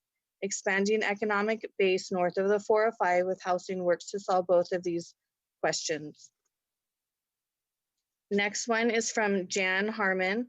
I am writing this letter to ask you to deny petition for building One Metro West project by Rose Industries. I have the following objections to the project. Change in zoning. Change the zoning of the area of the proposed One Metro West to high density residential is clearly not beneficial to Costa Mesa. If approved, the One Metro West project will set a precedent for building more population dense projects in the area of this project. This one project alone will account for more than 50% of the coming population growth in Costa Mesa. The buildings are gigantic. The plan for One Metro West project is for 3 buildings. 103 feet tall, 7 stories, and more than 3 times the current building height of 31 feet. Mesa Verde neighborhoods will bear the brunt of the height of the proposed project. The EIR draft is to have light reflecting off the buildings at night. This will affect the quality of life in the established community to the south of the project. Impact to the neighborhood. The proposed 1,057 rental units will have anticipated 2,886 residents and employees. They're expecting an additional 6,800 daily car trips from the current 429, and these new trips will negatively impact the streets and freeways of our city. The idea that the people that live in One Metro West will walk or bike to local jobs is a pipe dream. These additional people will be pouring into the traffic patterns like ants. Air quality. Air quality will be negatively impacted during the 10-year construction of this project. Our purpose should be to improve the quality air of our city, not make it worse. Furthermore, further concerns I have are the project's impact on local schools, the impact to our emergency services and an evacuation plan, and the increased demand on city services such as police and fire. This is a huge problem and does nothing to benefit our city. In conclusion, it is my feeling that the One Metro project will be detriment to the city of Costa Mesa and should not be allowed to proceed. I strongly urge you no vote on continuing the One Metro West project. Costa Mesa resident. Thank you. The next speaker is Daniel Tyner. I would like to submit to you again my support for One Metro West. As a millennial resident of Costa Mesa, I wanted to discuss my support for the proposed One Metro West community. There is an incredible demand for my generation for places to live near jobs and amenities. More importantly, places to live near upwardly mobile jobs, which are so important to all of our futures. These are the type of jobs are prevalent in Costa Mesa's economic engine north of the 405. One Metro West is the ideal complement to these jobs, not only because they are bringing much needed housing, but because they are paying so much attention to the pedestrian. The walkable connection with the Santa Ana River Trail to One Metro West, SoCo Vans, and beyond are the needed building blocks for an area of Costa Mesa which has so much promise for the city's future. Costa Mesa has grown as a city and a community by being at the forefront of planning great neighborhoods, parks, and retail. One Metro West is the continuation of this tradition and is a great piece of Costa Mesa's future, which should be focused north of the 405. Thank you. Next is from Bob and Marilyn Wright. My husband and I are 100% opposed to this huge project will impact our neighborhood in Mesa Verde. The additional car trips projected in the plan will create a traffic nightmare around Harbor and the 405. The light reflected from the project will negatively impact our homes in the evenings. The height of the buildings is much too high. We rely on Sandy Guinness to give us the true facts about building projects. This one is unacceptable. Making decisions about projects when citizen taxpayers cannot attend meetings is wrong. The next one is from Kevin O'Grady. I write in connection with the One Metro West project. While I live and work in Newport Beach, we have clients and employees who live in Costa Mesa, which I regard as our neighborhood. The overarching realities are first, that there is a huge housing shortage in Orange County, and second, that our cities are going to be forced to expand the supply of housing one way or another. Fighting the state will only drive up the cost to cities, fines, lost funding, while adding to the housing cost burden. North of the 405 is the logical place to expand housing in our area. Almost all alternatives would either have a lot more negative impact on the traditional neighborhoods of East Side/West Side Costa Mesa. I have no involvement in One Metro West, but I've seen the plan and find it to be a creative, well-designed project. Thank you. Thank you. Next is from Laura Foote. YIMBY Action is pleased to support the development of One Metro West, a mixed-use development proposed for north of the 405 freeway in Costa Mesa. This project would transform an underutilized industrial property into a community asset with 1,000 plus new homes, public open space with connections to the Santa Ana River Trail, and perhaps most importantly, more than 100 affordable homes for low-income residents. This development will help address Costa Mesa's housing shortage, including affordable housing, and provide new homes in close proximity to current and expanding job centers and shopping. It will transform the industrial site into both a destination and a neighborhood. YIMBY Action is a network for pro-housing activists fighting for more inclusive housing policies. Our vision is an integrated society where every person has access to a safe, affordable home near jobs, services, and opportunity. This project will help address the housing shortage and ensure a welcoming Costa Mesa where everyone can thrive. Next is from Robert Grayelli. As a Wimbledon resident for over 30 years, I'm writing you to express my support of the One Metro West community. First of all, given our health crisis, new economic development will be so important moving forward. For us as Wimbledon, it will draw traffic from the offices and businesses around us, especially the Press West, as opposed to Fairview. Our economy area needs new affordable homes, parks, and pedestrian infrastructure, and One Metro West is perfect for our neighborhood. Costa Mesa has grown as a city and a community by being at the forefront of planning great neighborhoods, parks, retail, and we are proud to be a part of that shared success story and look forward to One Metro West being a part of that story as well. Next is from Rachel Perry. I'm writing in support of the One Metro West project north of the 405 freeway in Costa Mesa. I am aware we need more housing in the city, and this is one of the best possible projects around. The concept will allow for the building of homes where there are many jobs. The economic growth from the development will exceed over $135 million in the next 5 years. The one great thing about this project is it has planned for walkability and bikeability. There is to be over 3,000 jobs with the press and vans in close proximity to homes. This is a really great and well thought out project and one I am in total support of moving forward. Rose Equities has done a great job of collecting data to show the ability to work and live while reducing traffic problems from the outlying cities driving to Costa Mesa. I totally support this project, and I have all the confidence in the world that Rose Equities has collected all the needed research. I encourage and hope you will vote in favor of One Metro West. Thank you.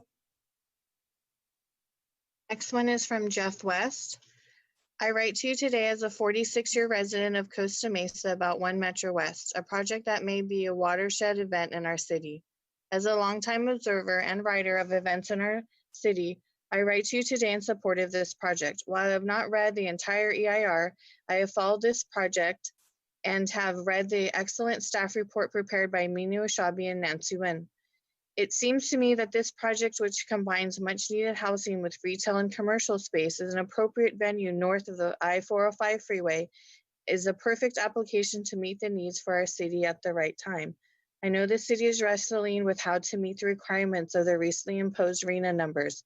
This project helps with that problem, particularly since it provides 10% of the planned dwelling units as affordable housing, something not accomplished in our city in my memory. This project will also almost certainly be the first test of Measure Y and require a vote of the people, which is too bad, but it checks off many of the boxes we and you want to see in a good project for our city. I know the City Council is discussing the future of Measure Y, but that may not help this particular project. I readily acknowledge that my home on the far east side of Costa Mesa is almost far away from this project location as is possible to be and still be within the city limits. It is very unlikely that my wife and I will experience any inconvenience on a regular basis caused by any traffic generated by this project, especially since most of it seems to be mitigated in the plan. Nor is it likely that we will directly benefit from the revenue to the city generated by the fees for this project or the use of the planned dedicated parkland within the project. We will, however, benefit from the presence of this excellent project as it will likely attract more good businesses and their workers who will spend money in our city, take advantage of the cultural, recreation, educational opportunities available to them, and enhance the fabric of our community. Approval of this project will clearly demonstrate a willingness on Costa Mesa's part to attract new quality projects of this type and consider new ideas at the time when we certainly need them. After going through the staff report, I can find no seriously objectionable element in the proposal because I've watched your work as a group to carefully, thoughtfully vet projects in the past. I know you will give this project the thorough analysis it and we deserve. I hope you arrive at the decision to follow the staff recommendations and move this excellent project forward to the City Council. Thank you to all of your continued excellent work on behalf of our city. Next, one is from George Atala.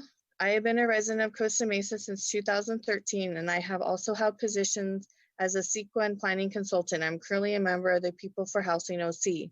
My wife and I are both educated individuals with well-paying jobs and are among the hundreds of thousands of strained millennials confronted by the detrimental effects of housing crisis, outdated and subjective policies in Costa Mesa, example Measure Y, have left the city starved for housing opportunities. Our policy and NIMBY-driven housing crisis, the state's RHNA pressures, and the mass exodus of millennials from Orange County have proven that projects such as One Metro West must be welcomed in our city.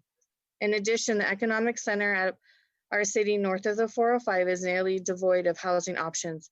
This means jobs are forced to be geographically separated from homes and local traffic and air quality impacts grow larger each day. That housing is not built in Costa Mesa, rightfully proven by the VMT analysis in the project's EIR. The project will produce a residential VMT that is 18% less than Orange County regional average. We are in need of healthy housing market with a plethora of market rate for sale and for rent opportunities. This is why I support the One Metro West project. Thank you. Next one is from Nello Webster. I am writing to you about the One Metro West project, which I support. While I live in Newport Beach now, I have lived in Costa Mesa before, and our firm has clients and employees who live there, so it's my neighborhood. One Metro West would help with the major housing shortage we have here in Orange County.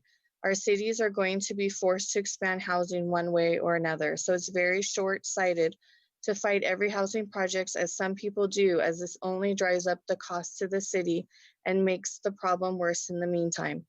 The area north of the 405 seems like a well thought out and logical place to expand housing in our area. Almost all the alternatives would have more negative impact on the east side and west side Costa Mesa neighborhoods and in overall traffic. I hope One Metro West will have your support.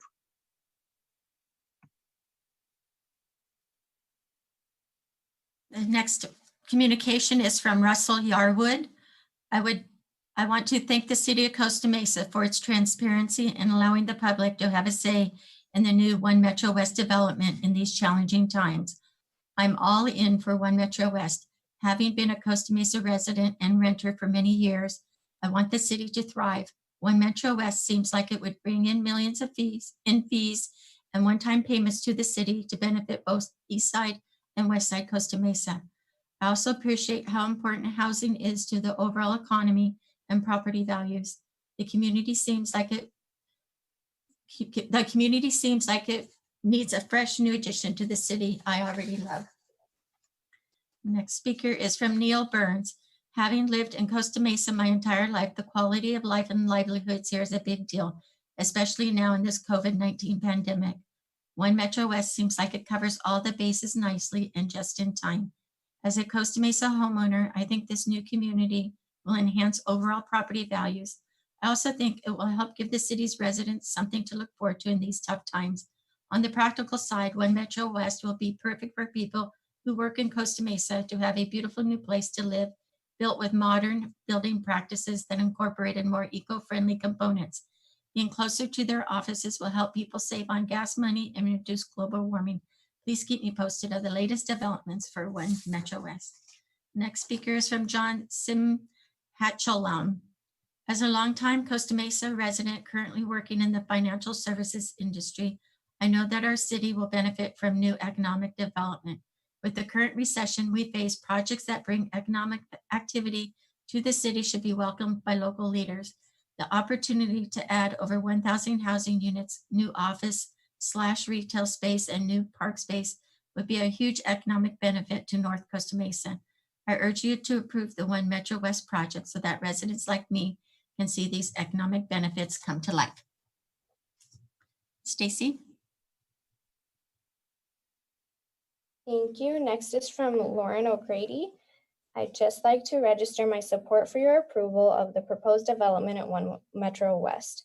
As a lifelong Orange County resident, my family struggles as much as anyone to find appropriate housing that's well located to our jobs and also belongs to the school district that we've grown to love. This proposal will best take advantage of one of the largest remaining sites in the city capable of providing sufficient housing for myself and other friends of our community. Thanks in advance for your consideration of this impactful proposal.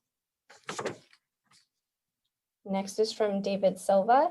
I am writing this letter to express my opposition to the One Metro West unit apartment complex planned for the current Sakura Paper and Robinson Pharma sites. My wife graduated from Estancia High School in '74. We married in '77 and moved back to Costa Mesa in '82 and on to Maryland Circle in '88. We raised our 3 children in this home. All 3 children attended California Elementary School, Tewinkle Middle School, and graduated from Estancia High School. All 3 are college graduates, 2 of which attended Orange Coast College in Costa Mesa prior to their university studies. We have loved living in Costa Mesa for many years now. Our home has been the gathering place for our children and grandchildren, as well as our siblings and their families. We also paid a ton of property and other taxes to Costa Mesa. We are also very active voters and network with many hundreds of fellow Costa Mesans. My concerns about One Metro West project are as follow. For the past 33 plus years, my drive to work has been taking me north on Harbor Boulevard to my office in Santa Ana, only 2.7 miles away. I come home every day for lunch. I therefore drive under the I-405 overpass on Harbor 4 times per day, as well as through the Harbor South Coast Drive intersection with the same frequency. Lately, with the addition of the In-N-Out fast food burger joint behind the Arco station, more often than not, the car waiting line not only tails into Kistler, but also frequently comes onto Harbor Boulevard southbound right lane, creating an agonizingly long and sometimes unsafe right turn onto Kistler from southbound Harbor at lunchtime, as well as the afternoon rush hour. I can't imagine what the In-N-Out line is going to look like when the traffic from the proposed site goes from 420 plus cars to 6,600 plus, according to the published traffic studies.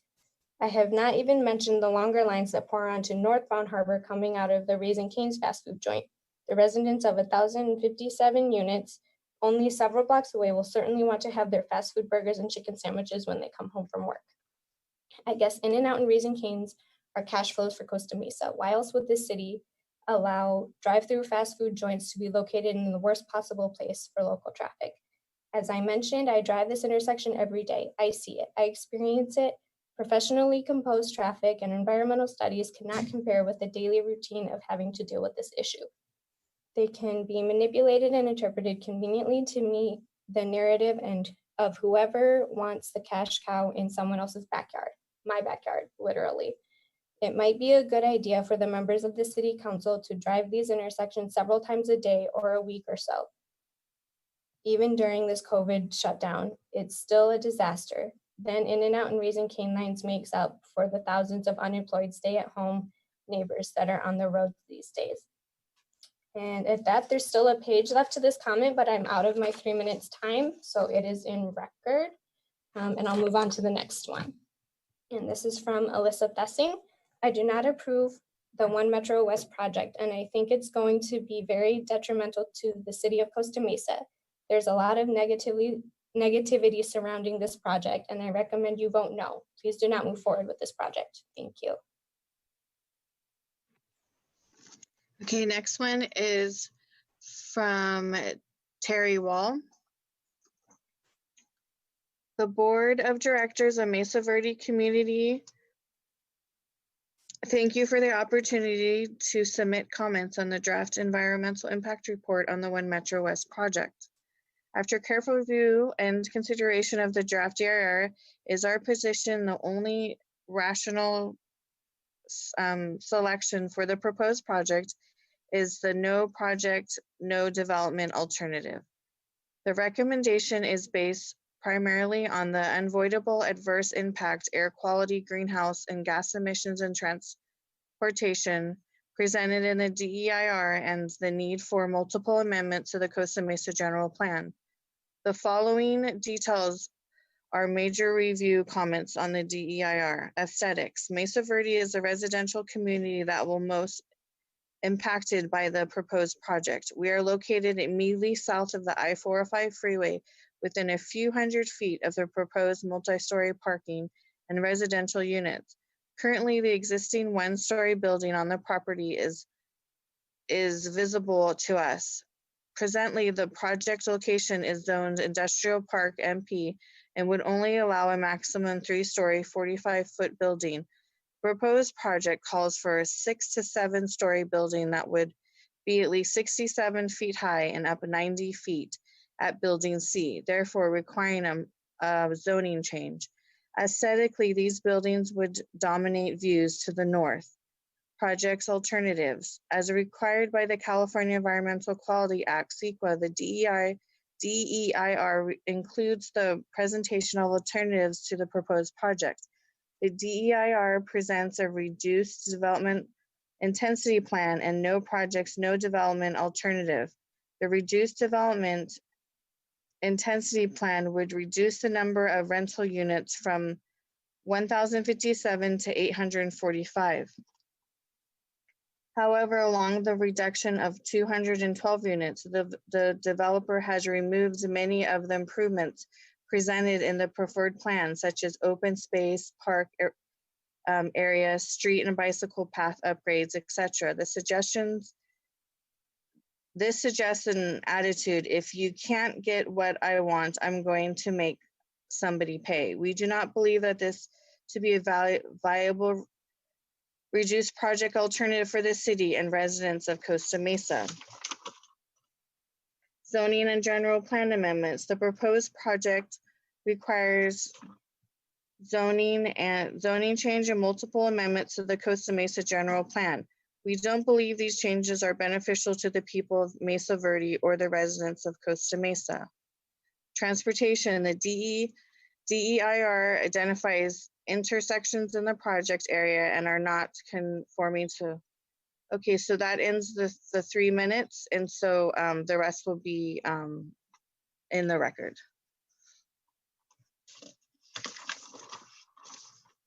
Next one is from Russ Purcell, an MVC board member. I recently don't know where to begin. I spent countless hours reviewing and commenting on the One Metro project draft EIR. During my career, I've dealt with these types of documents, and I understand the many maneuvers used by developers to get what they want. In my comments on the draft EIR, I point out inconsistencies, inaccuracies, arrogance, unethical presentations, and address issues from state agencies, etc. The response from city staff is to use the draft EIR as gospel and simply point out where the items are covered in the document and appendices. This is just a slap in the face by the city. Then we have the cartoons presented as part of the specific plan where line of sight projections as presented in figure 35 and 36. The figures provided a single incorrect scale and don't identify if the scale is vertical or horizontal. The single story projections, figure 35, uses a 12-foot barrier wall figure along the freeway and is based on someone standing in their backyard within a few feet of the wall. The double story projection, figure 36, uses a 16-foot barrier wall and again, someone standing within a few feet of the barrier wall. The developer expects the people who look at these cartoons to accept them without question.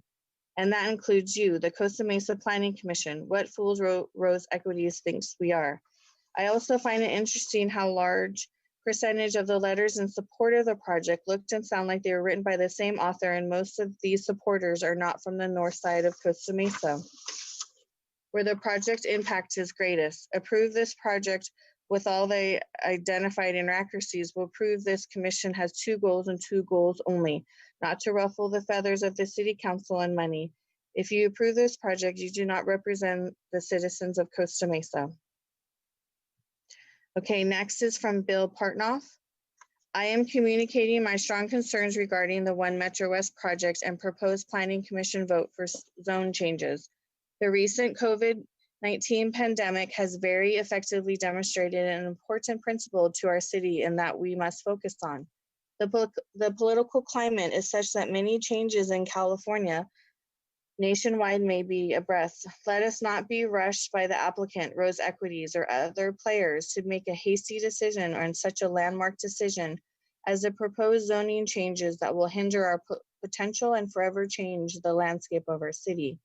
Unfortunately, we've seen the dire consequences from our citizens and their health when they are herded into high-density living and total reliance on public transportation.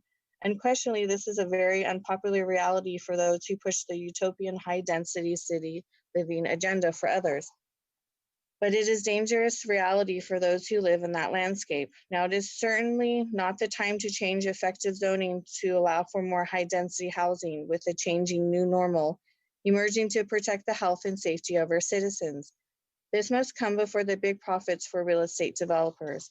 Our city council must be representing the residents, not the developers. To push this project through without safeguards to the people of Costa Mesa is a poor representation of the people of Costa Mesa.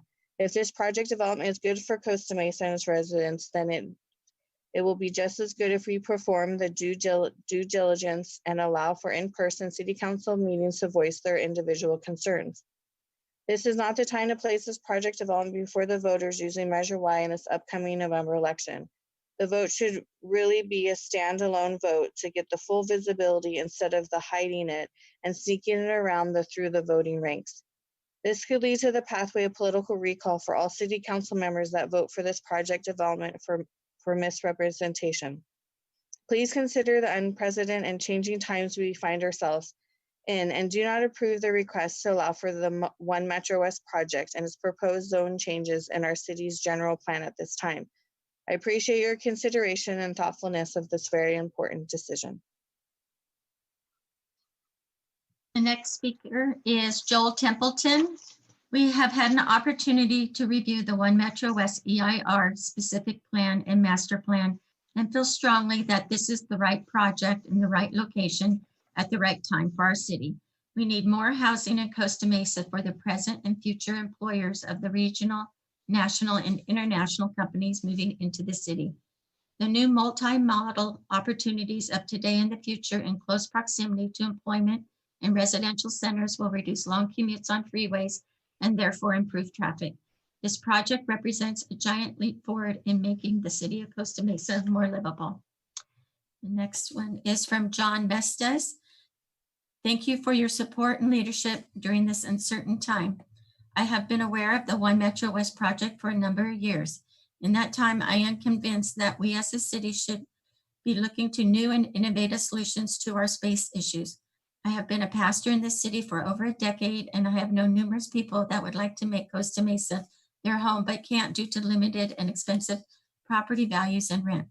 Moreover, I know uncountable people that would love the opportunity to live and work in a walkable distance from their house, Although I do believe Costa Mesa is better than most about making that a possibility, we all know that Metro West offers a very tangible solution to both of the issues I have mentioned. I also believe that the area One Metro West is looking to build at is a great place to take some chances and risk when it comes to breaking the mold of the usual Costa Mesa buildings aesthetics. The companies around there at the SoCo Design Center, bands, and others attract a person and probable participant in the One Metro West project that require cutting edge design, environmentally friendly, and non-traditional live workplace solutions. We don't just want to be a city that attracts creative talent, but also gets the benefit of them being residents. I think moves like this one not only keep Costa Mesa as the best city in Orange County, but among the best in Southern California. I would like to offer my continued support of One Metro West and hope that you would move it, greenlight this project.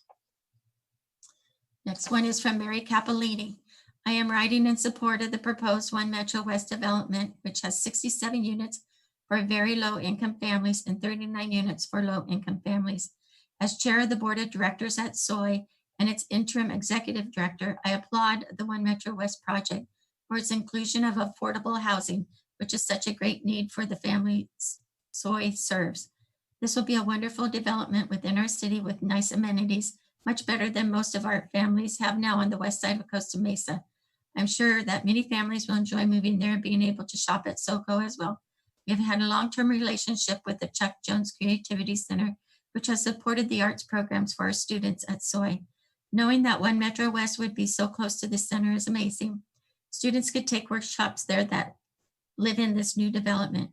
Thank you for looking at this development, and I hope you approve it. Okay, Stacy? I'm Kathy Esfahani.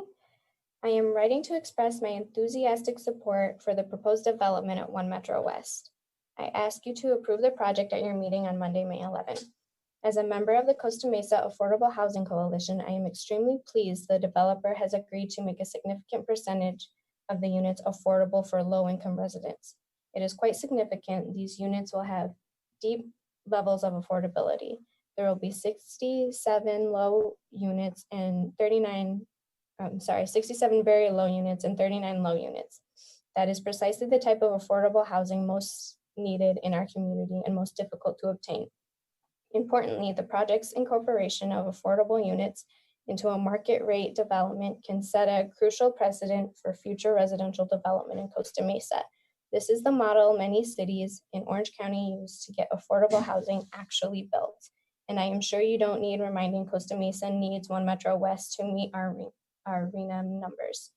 I also support One Metro West because I think it is a well-designed and exciting addition to city life north of the 405. Located near jobs and walkable shopping and eating areas, I think One Metro West will set a healthy, vibrant tone, which can reverberate citywide. I live in Mesa Verde and look forward to visiting this SoCo adjacent zone to enjoy its nice walks and bike paths. Please support One Metro West as it comes before you tonight. Next is from Laura Yorix. I believe high density housing is a poor plan for Costa Mesa. I understand the need for affordable housing and rentals. I think the city has done an adequate job of providing those options. I encourage consideration for resources which are not unlimited when voting for this project. Costa Mesa is a community of primarily single-family homes and should not be turned into a big city, particularly in time when the threat of viral contamination is exponentially increasing. Please vote no. No project, please. Next is from Walker Wood. I am writing to voice my support of One Metro West development to bring much needed housing to Costa Mesa. Bringing more desperately needed homes and creating a pedestrian-friendly community would be a great benefit for young families such as mine to be able to stay in Costa Mesa. With the explosion of housing costs in recent years, it's become more and more likely that I won't be able to afford to stay in the city as my family grows.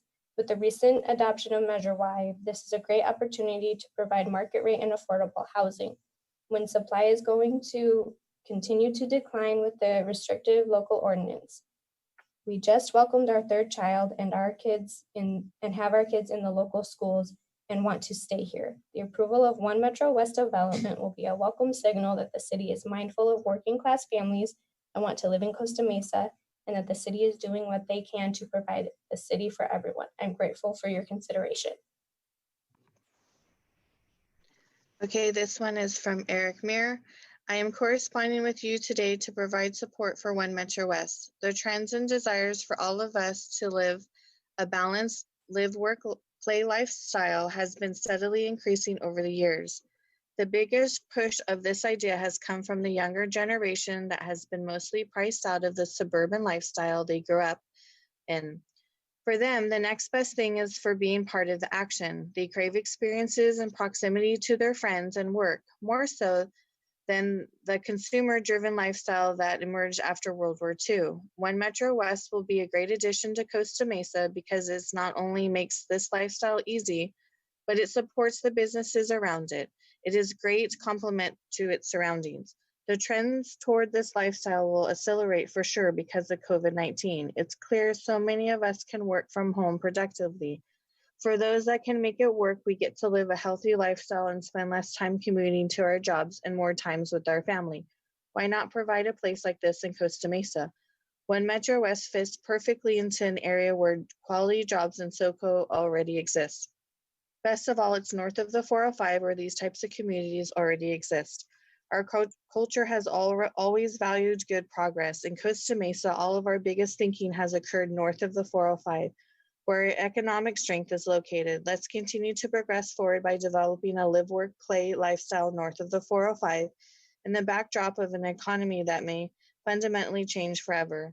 This seems like a great mixture of reason to support One Metro West. Thank you for your time, Costa Mesa residents. Next one is from Steve and Maria DeZita.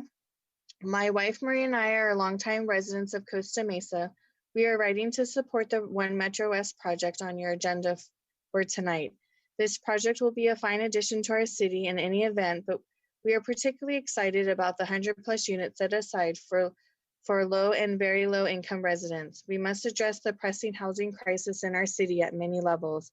This project will be a constructive step in the right direction. We urge you to approve One Metro West. And the next one is from Patty Uchito. I live on the west side, but I grew up in Mesa Verde. I love the idea of this new development, which will meet the housing needs of our community, especially the affordable housing needs, and also give us new walks, paths, and bike trails north of the 405. Thank you. Okay, this one's from Charles Purcell. I really don't know where to begin. I spent countless hours reviewing and commenting on the One Metro West draft EIR.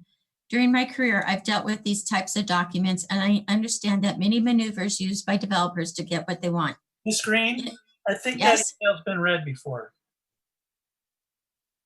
Oh, okay. We can move on. We'll double check on that. I'll go on to the next one and then we'll double check on that. Thank you. The next one is from Russell Toller. I know that One Metro West is once again coming before you, so I would like to reiterate my support. Provided that the buildings, land, well, and property shape the public rights of way with simple facades, ample fenestration, quality materials, primary entrances on stoops or porches, and general signs of life, I think this is a great project. I reject any complaint that there are too many homes in the city or in that part of the city. We are in a housing crisis, and if the developers want to build, it is because they know that people are willing to move in. We should not entertain suggestions that the city abuse its power by attempting to stop home builders from providing what the market clearly wants. The planning department should focus its energy rather on ensuring that the development comes in well and that the city does its part to complement the private investment in the vicinity. Lastly, we do not have a too many people problem. We have a too many cars problem. I do not support any push for the developer to provide more parking. People will choose the mode of mobility that has been made most convenient for them. Make walking and biking comfortable and convenient around this site, and people will choose to walk and bike. Make it miserable while providing a glut of parking, and people will choose to drive. The next one is from Naveed from the Cheese Shop at South Coast Collection. As the owners of the cheese shop at OC Mix at South Coast Collection, we support the One Metro West community proposed next door to SoCo. SoCo is home to more than 70 curated restaurants, showrooms, and stores, and has become one of the culinary and cultural jewels of Costa Mesa and Orange County, Many of Southern California's top chefs call SoCo and the OC Mix home. SoCo is a gathering place drawing foodies and design fans from throughout Costa Mesa and Southern California to our creative enclave north of the 405. With thousands of new jobs coming to our neighborhood, we believe One Metro West will provide a much needed addition of housing for the creatives and professionals who are some of our most important customers. Our businesses will benefit greatly from having new residents next door to SoCo, an easy walk away. The neighborhood will benefit from the proposed new park at One Metro West, easier access to the Santa Ana River Trail, and improved bikeways and sidewalks, making walking and cycling more attractive. Costa Mesa has grown as a city and a community, and we are proud to be a part of that shared success story. We look forward to One Metro West being part of that story as well. Thank you. Stacy? From Lance Hunt, as a resident of Costa Mesa, I want to express my support for One Metro West.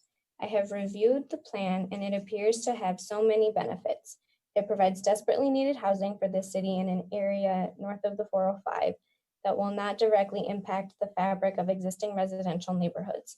And these homes will reap the benefits of increased property values. The community offerings such as affordable housing, open space, bike system, and community room all seem positive. It will provide tremendous community benefits to the city, including millions of fees and one-time payments which help offset the long-term financial effects of the current coronavirus pandemic. Overall, One Metro West appears to be a win-win for the city and its current residents, as well as the future residents it will welcome. And lastly, from Mr. Aaron Ludwig, local steady economic growth is very important to me as a Costa Mesa homeowner. I believe One Metro West would be instrumental in fostering a stable and thriving financial environment for the city, its residents and businesses. This would be a tremendous asset to ensure property values in the area stay optimized today and tomorrow.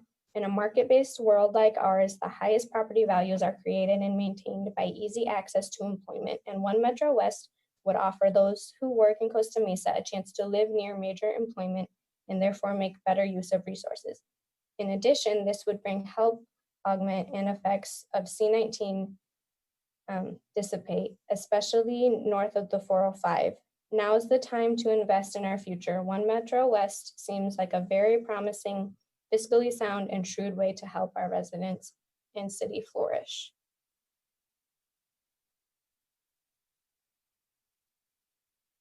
Okay, next one is from Laurel Golden. First, I want to protest the continuation of the meetings concerning One Metro West draft EIR. Not allowing for a public meeting is contrary to the goals of NEPA, which afford citizens opportunity to directly and publicly confront decision makers, and this format stifles robust decisions. Second, the irreversible impacts described in the draft EIS are in opposition to the NEPA goals, which recognizes that each person should enjoy a healthy environment and to contribute to the preservation and enhancement of the environment. This project will be unable to mitigate the increased air pollution both during construction and after occupancy, and I feel it will diminish the environment and livability of the city for current Costa Mesa residents.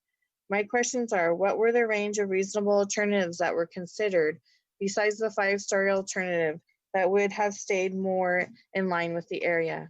Could this project move forward without changing the city code and increasing the population density? What would a project using the current density look like? Is there an environmentally friendly alternative? As the 405 freeway expansion is in progress, where the additional car trips detailed in the draft EIS factored into the expansion? Do you expect the project to have any impact on the area motels? Does the project bring the Geisler Bridge back into consideration for construction due to the increase of the detailed vehicle trips? I am not against renters or building projects. I'm against this project because of the negative conditions it will create for the environment, the increased traffic, and the size of the building that will be the only thing we see and block any views of the mountains. As a longtime resident of Costa Mesa who has raised a family here, volunteered in schools, worked with young groups, and vote, I am concerned about the radical change that this project will bring to Costa Mesa. I recognize that if it goes forward, this will set a precedent precedent for all new projects, which will then occupy this density model. I'm opposed to this project and request a no project vote from the Planning Commission. A statement about the freeway sound within the project was given. What about the increased freeway sound that will be bounced into the neighborhood south of the freeway?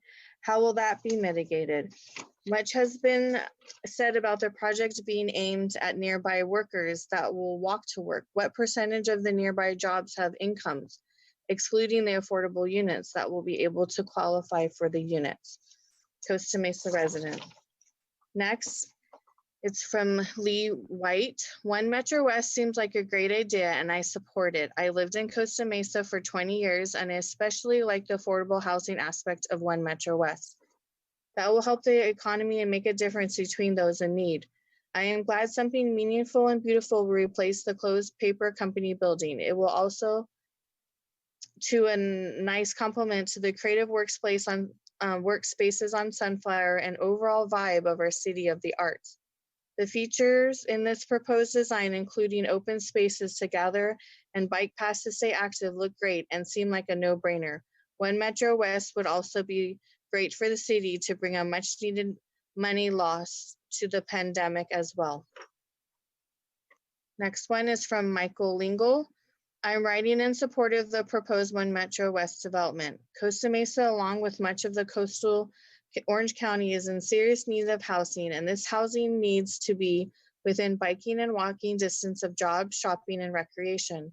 SCAG recognized this with its most recent regional housing needs assessment. The jobs are in Costa Mesa and the housing needs to be here too.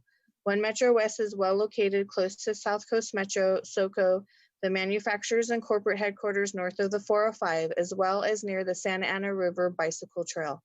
This creates an opportunity, if the project is built right, for many residents to go to and from One Metro West without getting into cars. While there is always room for improvement, the city should move forward with this development and work with the developer to create the best possible project, not just for tenants, but also for the surrounding area.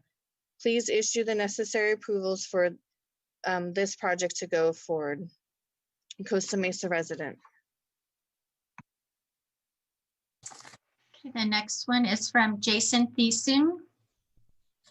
Here's the new headline. During the height of a global pandemic, conflicted Brett Stoll of Rose Equities quietly gets the unwanted and undesirable One Metro West foot in the door without any of the residents of Costa Mesa actually wanting it. I am very curious and would love to see the people who approve this project and comment on its approval actually live in Costa Mesa. Are they citizens of Costa Mesa, or are they just instead pawns of the developer and friends of Brett Stoll?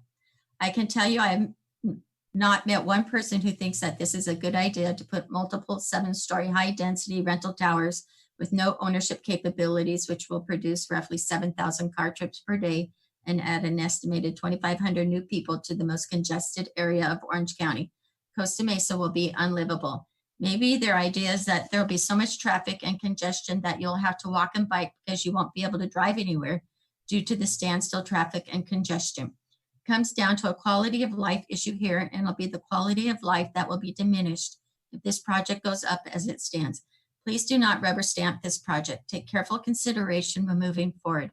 I suggest you do not approve this project and plead with you to vote no project alternative on this project. The huge size and the bad location make this not feasible. Or at a very, very least, we need a height restriction of 4 stories maximum and lower the density from extremely high to medium density. Also, let's get some ownership capabilities in there so people can own a piece of Costa Mesa and be personally invested in our city. Please keep in mind the people of Costa Mesa and its families, owners and renters alike, who have invested and put down roots in our city and the impact it will have on them and their future when you decide on this project. No on this project. This is a big no from me and my neighbors in the Mesa Verde neighborhood. The EIR shows this thing would be a disaster for the traffic in Costa Mesa on Harbor especially. We will all suffer from pollution from more cars, more people, more trash, more congestion, overcrowding, construction pollution, and noise. Also, I want to see a visual and perspective head on of what the 108-foot towers will look like from different streets in Mesa Verde, like Iowa, California, Geisler, Country Club, Mesa Verde Loop area, Adams, etc. This This thing is way too big and utterly obnoxious and shouldn't even be considered. Next is Russell Rowlands. I have written a couple letters in the past in support of the One Metro West community. It's just the right place for our biggest thinking north of the 405. But more than anything, the clarity of why to support One Metro West has crystallized during the C-19 crisis. As Bill Clinton once made famous, it's the economy, stupid. How much less retail are we going to have or need as we emerge from the C-19? How much less office are we going to require? The home has always been the starting point of the economy. Looking forward, the economic profile of the home will take on an even bigger role than it ever has as we work more from our home and shop more from it. One Metro West should be seen as a giant gift to Costa Mesa at a time when so much change is on the horizon and few are stepping up. The project needs to move forward as fast as it can for the sake of our economic health. This one's from Michelle Mullen. I'm writing in support of the One Metro West project north of the 405 freeway. As we all are aware, we are in need of more housing in the city, and this project offers a work and live opportunity. The concept and perspectives will allow the building of homes where there are jobs. The economic growth from the development, according to data, will exceed over 135 million in the next 5 years. The project has thoughtfully planned as a walkability and bikeability community. With over 3,000 jobs with vans and the press in close proximity to the homes, it will offer the option of walking and biking. It illustrates a forward-thinking movement to also help the environment. Also, Rose Equities has accumulated much data showing the ability to live and work and will reduce much traffic from the outlying cities commuting to Costa Mesa. Again, I highly support the project, and I so appreciate the thorough research Rose Equities has contributed on their data. I encourage you to vote in favor of One Metro West. Thank you.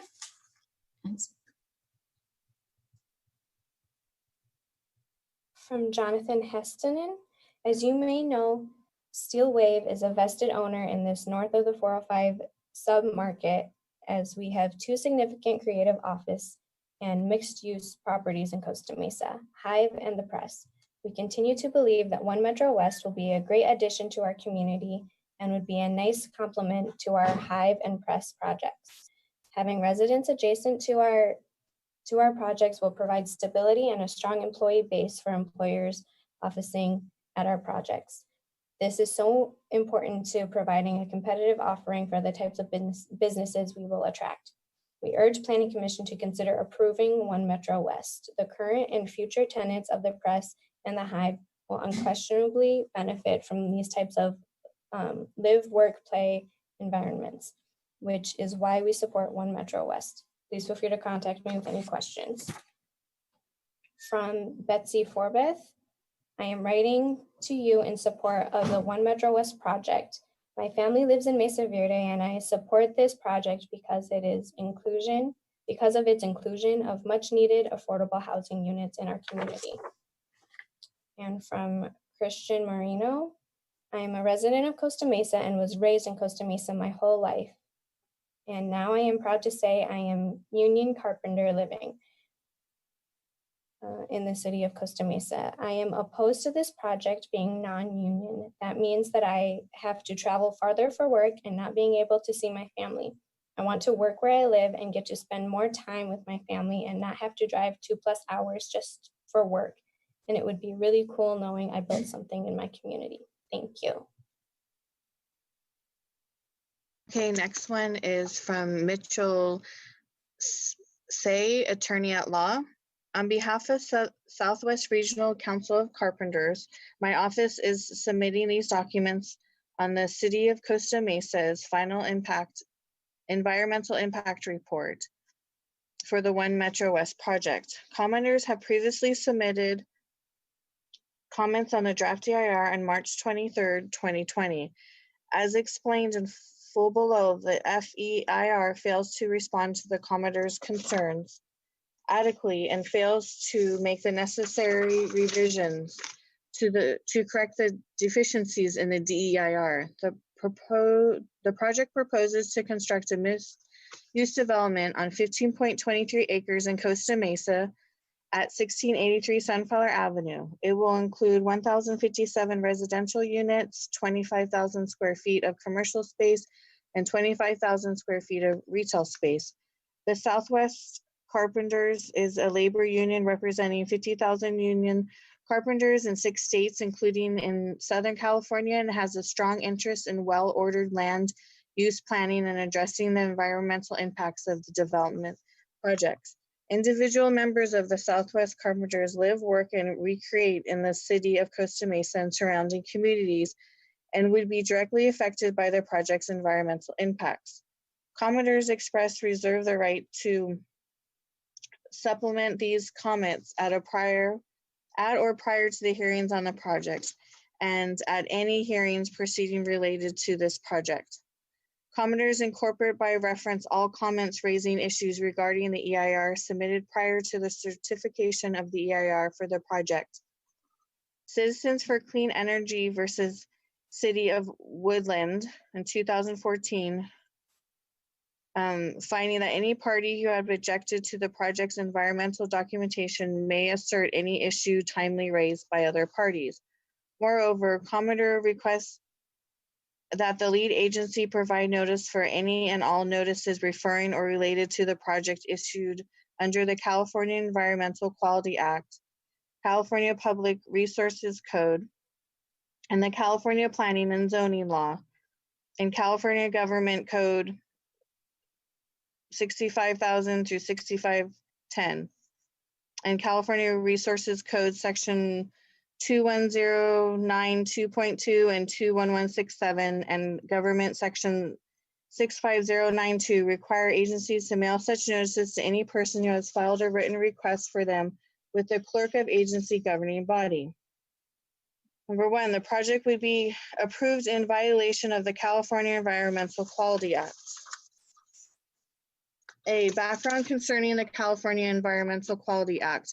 CEQA has 2 basic purposes. First, CEQA is designed to inform decision makers and the public about potential significant environmental effects of a project. 14 California Code regulations. Its purpose is to inform the public and its responsible officials of environmental consequences of the decision. Sorry, and then the time is up, so the rest of this will be included in the record. Next is from Sean McBride. First, I wanted to commend the city with moving forward with the One Metro West meeting tonight. The challenge of creating new housing takes time, and I love the city continues to move forward with its business. Please see my last couple correspondences. I support One Metro West because it brings much needed housing to Costa Mesa. It's north of the 405, Rose Equities, generational outlook means we value the long-term future of Costa Mesa. And finally, One Metro West supports our economy, which needs bold thinking going forward. Next one is from Cicely Burke. I think someone needs to speak up for the thousands of young person looking for rental apartments in the Costa Mesa area. I was a homeowner in Mesa Verde, north of New Hampshire Drive for almost 10 years, and providing housing for 1,000 households who are currently competing for rental units with skyrocketing rents is a very worthy cause. The impact on my view of building across the freeway would have been insignificant when compared with the 1,000 households benefiting from finding a much needed housing. Do the naysayers have a better location in the city for building housing for the next generation?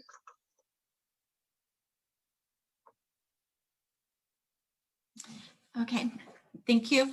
That's the end of the written public comments, and we have 4 voicemails that I will read into the record. And then, Mr. Chair, that'll conclude public comments. Thank you, Ms. Green. Go ahead and read those 4 recorded messages. Thank you. I'm in District 5, and I'm calling about the hearing on One Metro West. I'm against that project for a number of reasons. 1, the city has already voted on how we feel about those types of developments. It should be clear to everyone, even some of the newer people on the Planning Commission. These are uncertain times, and I'm guessing with all the chaos we got going on the housing numbers that we have been mandated to provide are going to change and should change. Number 3, we got infrastructure concerns and issues, and frankly, I think we're going to be broke in a bad way, and it's going to take us a really long time to recover. So there is limitation on when we have to hear things, but my suggestion would be to tell One Metro West that if they want us to make a decision right now, the answer is no. And they want to delay and work with the city, then look at that project. But the project is way, way, way too big. And so you need to look at reducing that. You need to listen to what the people have said to you previously. The people have spoken previously. Listen to the people. You're supposed to represent the people, not you tell us what you think we need to do. And that seems to be happening more and more around here. Similarly, the Triangle Square signage issue, and I know that has been delayed, but same situation, the people have spoke. We have made our views clear, carry out our views. We are in charge. The people are in charge, not all of you. You're supposed to do what we need you to do. And both of those are ill-conceived, costly projects that have long-term ramifications for the people of the city, and we already have spoken on them. I appreciate you looking out for us, and you know the developers. I remember when our mayor, some of the other people on council were against this kind of stuff. When the prior council was in place, oh, they did not like this happening. I'm watching the exact same thing, and they were supposed to be an upgrade. They are not. They're exactly the same thing, and they're pretending they are not. So I'm asking that you and the other commissioners do the right thing. Do what the people have said they want previously, and both of these need to be flat out denied. My name is Monique Lowe, and I grew up in Mesa Verde. I ended up purchasing here.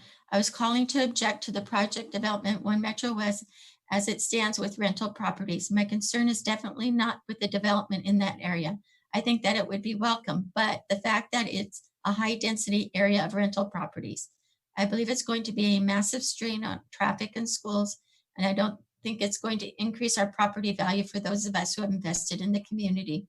I believe that perhaps if there were some changes to the development, perhaps certain amount of base attends to low income, while the rest of it could be people who wanted to invest in the community, then it might be a viable option. But as it stands, I did want to call in and voice my concerns regarding how it's being developed at this point.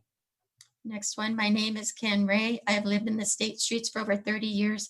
I'm calling about One Metro West, and I guess my comments apply in the recommended action section. I am opposed to the project and have sent written opposition to council members, and my position has not changed if those are still available. My issue tonight is whether or not any commissioner or the commission has an opinion from the city attorney, from Ms. Barlow, about the project falling under Measure Y. I think it is important that we citizens have a vote on this project given its scope and its impact. Also, regarding the environmental impact report, I have read the traffic report. I think only a traffic engineer could understand what's written, and I would like it if we could have a layman description of the environmental impact. For example, a commissioner driving the length from MacArthur to, let's say, past King's Chicken Restaurant, and give a layperson report about what the traffic conditions are like north and south from 3 o'clock until 6. Thank you. And the very last one is calling in support of the One Metro West. I understand that is up for public comment, and I think there are litigation plans to limit any light pollution from Mesa Verde North is a good idea.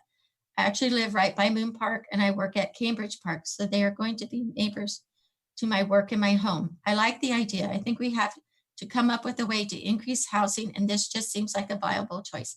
I don't like some of the other development ideas, but this one seems good to me. My name is Deborah Marceller. Thank you, and good luck. And that concludes. Okay, so Ms. Green and Ms. Bennett and Ms. Colgan, thank you very much for reading all of those into the record. I know it was a bit daunting, but we appreciate it very much. And I will close public comment. Commissioners, who has questions for the applicant? If I could have you kind of hit your raise your hand button. If you do, I don't see anybody doing that. Okay, Commissioner Colbert, do you have questions for the applicant? And please, commissioners, hit your raise hand button if you have questions. Commissioner Colbert, go ahead. All right, thank you, Mr. Chairman. Mr. Stoll, thank you for your presentation. A couple of questions for you in relation to your response, your presentation. So my first question is related to the solid waste programs that I asked about earlier to staff. What programs has your complex promoted, or do you think will promote in relation to recycling and waste prevention going forward? Are you talking about for construction or are you talking about for operations? Operations. So, I mean, I might ask that's a good question. I might ask my my engineer to respond. Hold on a second. Okay, while you do that, I'll ask my next question. The condition of approval that Ms. Ashabi alluded to in relation to language regarding the adjacency to Measure X and other industrial uses. How do you plan to implement that? I understand what the condition of approval states, but are you going to inform them during their leasing process, or how is that? How are you proposing to do that? Yeah, that's easy. I mean, there's a standard list of disclosures and things when we do all of our communities for our tenants to sign, and this will just be included in their welcoming package. Okay. And the Airport Land Commission is required.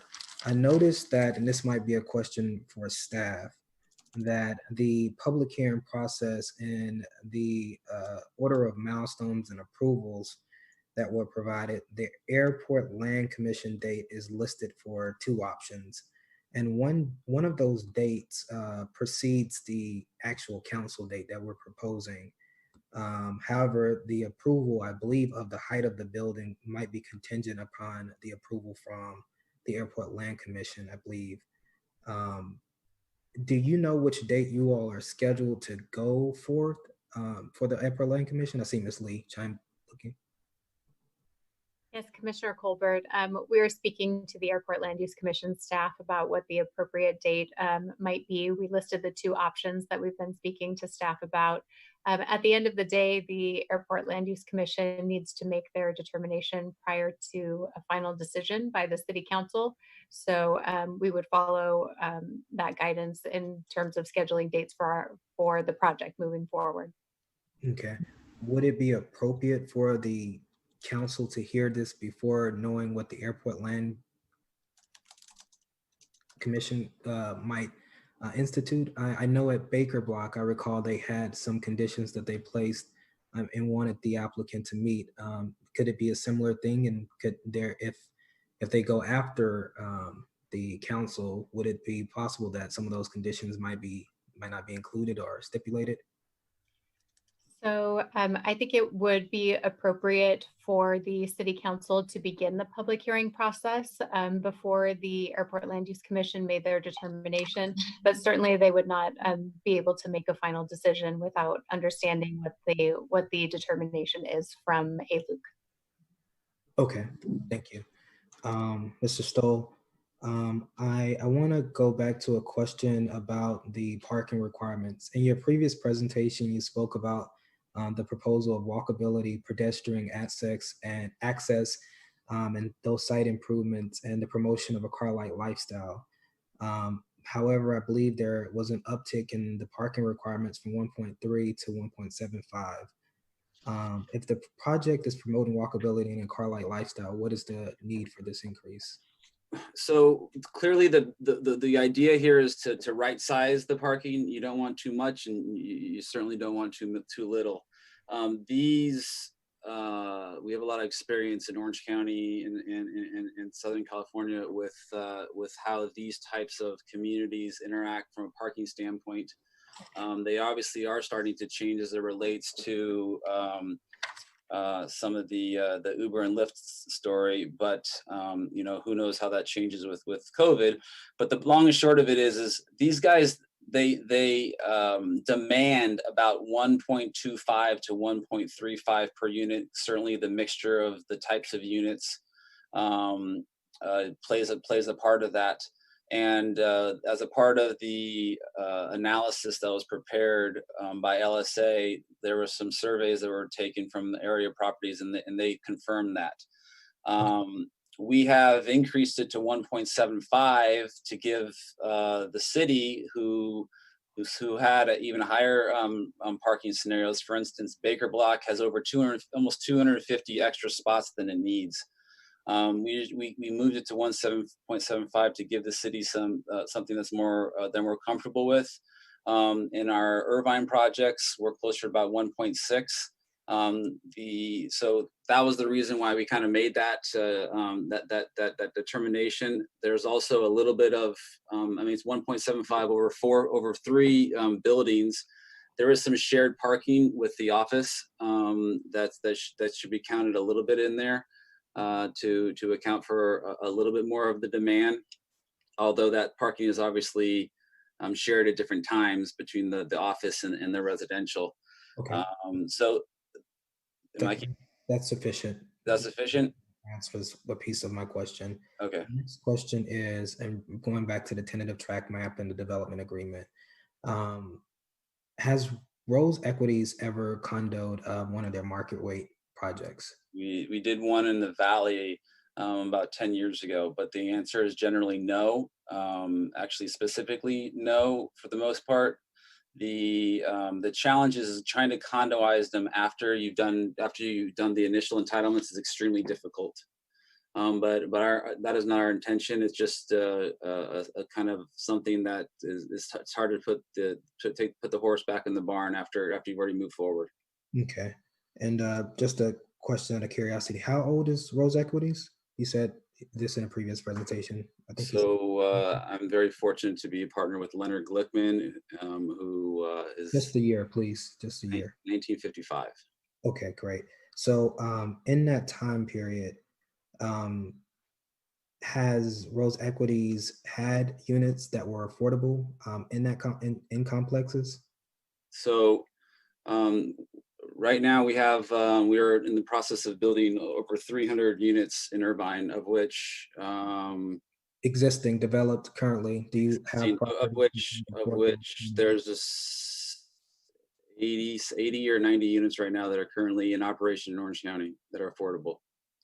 So currently in operation, 80 to 90 units. And so in your history of ownership of these properties, has Rose Equities ever not renewed any of those affordable housing leases? Or those? You mean extended the terms of the housing commitment? Not to my knowledge. Not to my knowledge. Okay. Okay. So in this, is it just standard boilerplate language for you all to state that you will renew after 40 years, or if your pro forma has penciled out to work with 106 units, then what's the need of stating that in 40 years you will be revisiting? Well, so the marketplace looks at it's ranging here from 30 to 55 years right now, and that seemed like a reasonable middle ground. Okay. I say that to say, because I understand that the past presentation, you've leaned on a lot of affordable housing and marketing this, but I feel like it might be a bit disingenuous to understand that a lot of the support that's coming for this project is related to the affordable housing piece, and that 40 years down the line, when people will desire to live in this area, as it changes, that access might not be there. And that's assuming that it gets approved by the residents of Costa Mesa. Thank you, Mr. Chairman. Those are my questions. Thank you, Commissioner Vice Chair Harlan. Thank you, Mr. Chair. Mr. Stoll, I just had a few questions related to the development agreement following on Commissioner Colbert's questions. The first of which is, what is the dollar value of the 106 affordable units? In other words, the difference between what they would be for market rate versus what you would offer for affordable. What does that equate to? So it's a negative land value of about $38 million. Okay. So obviously it's, when establishing land value, you're doing some projecting, but you eventually have to try and arrive at some sort of number. Just very quickly to think about it, let's say, just for easy numbers, it costs $500,000 to build these units, market rate or affordable, because there is no difference between them. market rate, depending upon it's low, very low, or moderate units. Very low units might be worth only about $150,000. So right there, that's $350,000 delta between what it's worth and what you're building it for. So that's an example. So that 38 million is over the course of the lifetime of the deed restriction, or just on an annualized basis? No, it's like a point in time. If the development community were to look at, they would need $38 million in order to build those units just to break even. That doesn't include any profit. Right. Okay. And then secondly, for any of your projects, have you had a development agreement? And if so, has your period term been anything less than, let's say, 20 years? Yes, we've had a development agreement. We have a development agreement in Irvine for 30 years. Okay. And in your experience, that's pretty standard for large scale projects, regardless of the acreage. I'm sorry. It was 25 years. I was thinking about the affordable thing. No, it's 25 years.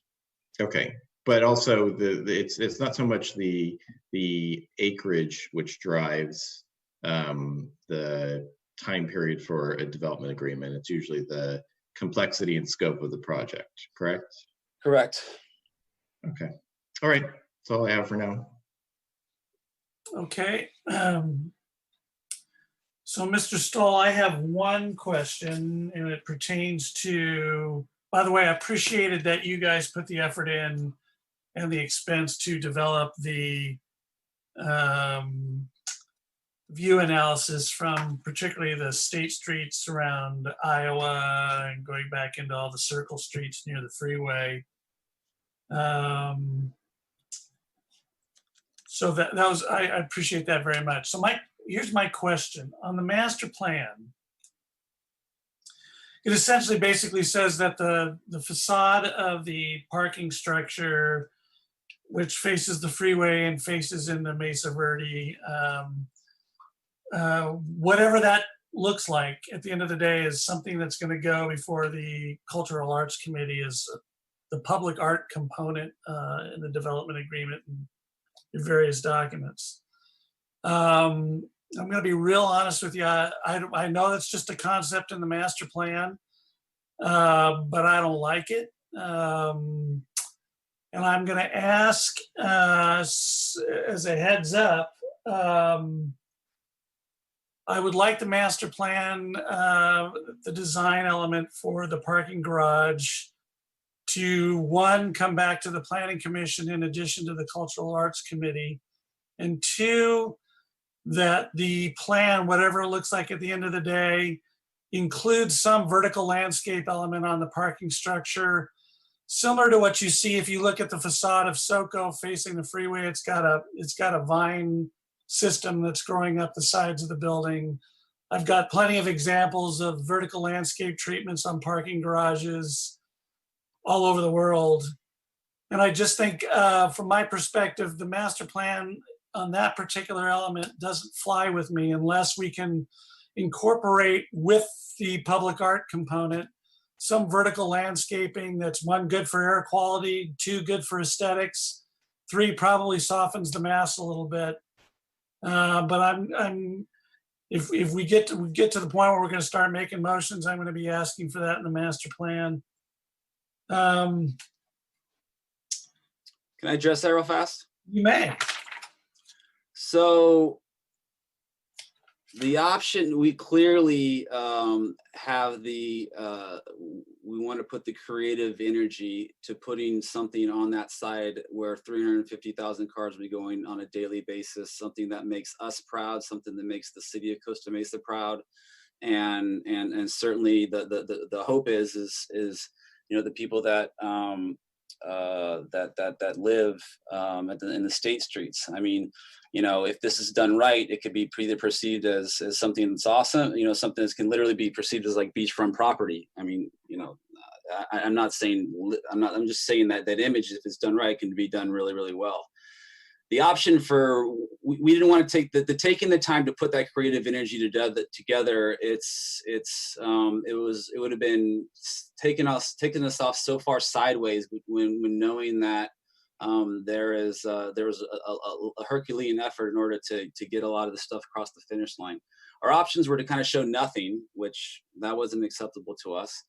What was shown is actually, if you see some of the initial design, it's a takeoff of the lima bean fields, and it was something that was done in a quick little weekend to kind of put something together, and that's what we decided to show.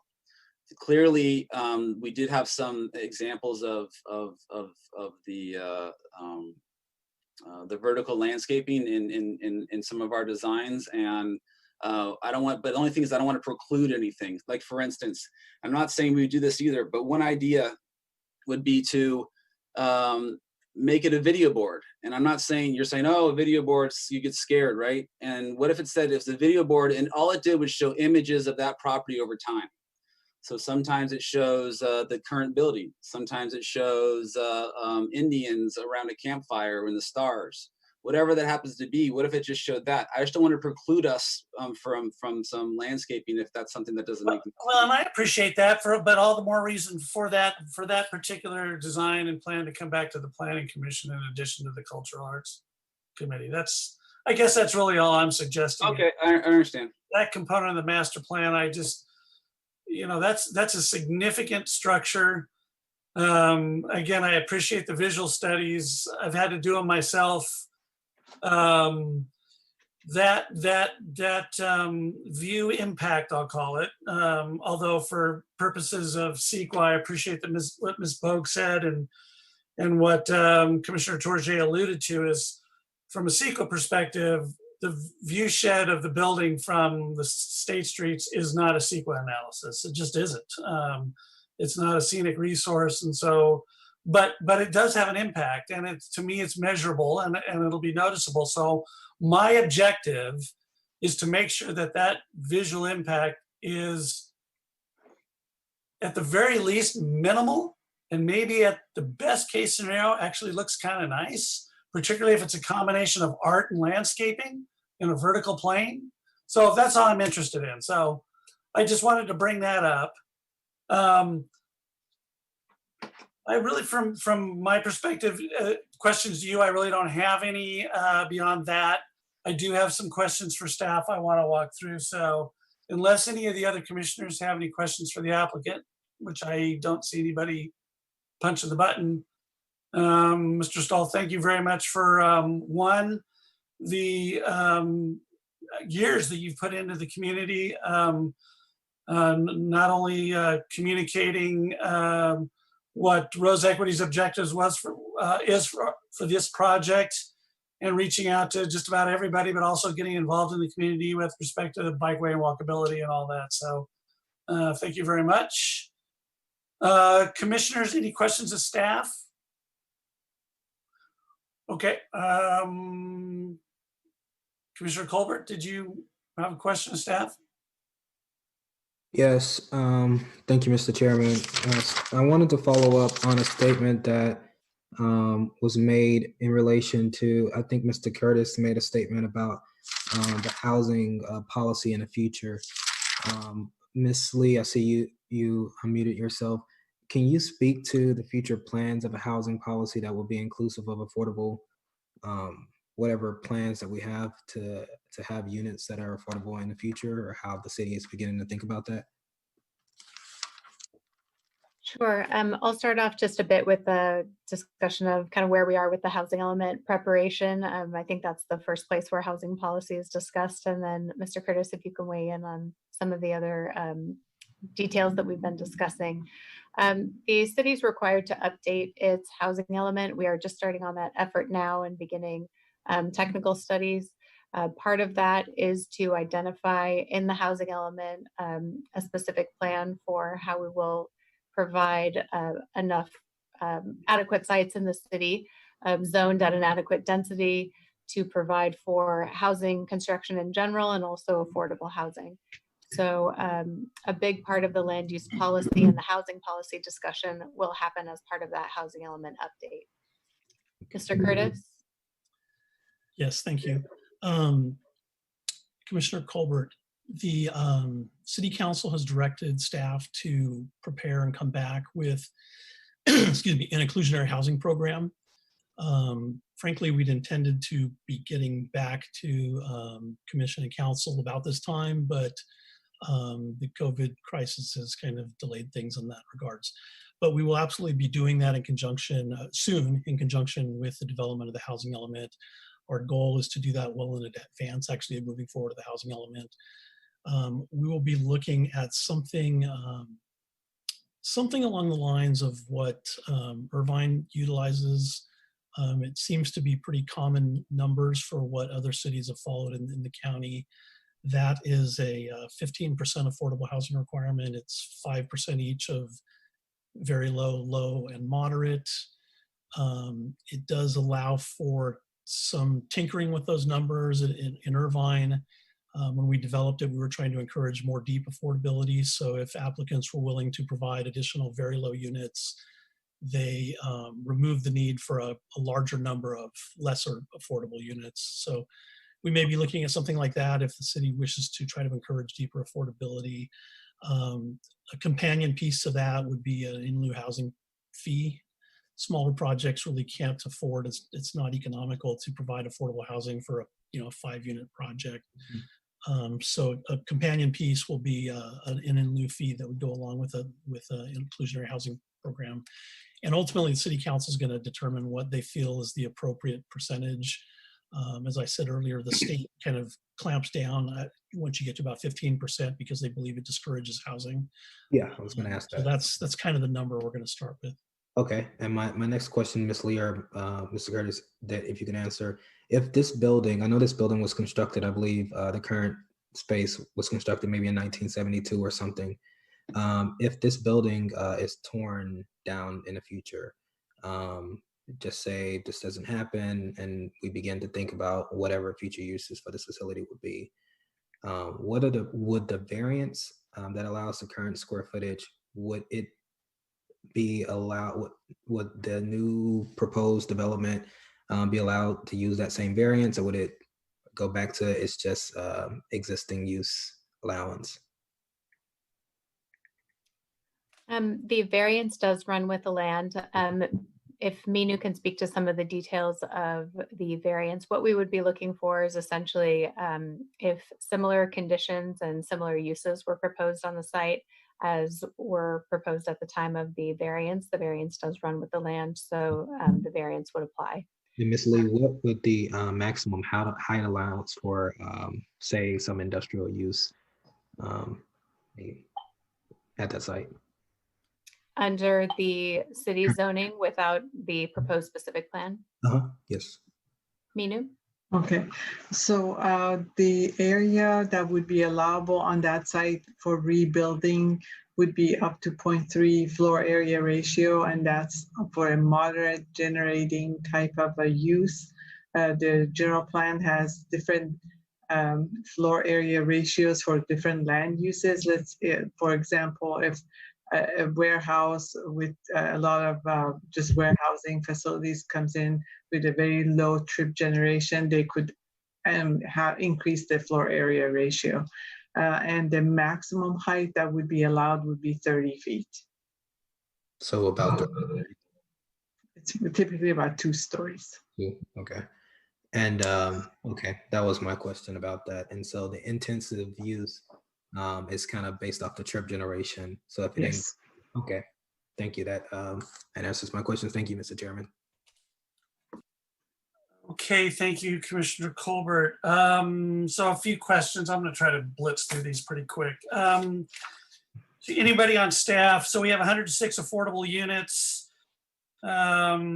We have a map that is a condominium map that allows for future conversion of the apartment units should the owner decide to do that. What happens to those 106 affordable units if the property is converted to condominium ownership? Mr. Chairman, that creates a little bit of a challenge, but essentially those units would be required to be sold and deed restricted to people meeting those income limits. So they would be then affordable ownership. Correct. Okay, that's what I wanted to know. Mr. Chairman, I guess theoretically, the applicant could propose to keep part of the units for rental and part of them for ownership, but typically when I've seen this, they become ownership for sale at that point. Okay. Thank you. So I want to just touch really quick on the parking issue, which I guess kind of confused me a little bit, not for the reasons that have been questioned about. So the specific plan sets the minimum parking standard at 1.3 spaces per unit. That's the minimum standard because the specific plan is the zoning document essentially for the project. Is that right? That is correct. Okay, so the minimum standard is 1.3. The master plan, which is the governing document in terms of the construction of the project, the master plan calls for 1.75 spaces per unit or up to 1.75. So the master plan basically complies with the specific plan. So it meets the 1.3 and it also proposing shared parking. So the provided parking is at 1.75, but it meets the intent of the specific plan and is above the requirement. Clearly, okay, thank you.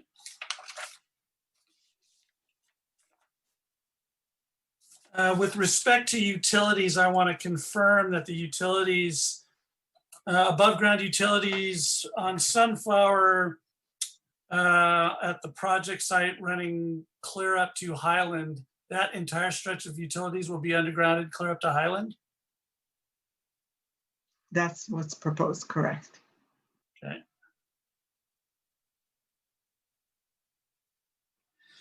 So traffic impact fees, Mr. Curtis, one of the things that is I'm interested in about this project is kind of the active transportation component that's being built into it relative to bicycle infrastructure from the Santa Ana River. Do we anticipate or have we contemplated using some of those traffic impact fees to further plan active transportation infrastructure, bikeway infrastructure beyond what's being proposed for the project? So we could use some of those funds to build out more biking and walking path infrastructure using those fees? Mr. Chairman, that ultimately would be up to a determination city council in budgeting. I don't know if Jennifer Rosales has any idea yet that where we might be earmarking those funds for. Okay. Well, more than that, I guess I'm just planting a seed. Sure. So question relative to the CEQA process, Mr. Curtis or Ms. Lee or any of the great staff that we have. Do we have a rough date when the application for this project was deemed complete?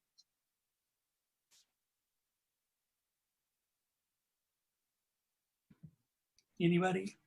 We can get that for you, Mr. Chairman. Just I'm sure Mr. Stoll knows, but Yes, I can provide a sort of general guidance and then we can look up the specific date. But essentially, the application was deemed complete when the city obtained all of the materials necessary for the Planning Commission hearing. So it was just prior to the scheduling of the first hearing. Okay. Okay. See what else I have.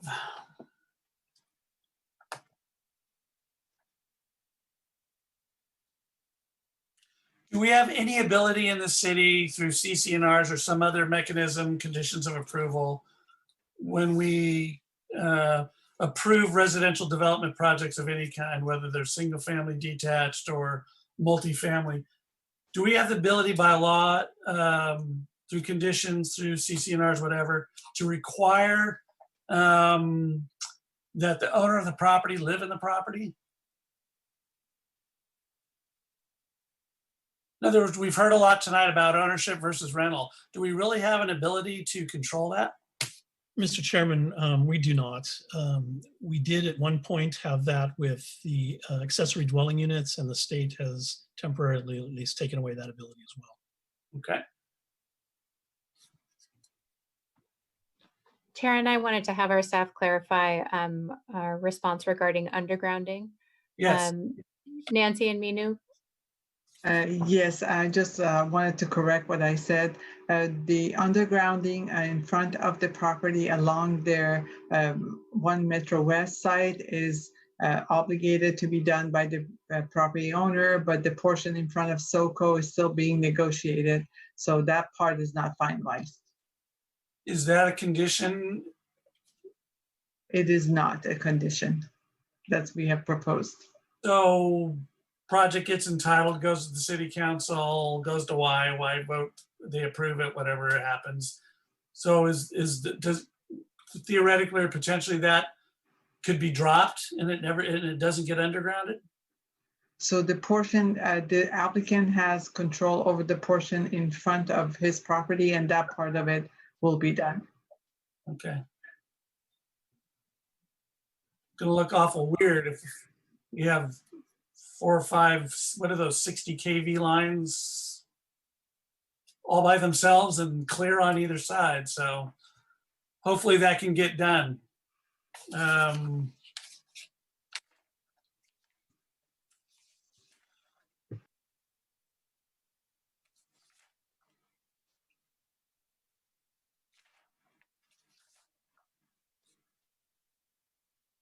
So just to do some quick math, Mr. Curtis, I'm noticing between public safety fee. By the way, the public safety benefit proposed in the development agreement, $2 million for public safety, a replacement fire engine, and upgrade to the police department's firing range. $1 million for community infrastructure improvements, roadway and trail improvements. So that Adams Avenue improvements and city bikeway trail improvements. So there's some money to kind of build that infrastructure out. $3 million for economic recovery fund due to COVID-19.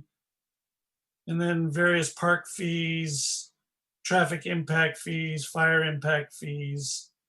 My math has it adding up to a little over $9 million in public benefit. Mr. Chairman, first of all, those items you mentioned are examples. They're not necessarily what the funds will be used for. The monetary amount is I'd have to do the math, somewhere around 9 million with fees.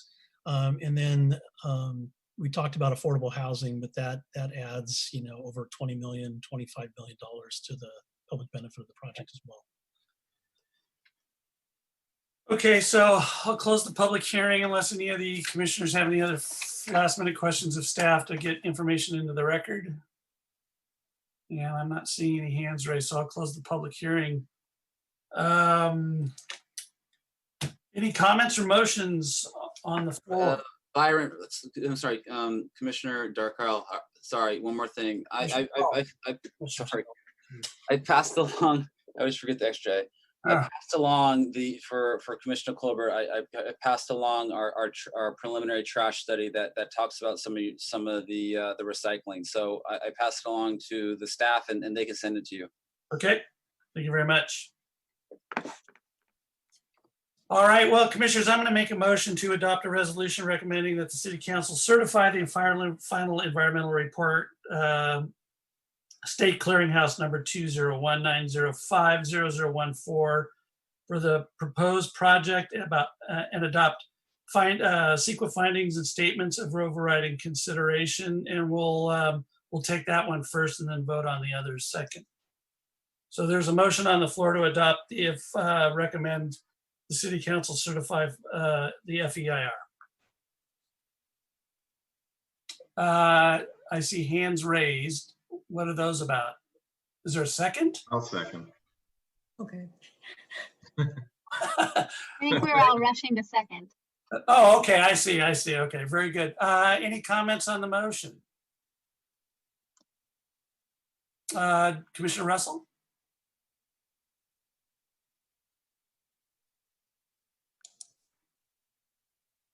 You're muted. I forgot to slow it down. Okay. Commissioner Torje. Okay. Commissioner Harlan, any comment? Okay, so I've got a few. Maybe hopefully I can get this through. So I appreciate all the comments that came in, the many phone calls I've received, the many emails, pro and con.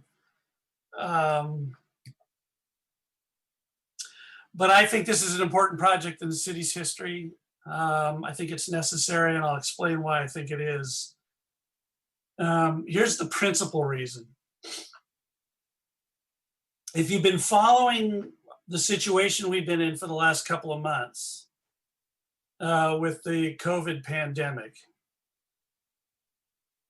we have discovered in a state of emergency the resolve with which the state will usurp local authority to manage the crisis. It's plainly evident. Our businesses are closed, our malls are closed. We're asked to stay at home and not work unless we're working from home. So it's very clear to me, and it was clear to me when the housing crisis started, that this particular government in Sacramento has no compunction about asserting its authority and usurping local authority when it comes to dealing with a crisis. Having said that, the housing crisis that we're in now will long outlive the COVID pandemic. It's going to take a long time to fix. And the state also thinks that the housing shortage is a crisis.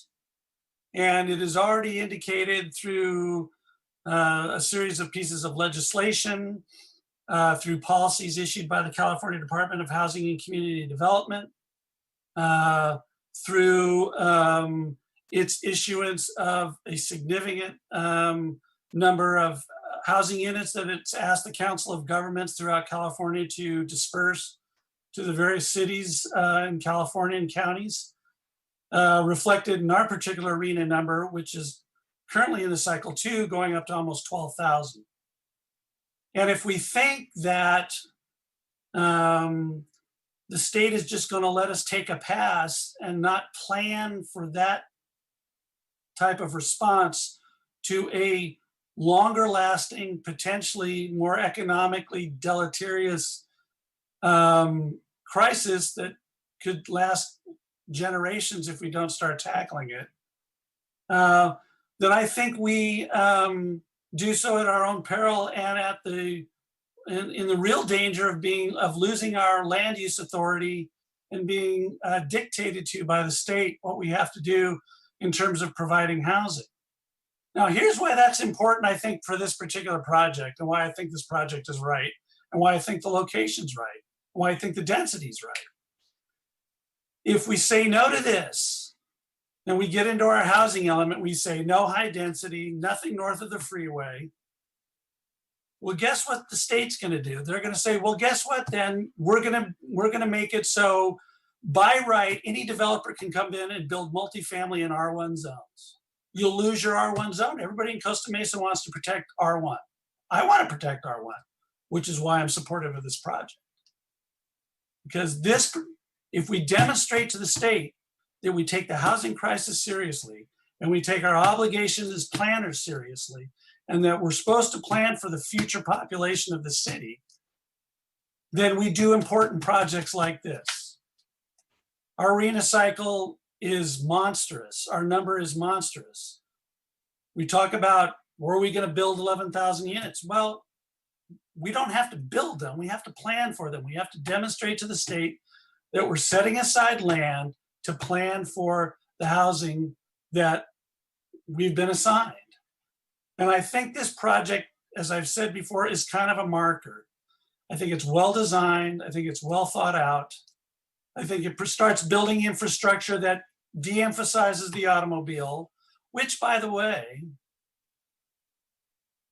everybody talks about traffic and how bad traffic will be. So let's say we don't build this, and let's say we don't build any high density housing because nobody wants any high density housing because it'll cause traffic. So all the people that when you go to Target and you go to the cashier at the checkout, or your little pharmacy aide at CVS or the checker at the local supermarket, what I call the middle economy. If we don't solve the housing crisis and we don't build more affordable housing here, where are they going to live? Corona, Riverside, further out? Guess what they have to do to get to work? Drive their cars, which creates what? Traffic. So if we can build higher density housing closer to the urban core, closer to our job centers where people can bike and walk to work, we take cars off the road. We don't put them on. And here's why that's also important. So people have heard of California Air Resources Board and AB 32 and the subsequent legislation where we have to, and everybody should know this by now, we were supposed to reduce our greenhouse gas emissions to 1990 levels by this year. We're not even close. Governor signs an order that says we have to be 40% below 1990 levels by 2030. It's going to take a Herculean effort. And then by 2050, we're supposed to be 80% below 1990 levels. So if we don't start building more housing in closer to the urban core, closer to work centers, then it's going to have to be higher density because in Orange County, there's no land where you can sprawl out. And we want to protect our R1 neighborhoods. Then we have to do projects like this and more projects like this and start setting aside land north of the freeway in our next housing element update to accommodate this massive RHNA number we've been assigned. Because if we don't accommodate it, if we don't plan for it, I guarantee you Costa Mesa's R1 neighborhoods will be toast. You will see multifamily being built in there because the state said, you didn't do your job. We're doing our job starting with this project. And so that's why I'm supporting it. Happy to make the motion to approve or recommend to City Council to certify the final environmental impact report. There was a second by Vice Chair Harlan. Any comments, Vice Chair? Yes. As I often do, agree with the chair in his reasoning here, although I come at this from a little bit of a different perspective.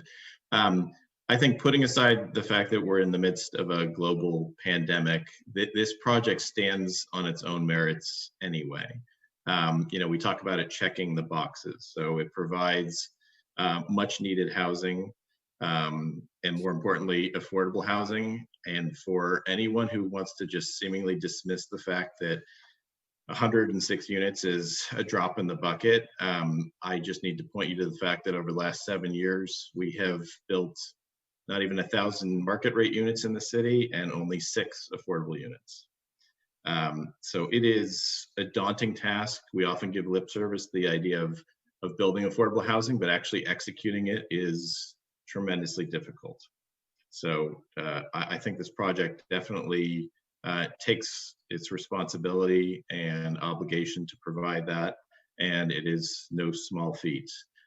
Secondly, as far as checking boxes, this is a smart design for walkability and bikeability. I think the streetscape improvements for Sunflower and connection to Santa Ana River Trail are evidence of that.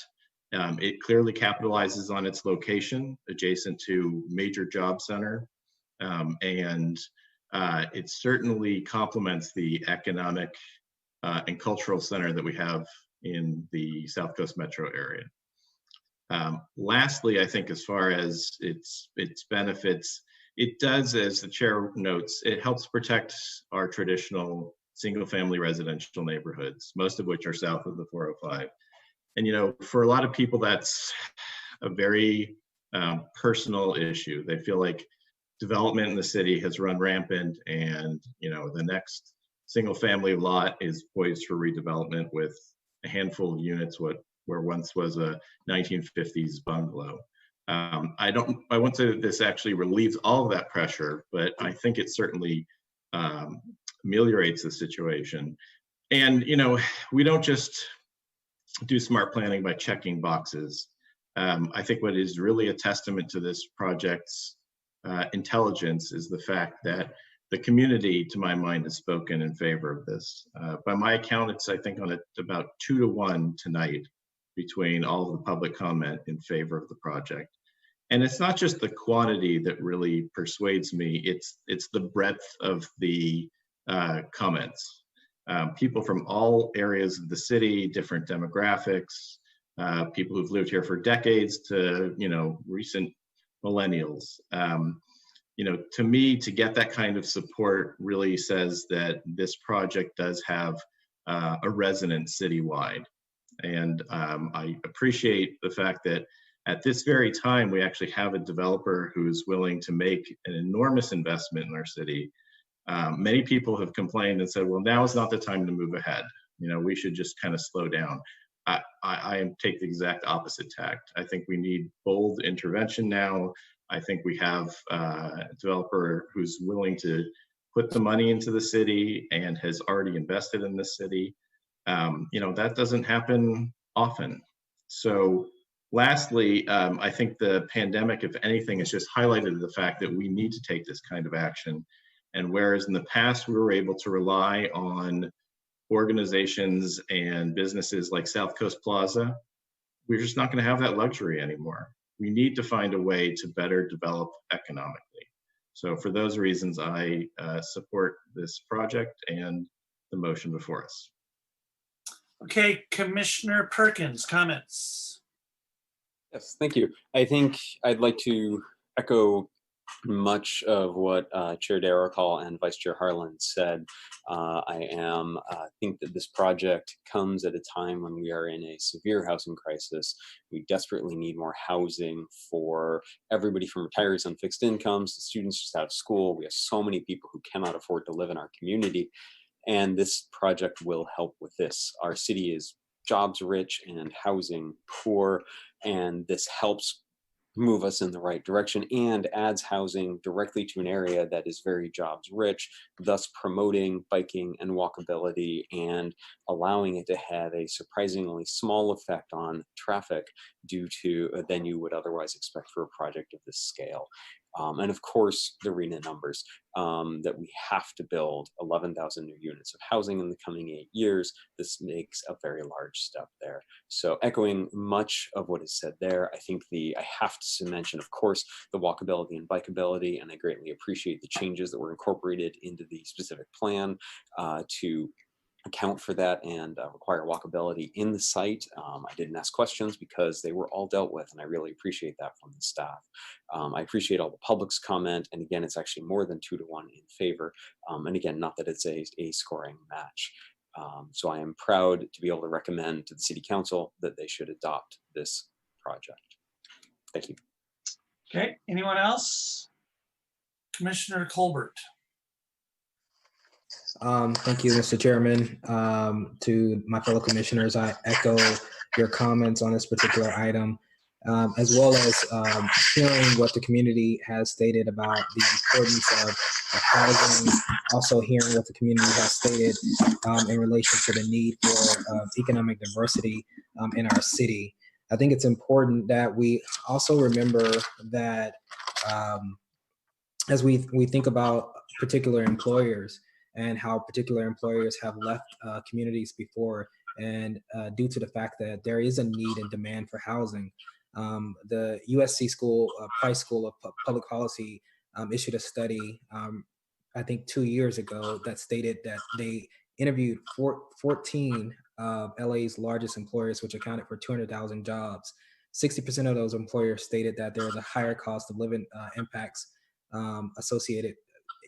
contributed to employee retention, and 75% of their employees named housing costs in terms of their ability to stay or desire to maintain those companies.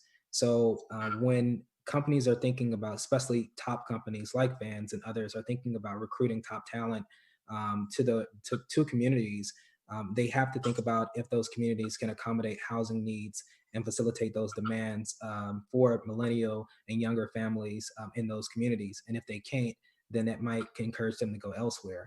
I also believe that when thinking about the industrial land use and the shift, rezones are important. I'm thankful to the community for really pushing us to think about how we're careful about changing industrial uses to high density residential or any other use for that matter. However, Euclidean zoning, which is the traditional zoning mechanism traditionally used, it's just become obsolete in most factors. It doesn't promote the need for innovative thinking that we need for communities like Costa Mesa, because we are not out of land, but kind of out of space. So we have to rethink how we use what we have, because we're not going to be given more land. And so, in addition to thinking about that, understanding that this project contributes to our economic community and kind of net zeros out. I also think about the fact that we haven't had properties built, only 5 properties built since 1987. To me, that's not enough, because when people are thinking about moving to the city, you think about where you're going to live. Is it a safer community? Does it have the amenities that you need and desire for this next generation? And most of the housing stock in Costa Mesa is dated and old and undesirable.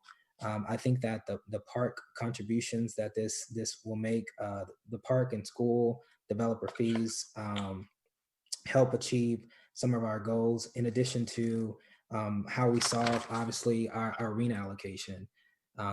Like Chair DeArco stated, arena is important, but like Vice Chair Harlan stated,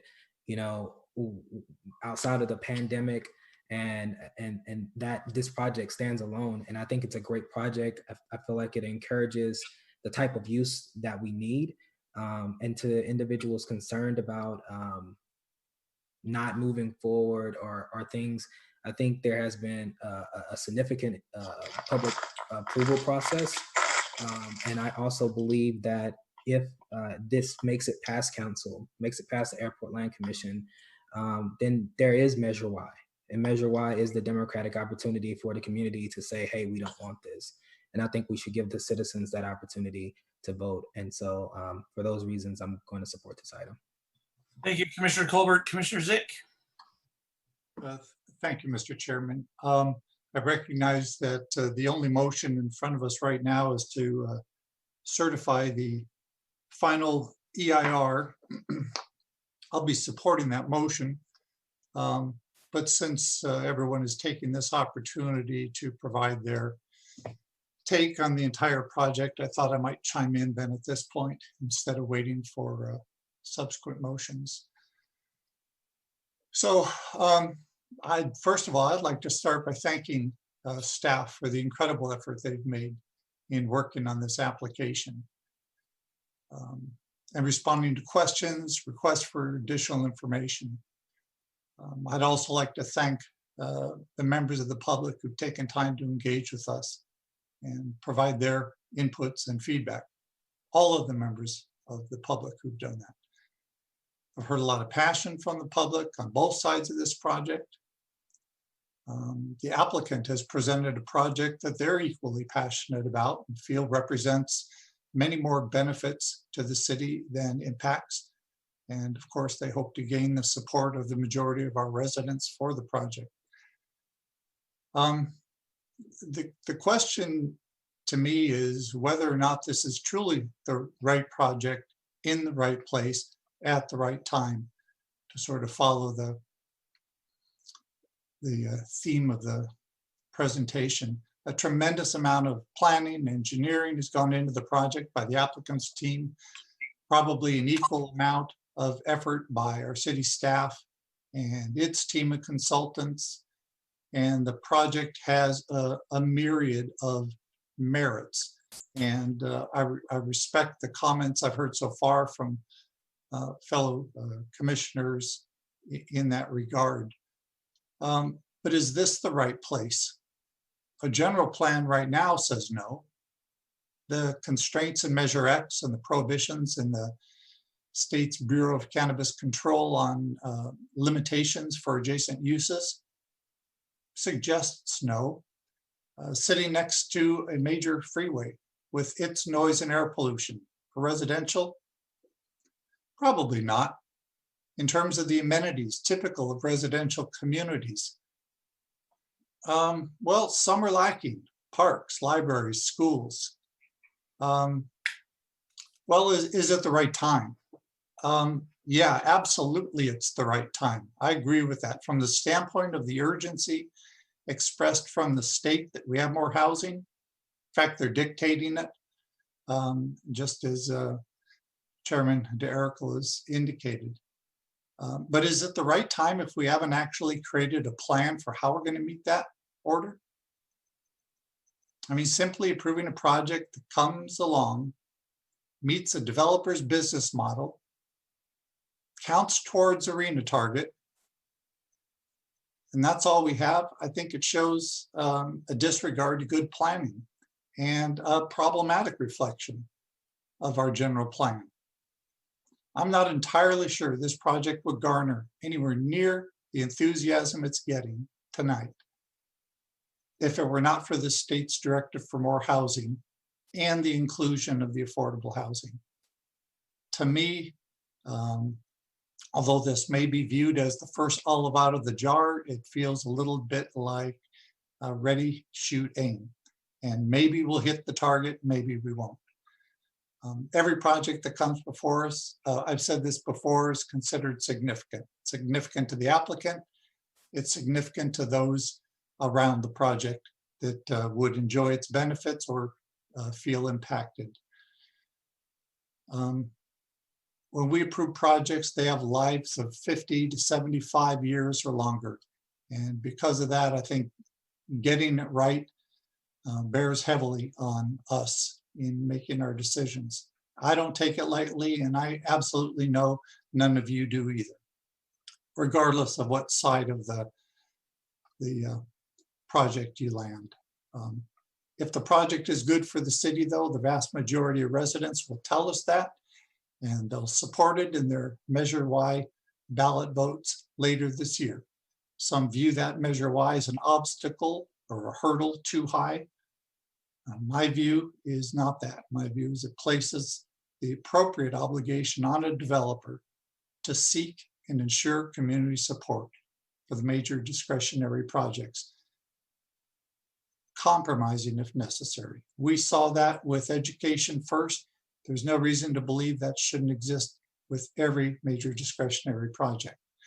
Measure Y is the backstop that ensures that our city leaders approve such projects that have community support. Stakes are pretty high with projects like this.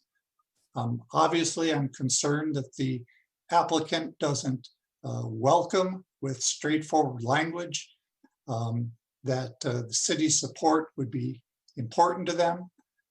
To say simply, I'm going to follow the law on Measure Y, to me, is disrespectful to the intent of Measure Y and the residents that overwhelmingly voted for it.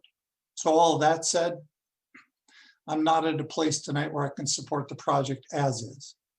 I will not be recommending it for approval, not to City Council, not to my neighbors, not to the community. We're not being asked to consider a modest 3-story project compatible with existing development, but rather we're looking at a cluster of aggressively tall structures which will literally tower over the neighborhood. We're not looking at a 30 or 40 acre unit per acre project. That'd be high density, but instead we're asked to consider an extremely high density 80 units per acre project, one of the highest in the city. I recognize there's a couple that are even higher. Development of this size and scale should come with over 8.5 acres of parkland. But instead of parks, what are we getting? We're getting a check. Okay. Well, what about the next project? Will we get a park then? Or just another check? Have we decided as a community that we're no longer needing or caring about having sufficient park space and that having apartments is more important?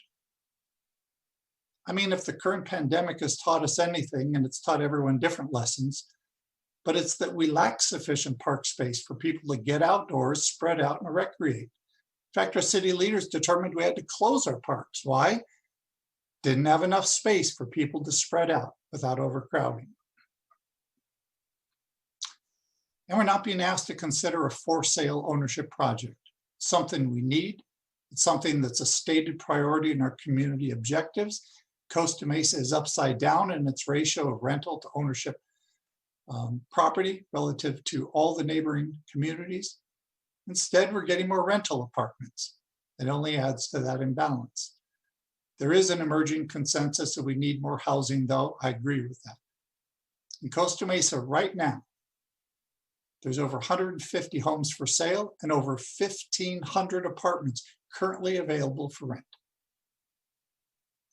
In addition, our general plan zoning capacity right now provides for over 8,000 additional residential units. State has dictated a regional housing needs assessment, as you know, over 11,000 units. And if this 1,057 unit apartment complex is built, we'll need another 10 projects just like it to hit that bogey. Where are they supposed to go? District 1? District 3, 4, 2, 5? What existing land uses will they displace? Do we chew up more of our industrial land capacity? What planning has been done to identify this? I think we need a plan before we simply start reacting to a developer-initiated plan. I don't care how good it looks on paper. A fiscal impact from the project is mixed. When the Measure X zone was established, it was specifically located to be away from residential and be adjacent to one of our most productive industrial and commercial business areas. People have said it's the economic engine of our city, and it is. It's one of them. Our city's leaders have been challenged to develop a balanced budget, as you know, to meet its financial obligations, put money aside for future. As you also know, the pandemic's impact has made this significantly a greater challenge. At best, the project is cost neutral to the city. At worst, it costs the city. And increasingly over time, costs the city more. It will be a drain on the city. We need more revenue, not less revenue. And rezoning job and revenue producing industrial property for apartment complexes may help us against the state's RENA target, but it'll strain our balance sheet in the process. There is a project here that I could support and recommend, but it would require compromise on both the size and the scale of the project. It would require compromise on the length and duration of the development agreement. Acreage being tied to the length of a development agreement, you're right. Theoretically, that's true. It is based on complexity. This is a 15-acre development of 3 buildings. 25 years is too long. The project before us tonight is virtually the same as what the council saw during its screening a year ago, when some council members expressed the same concerns about scale, height, density, rental versus ownership. Unfortunately, not much has changed. Think how much Education First changed. So I can't conclude this is the right project or the right place or the right time. And I respect your opinions and hope you respect mine. Thank you, Mr. Chairman. Thank you, Commissioner Zick. Julie, anybody else? Comments? Okay, Julie, please call roll. Chair Jericho, Aye. Vice Chair Harlan, Aye. Commissioner Colbert, Aye. Commissioner Perkins, Aye. Commissioner Russell, Aye. Commissioner Torje, Aye. Commissioner Zick. Yes. That motion carried 7-0. Okay, I move to adopt a resolution recommending that the city council approve the project subject to the requirements of Measure Y, including General Plan Amendment GP-20-01 to amend the general plan land use element, including changing the general plan land use designation of the project site from industrial park to high density residential. 2, rezone R-20-01, give first reading to an ordinance approving rezone R-20-01 to rezone the project site from industrial park MP to planned development residential high-density PDR-HD. 3, specific plan SP-20-01, give first reading to an ordinance approving the specific plan to establish site-specific zoning regulations, including development standards and design guidelines for the project site. Master plan PA-19-19, approve the master plan for development of the project with the following addition.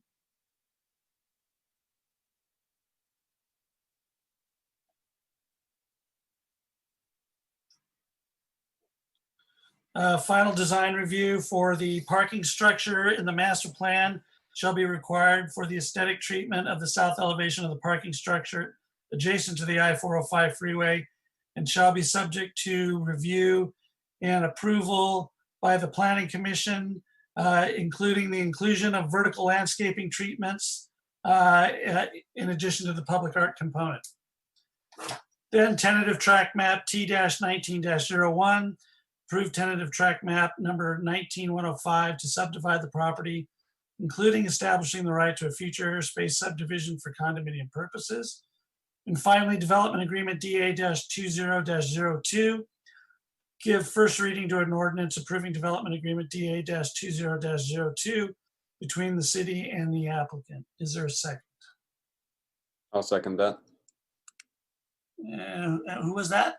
Commissioner Perkins. Okay, thank you, Commissioner Perkins. Any comments on that motion? Commissioner Colbert. I have a question more so for staff in relation to your master plan piece that would come back before the commission. I would like to understand what that approval process would look like. Would it go before the 2 terms that or the 2 meetings with council and then come back to the commission for approval, or how would that work? Very likely, Commissioner Colbert, it would come back to us relative to the design of the south facade of the parking structure. Should the project be approved by the voters of Measure Y? Is that would that be your guess, Mr. Curtis? Yes, Mr. Chairman, it would be something that would occur after council takes action, if they take action, and after a Measure Y vote. So it'd be more in conjunction with design plans for the project. Does that answer your question, Commissioner Colbert? Yes, and then my second question is related to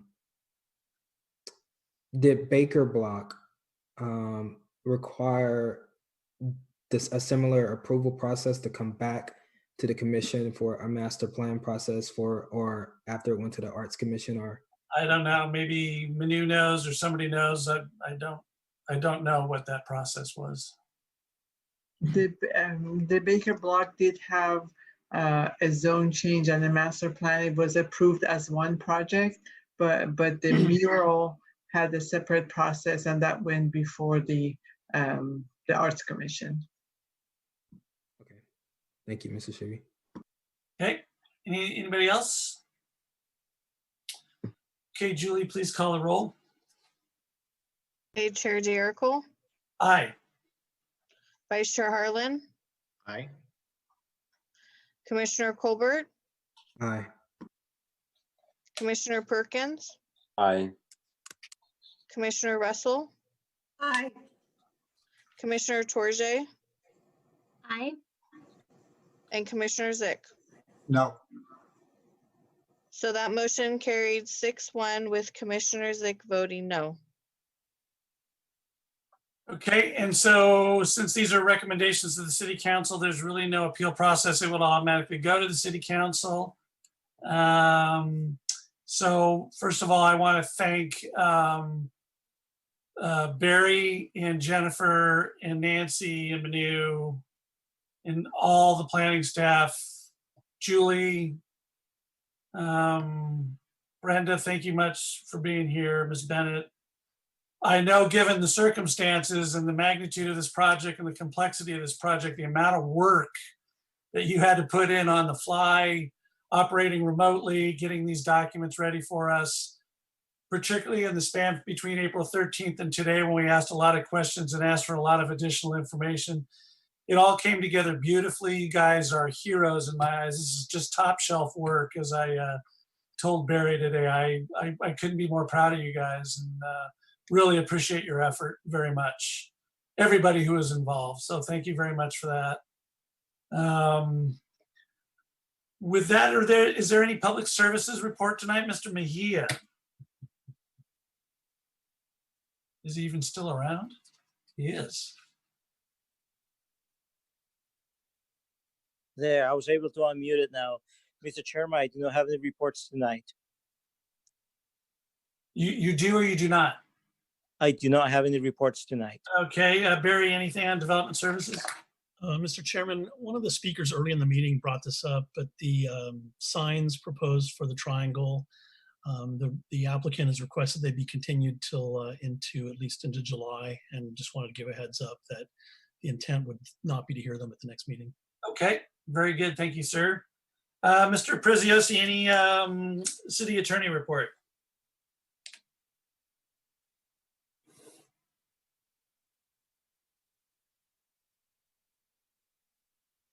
Is he even still here? I'm assuming not.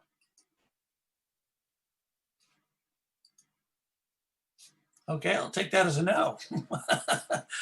So anyway, commissioners, thank you very much for all your hard work in reading all the documents and for your thoughtfulness. Good questions. Oh, Commissioner Tourget? Yeah, it looks like Mr. Tarquin might be in the attendees. His hand's raised. Oh, okay. Can we, Brenda, can we put Tarquin on? There we go. Yes. He's back in. Okay. Go ahead, Mr. Preziosi.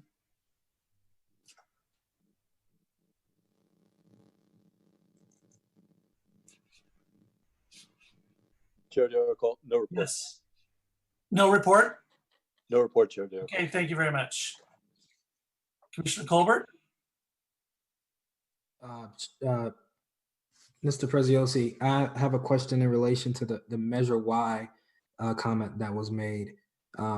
Is there any statement that you could provide us with an update as it relates to what considerations in relation to that have been made?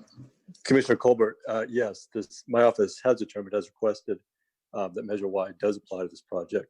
It is considered a major change in allowable land use. It meets the required thresholds, and there's no applicable exception to Measure Y for this project. Thank you. Pretty straightforward. Again, commissioners, I appreciate all of you, all your good work and good questions, and for sticking with it and reading all your documents and doing your homework. I operate in a lot of jurisdictions, and I may be a little biased, but this is by far the best planning commission I've seen operate. So good work to all of you. So with that, we'll stand adjourned till our next regularly scheduled meeting of May 27th, 6 p.m., maybe City Hall, most likely here. And thank you all and good night.